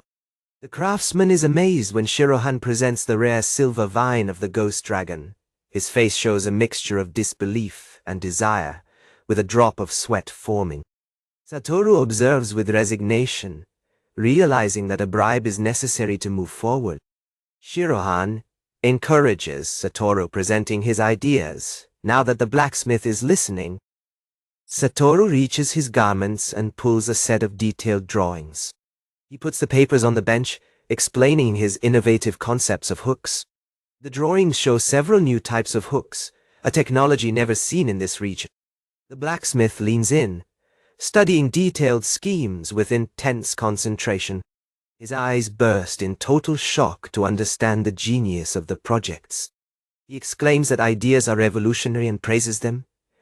He asks Satoru why it looks like that. Satoru humbly asks if he can sue them, and the blacksmith agrees with enthusiasm. Now fully committed, the craftsman tells them to return the next day. Satoru's group moves away from the workshop, with the day's mission accomplished. A great creature like a pterodactyl lands on the nearby roof, watching the port city. A close-up reveals the intelligent and reptilian eye of the creature, intensely observing the group. The group walks along the pier, not being observed from above, in a dark, flooded cave. A lizardman leader feels the presence of the old man. He perceives great power while a subordinate asks what was discovered. The leader confirms that the human is the wizard who defeated a golem earlier. The creature, similar to a plain pterodactyl, through the village of those with a mighty flap of wings. Luce points something in the sky to her grandfather as they walk. The lizardman leader declares that his lands and way of life are in danger. Flying lizards fear that the newcomer's powerful fishing methods will destroy the lake. Aisha points to the creature, like a dinosaur flying high, surprising his companions. The leader commands Thesis, his best warrior, to eliminate the threat. The muscular warrior Thesis rises, accepting his mission with a tail movement. The determined face of the warrior Tessie is shown in close quarters, his ferocious eyes reflecting his oath to stop the threat. At sea, two fishermen on a small boat realize that the fog is getting denser. One of them suggests pulling the fishing nets and returning to port through the thick mist. The ornamented bow of a mysterious ship appears silently on the waters. A figure on the deck of the vessel notes that the vessel is clearly not a fishing vessel. The two fishermen look at their faces, astonished by shock and apprehension, in silence. A heavily armored lizard man is seen. Identifying the vessel approaching as a warship of lizard men, the ship passes fast, with its powerful mat shaking the surface of the water. While men shout a warning, a fisherman complains that the passage of the great ship will scare away all the fish in the area. His companion points out that the lizard man is armed with a sword, expressing that the situation is dangerous. While the warship continues on its way, one of the men observes its trajectory with growing concern. He estimates that at its current speed, the hostile vessel will arrive in the city of Ilikan in half a day. One of the fishermen expresses their concern, feeling that they cannot simply let the armed ship pass. Your friend argues that it may be an internal conflict, a danger that they must avoid at all costs. With a concerned look, the first fisherman decides that at least they should inform the port authorities. His partner reluctantly agrees as they watch the warship disappear into the distant mist. A large outlet reveals the beautiful and extensive port city of Ilikan, with buildings built on water. Outside, a large circular restaurant on a pier. Satoru and a young companion are seen. Inside the busy restaurant, Satoru and his little companion, Luce, carry food trays throughout the full room. An outside voice called Satoru, accusing him of not keeping his end of the bargain. A young woman afflicted by the Guild of Commerce, Satya, bursts into place, exclaiming that their exclusive recipes are now scattered throughout the city. An apprentice at a table asks the distressed Satya what is happening, while Satoru and Luce observe it. Satoru calms her down and asks her companion, Satya, what's going on? He then kindly asks Satya to calm down. Satya apologizes for interrupting their meal, explaining that she was in a great hurry. She presses Satoru, demanding to know if he gave the recipe for food from the tent to someone other than her guild. While Luce eats happily, Satoru firmly denies giving the recipe to anyone else. Satya, with distressed appearance, declares that this makes the situation a serious problem. The apprentice confirms his fears, saying that there are reports that Satoru's food is being served in other restaurants. Satoru's eye bursts out of shock by processing this amazing information. Satya asks herself aloud how someone could replicate the dishes without knowing the secret ingredients. Satoru apologizes for the inconvenience, recognizing that he now understands why she was so agitated. He smiles serenely, stating that if customers are happy, then he is satisfied. The apprentice reminds him that the issue at stake is the reputation of the Guild of Commerce.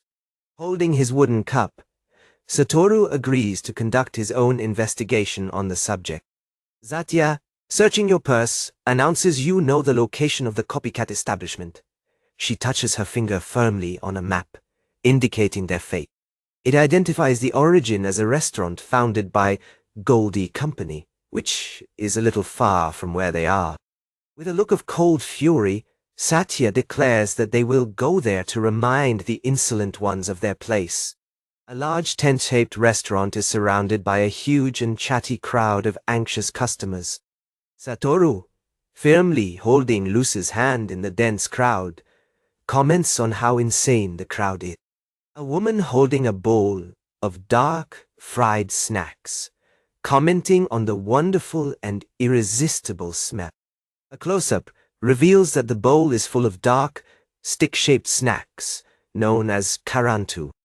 The young woman looks at the food with suspicion, observing that it looks exactly like theirs. She begs Satoru to be more cautious. The attendant, Basta, observes with a tense and thoughtful expression. Inside the restaurant, Satoru's group approaches the counter to order. One hand serves a plate of dark, fried snacks at Satoru's table. Satoru notes the familiar smell while the owner, Satya, asks his opinion. The group is sitting with Bastia standing nearby, observing the intense situation. Young Luce curiously puts a piece of controversial snack in her mouth. Luce declares that it has a different flavor, while he thinks with his assessment. With a radiant smile, Luce exclaims how delicious the snack is. Bastia observes with a thoughtful and slightly relieved expression on her face. Satya angrily expresses her certainty that the recipe was stolen from the guild. While other customers attend, Satya declares her intention to have a proper conversation. Satya asks what the confusion is, while Satya and the rest of the group are stunned. Satya confronts directly Fo, asking if she owns the establishment. The noble girl's face is a mask of pride and determined anger. Satya holds the dish while demanding to know how she got the recipe. The lady's expression hardens as she faces back, irritated by the prosecution. Bazea begs Foa to contain herself, but she responds impatiently. Foa warns Basta that he will be blamed for any consequences. Other customers in the restaurant turn to watch the increasingly intense confrontation. Satoru comments to Bestia, exhausted that he seems to be experiencing difficulties. Bastia tries to mediate, while Satya firmly denies knowing any recipe. The attendant quietly suggests to Satya that she take the situation back. He warns you that causing a scene will harm your family's respected name. Satoru calmly declares that evidence is needed before conflict, while Luce continues to eat. With his cheeks full, Luce exclaims, "Happy! How delicious the food is!"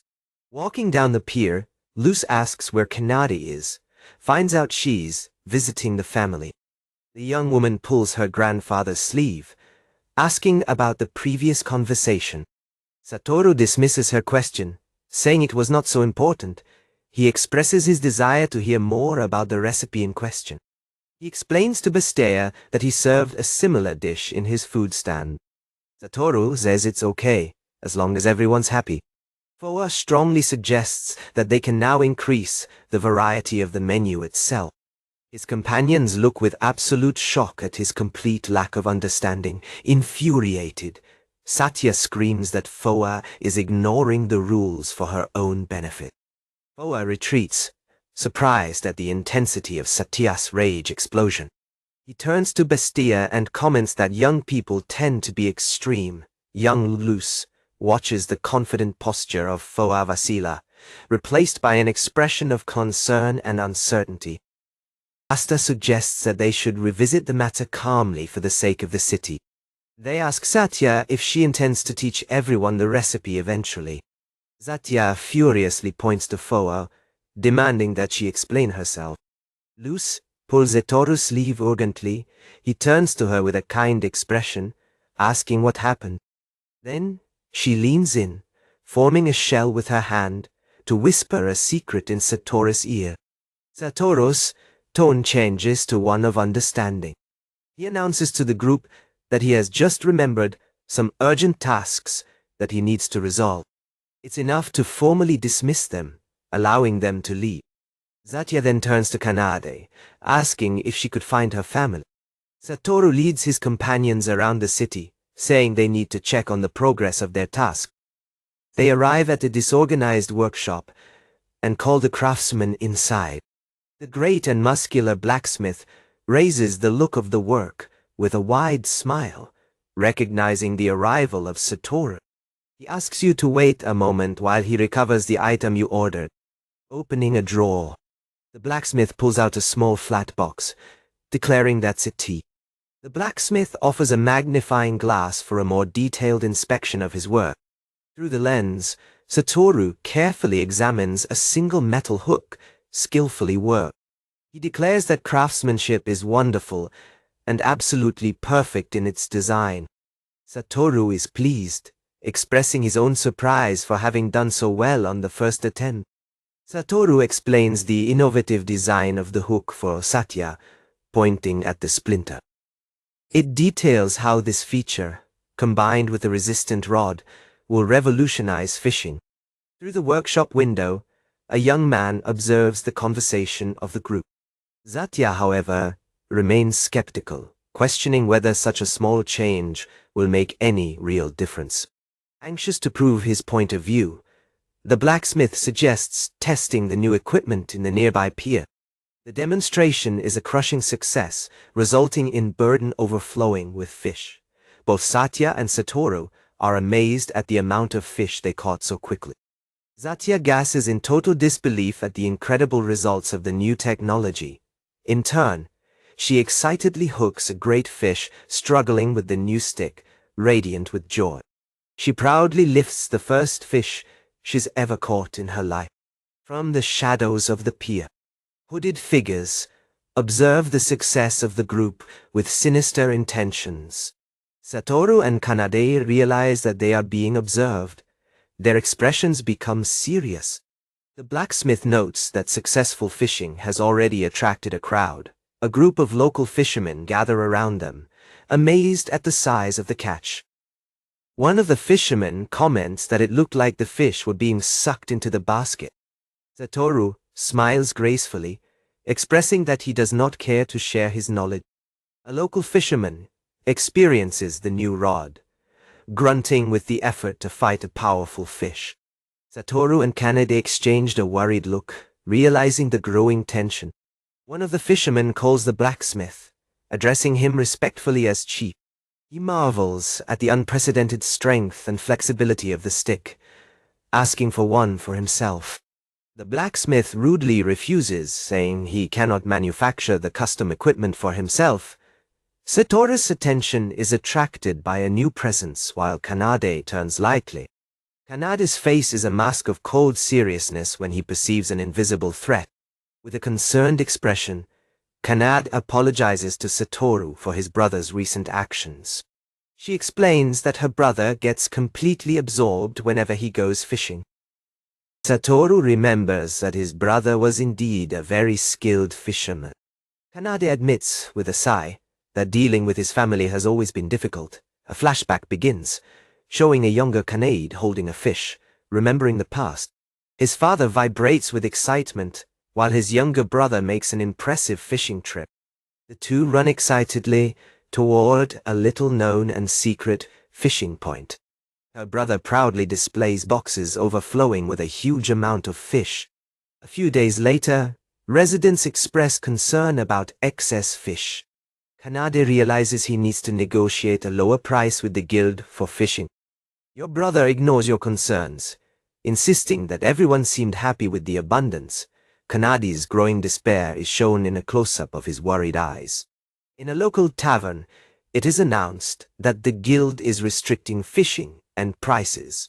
Upon hearing the news, your brother declares in anger that he goes to the guild. Kanade tries to explain that they are fishing too much and need to preserve the fish. Her father ignores her, retorting that a fisherman's job is to sell fish. Feeling defeated, Kanade gives up, realizing that there is no sense in continuing to argue. She regrets that her family does not hear or consider the future of the village. Back to the present, she explains her desire to learn Satoru's business method. Satoru appears walking along, with Luz holding his hand joyfully. He shrewdly observes that she wishes to care for both the family and the village. Kanade looks at him with a questioning expression.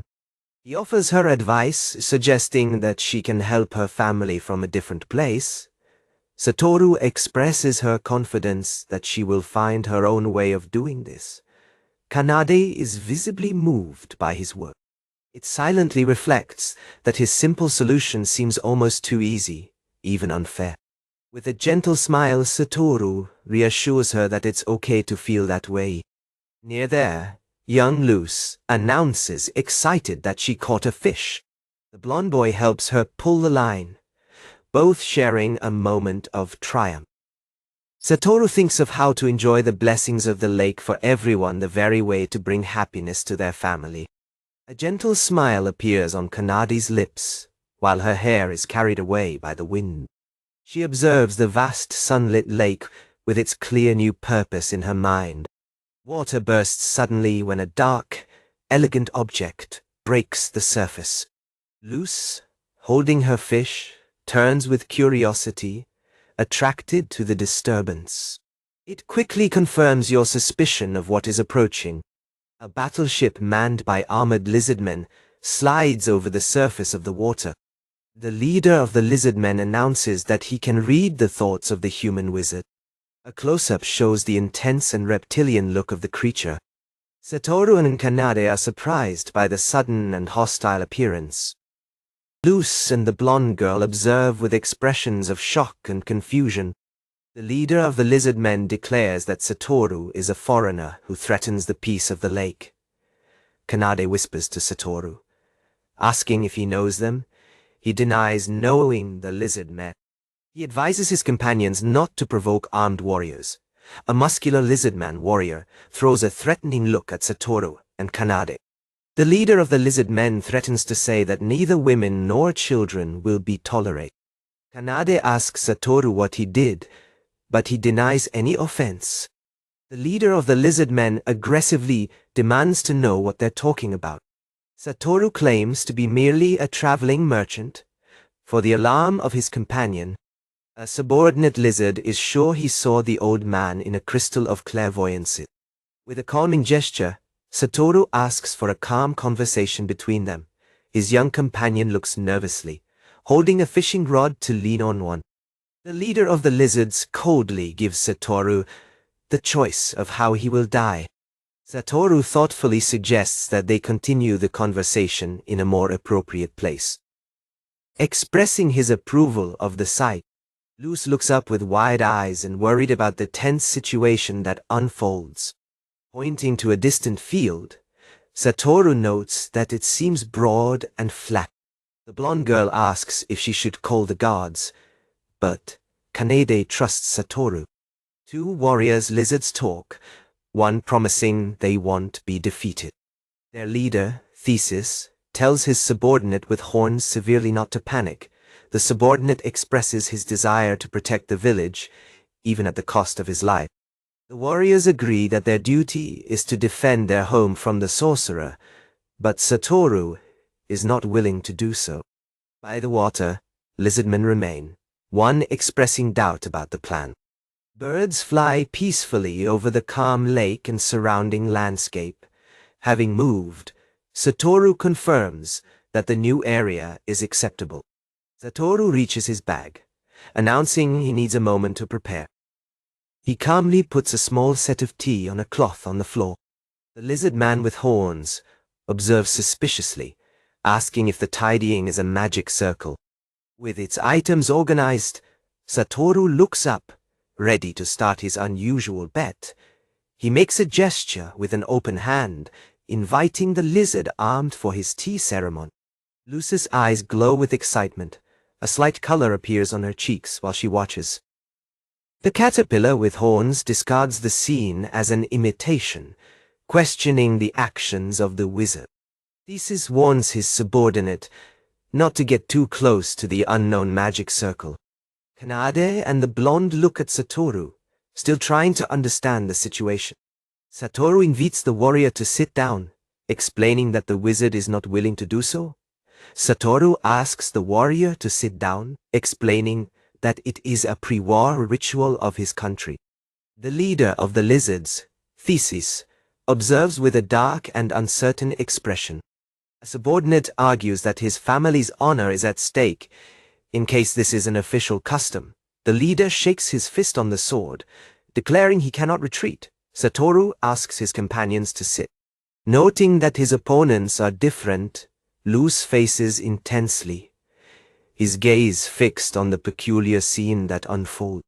An attentive lizard man comments on Satoru's controlled posture, suggesting that it is a legitimate form of war.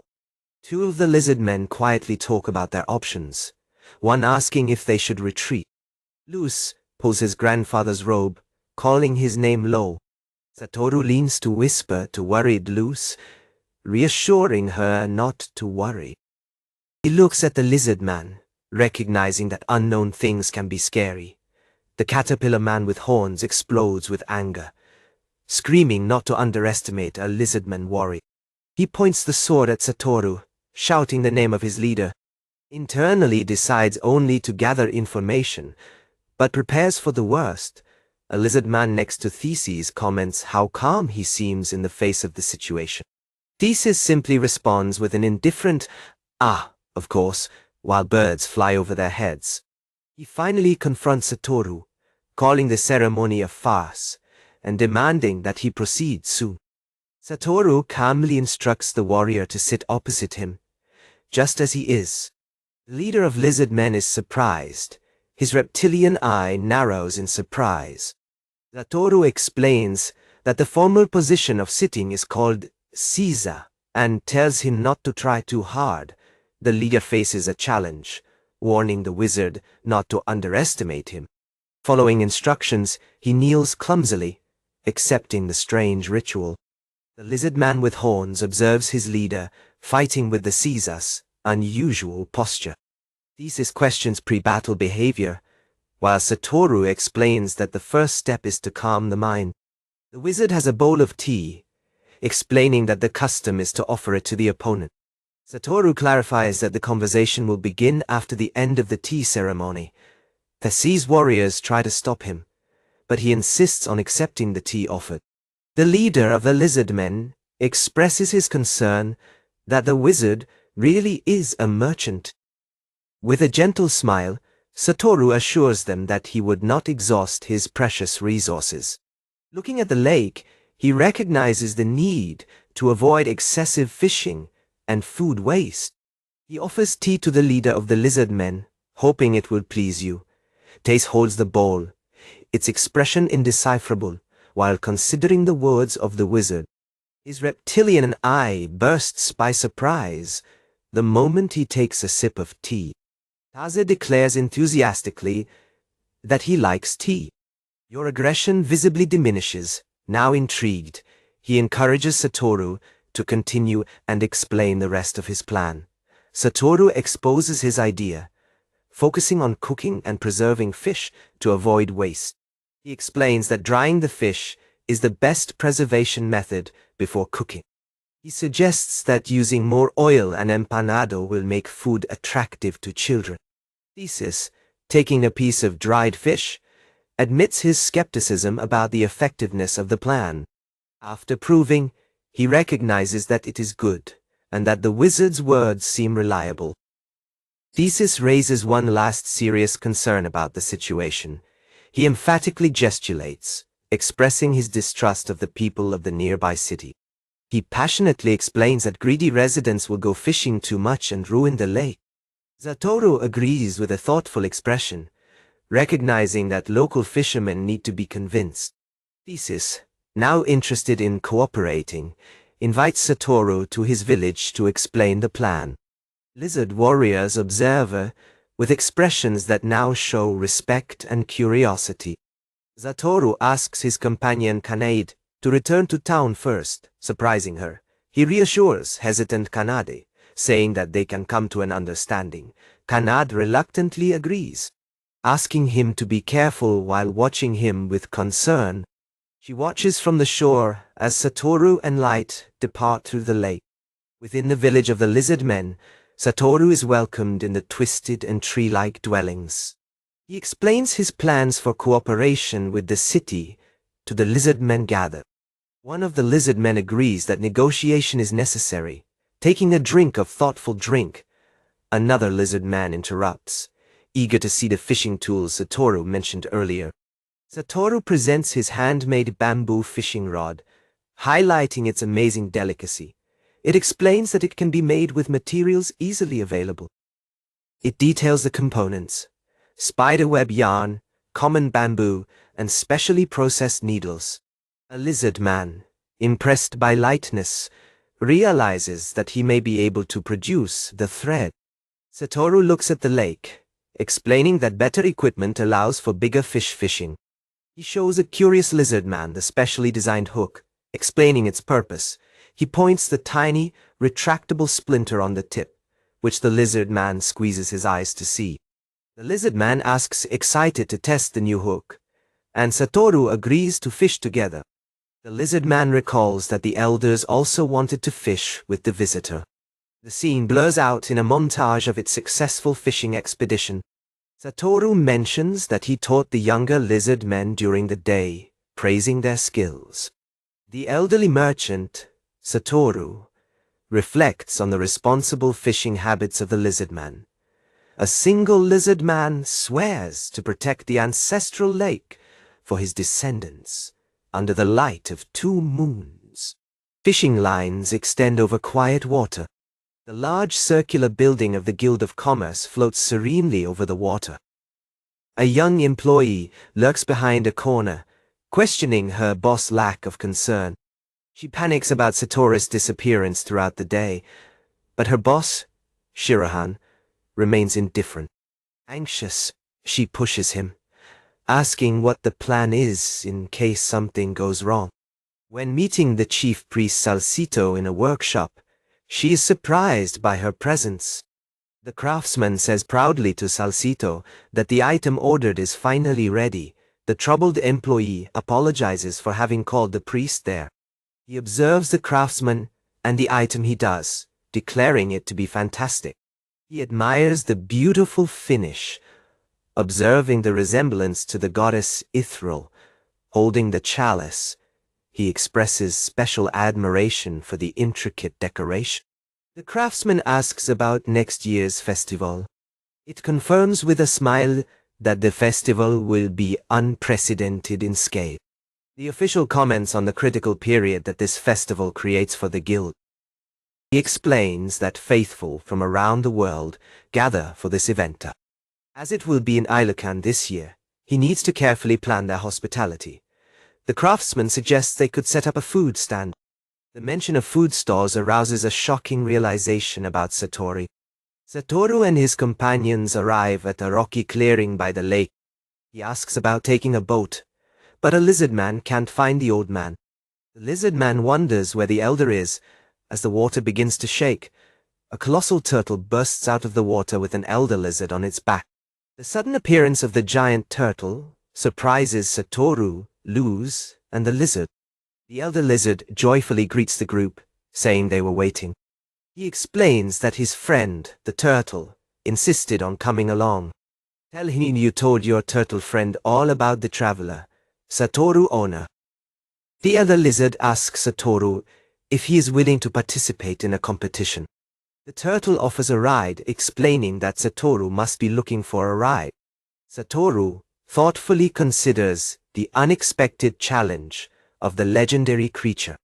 Luz looks at his grandfather with the expression full of curiosity. Satoru kneels to reassure a curious Luz that everything will be all right. The giant turtle watches them with a light smile on her face. Kanade quickly walks down the pier towards the floating building of the guild.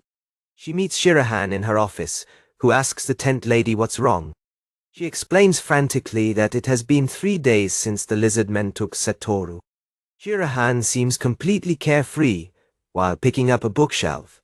Kanade asks what was the purpose of the old man's visit to the site. Kanade recalls Satoru's mission to convince the lizard men about fishing. While Shirahan goes through a book hash. Kanade adds his not back yet, questioning if he's not worried. Shirahan explains that Satoru's magical power rivals that of all local magicians. Despite his assurances, Kanade still expresses doubt and concern. Shirahan makes a disciplining gesture, closing his book with a snap. He smiles, declaring that Satoru will prove his value with deeds, not with words. She expresses her concern, saying that you can never be sure of what can happen, even with loose presenter. His companion discards his concerns with confidence, adding in an enigmatic way that he feels a little pity for the lizards. Kanade is confused by his strange and unexpected comment. In another place, a huge reptilian foot is shown on the dusty ground. Elder Tion offers to introduce the giant turtle, while merchant Satoru asks about the identity of the creature. Tion explains that the creature is a sonnet turtle, a legendary being known as the Lord of the Lake. Tion notes that the fact that the turtle, usually silent, shows interest in someone is a highly unusual event.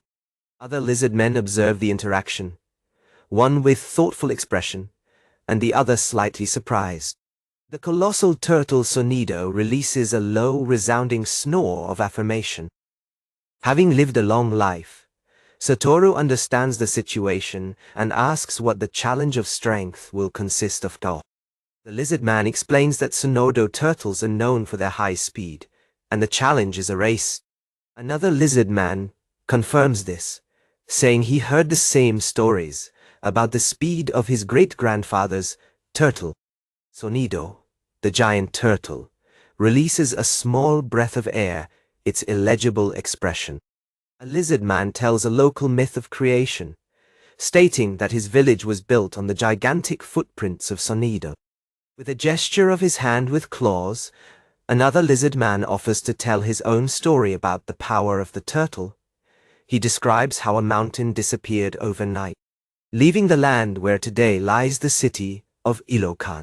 Because of his immense power, Sonido was once revered by the locals as the lake god. A lizard man turns to Tion, the elder. Presumably to confirm the fantastic stories, Tion adds to the legend, describing how Sonido used to fly and cast magical flames through the night sky. The whole group, including Satoru and Luz, listens with admiration to the incredible tales about Sonido's power. Sonido, looking at Tion, acknowledges that stories show the respect that lizard men have for him. Beholding the landscape, Sonido admits that his memories are scattered for having lived so long. The giant turtle gently clarifies that the last story about her flying was just a dream Tion's grandfather had as a child. Satoru unleashes a discreet and complicit laugh when hearing the truth behind the fantastic legend. He reminds the turtle that he's just a traveling salesman, and that hell eventually have to leave that place. Sonido expresses his expectation of confrontation, stating that it will be the most interesting dispute in a long time.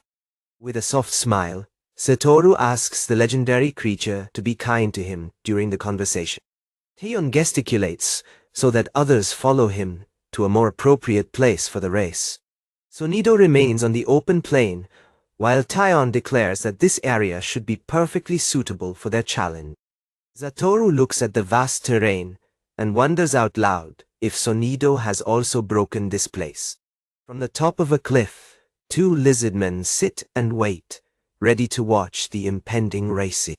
The lizardman realizes they are about to witness the true power of Satoru and fears that they are in danger.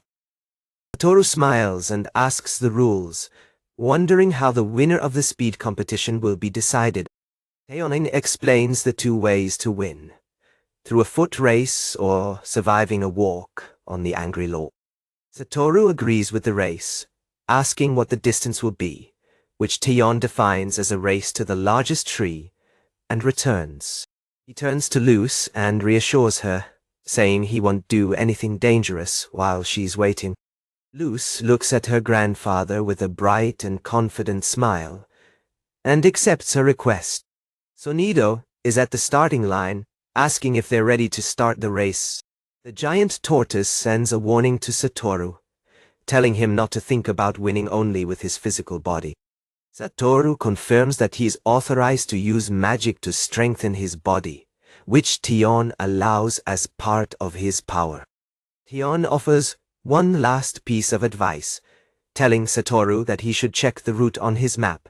To study the course, Satoru invokes a small projection of bright map in his hand. He claims to be prepared, commenting that he doesn't remember the last time he ran a mile, sitting on top of a cliff with Luce. Taion makes a gesture to the two competitors to take their initial positions.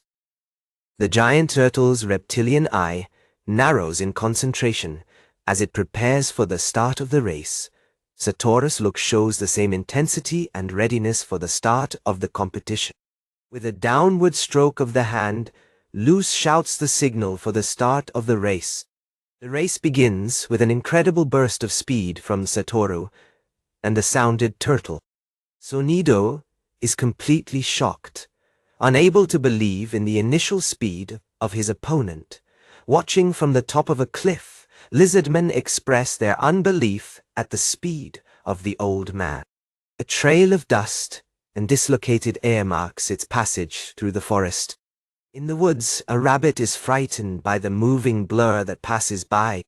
Satoru jumps through the air easily, letting a confident sound slip away. He marvels at his own speed, realizing it's the first time he's run so fast. The ground itself seems to tear with the force of movement. With focused determination, Satoru keeps his eyes fixed on the way ahead. Sonido recognizes Satoru's impressive leadership, noting that he seems to have plenty of time. The turtle's eye reveals its surprise, admitting that being ahead is a feat. Running alongside his rival, Satoru reciprocates the praise, stating that Sonido is as fast as expected. The Tartatuga questions aloud why such a fast creature would need a ride. With a connoisseur smile on his face, Satoru suggests that he simply wants to be with friends. The giant tortoise sketches a fun little smile, finding the old man's perception amusing. A confident smile appears on Satoru's face as he prepares for the next step. He announces that they are approaching the point of return, a gigantic tree at a distance. A wide view of the landscape shows the vast distance the two corridors have already traveled. Waiting on the cliff, the lizardmen worry that the old man may have fallen. The old Taion recalls that his own duel with Sonido took 2 or 3 hours. Luce points out that their initial speed was much greater than the elder's experience. Another lizard man comments that the race may end too fast even to fish. Thinking they'll have a long wait, one considers taking a nap on top of the cliff. The casual conversation is interrupted by a booming sound and 2 clouds of dust approaching. The lizardmen are amazed, realizing that the runners are already coming back. Taion makes comments, impressed by the great speed and the constant distance between them. The lizard man of San concludes that Satoru's resistance is superior, questioning his human abilities. Radiant of pride, Luce celebrates enthusiastically, exclaiming how amazing her grandfather is. The race ends in a final and chaotic explosion of steam, speed, and energy. A smiling lizardman spectator declares he already has a clear winner in the contest. When the dust goes down, one of them says he just witnessed quite a fight. With a slight panoramic view, Satoru expresses his relief and joy for winning the race. Luz runs to his grandfather, praising him for being so awesome and cool. The giant Sonedo turtle humbly admits that the world is bigger than I imagine. Satoru thanks Sonido for the fun fight, saying he never met anyone so fast. Theseus wonders out loud if he can ever ride a creature like that. Sonido formally heads for Satoru, which is below the cliff where lizardmen observe. He commits as a subordinate to Satoru and humbly asks to receive a name. Satoru initially gets confused, asking why the name Sonido is not enough for him.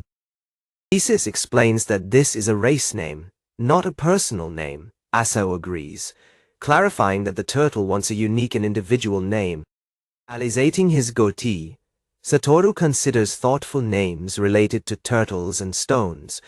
Luz observes with curiosity in her eyes, realizing that her grandfather had an idea. Sonido then declares that there is still one more game for them to play. In a sudden surge of energy, the final game begins with Luz in the center. She rides happily on Sonido's back, hoping hell go faster and faster. Lizard men observe marvel. Commenting on the girl's strength, an old lizard smiles, saying that the young woman certainly has spirit. With a cry of pure delight, Luz's eyes shine with excitement. Mounted on the turtle at high speed, Luz declares how much fun she is, and suggests a sudden curve. The wild movements of the creature cause 2 observer lizards to be launched into the air. After the ride, Luz asks if it's over. Meanwhile, the turtle, Sonido, is impressed that she smiled all the time. Satoru approaches 2 lizard men. They comment on how close it was, while asking who he and the girl are. With a gentle smile, Satoru admits he was about to intervene. Satoru proudly declares that his companion, Luz, you're a very strong girl.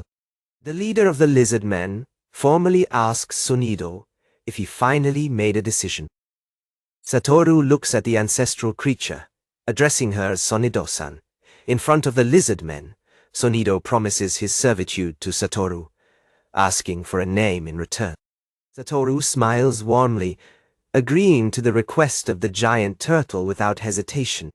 Observing the vast landscape, Satoru offers company instead of servitude, which Sonido accepts with joy.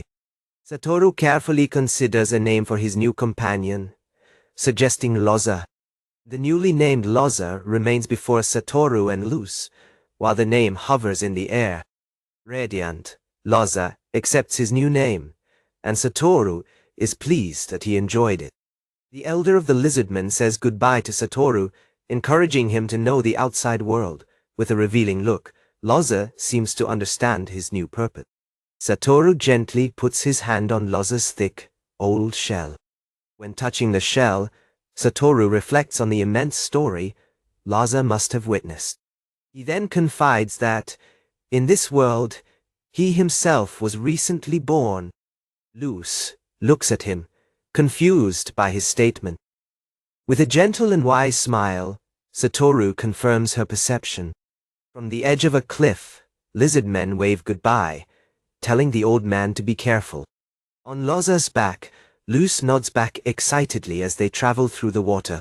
As they slide over the lake, Loza asks if the speed is good, and Satoru confirms that it is perfect.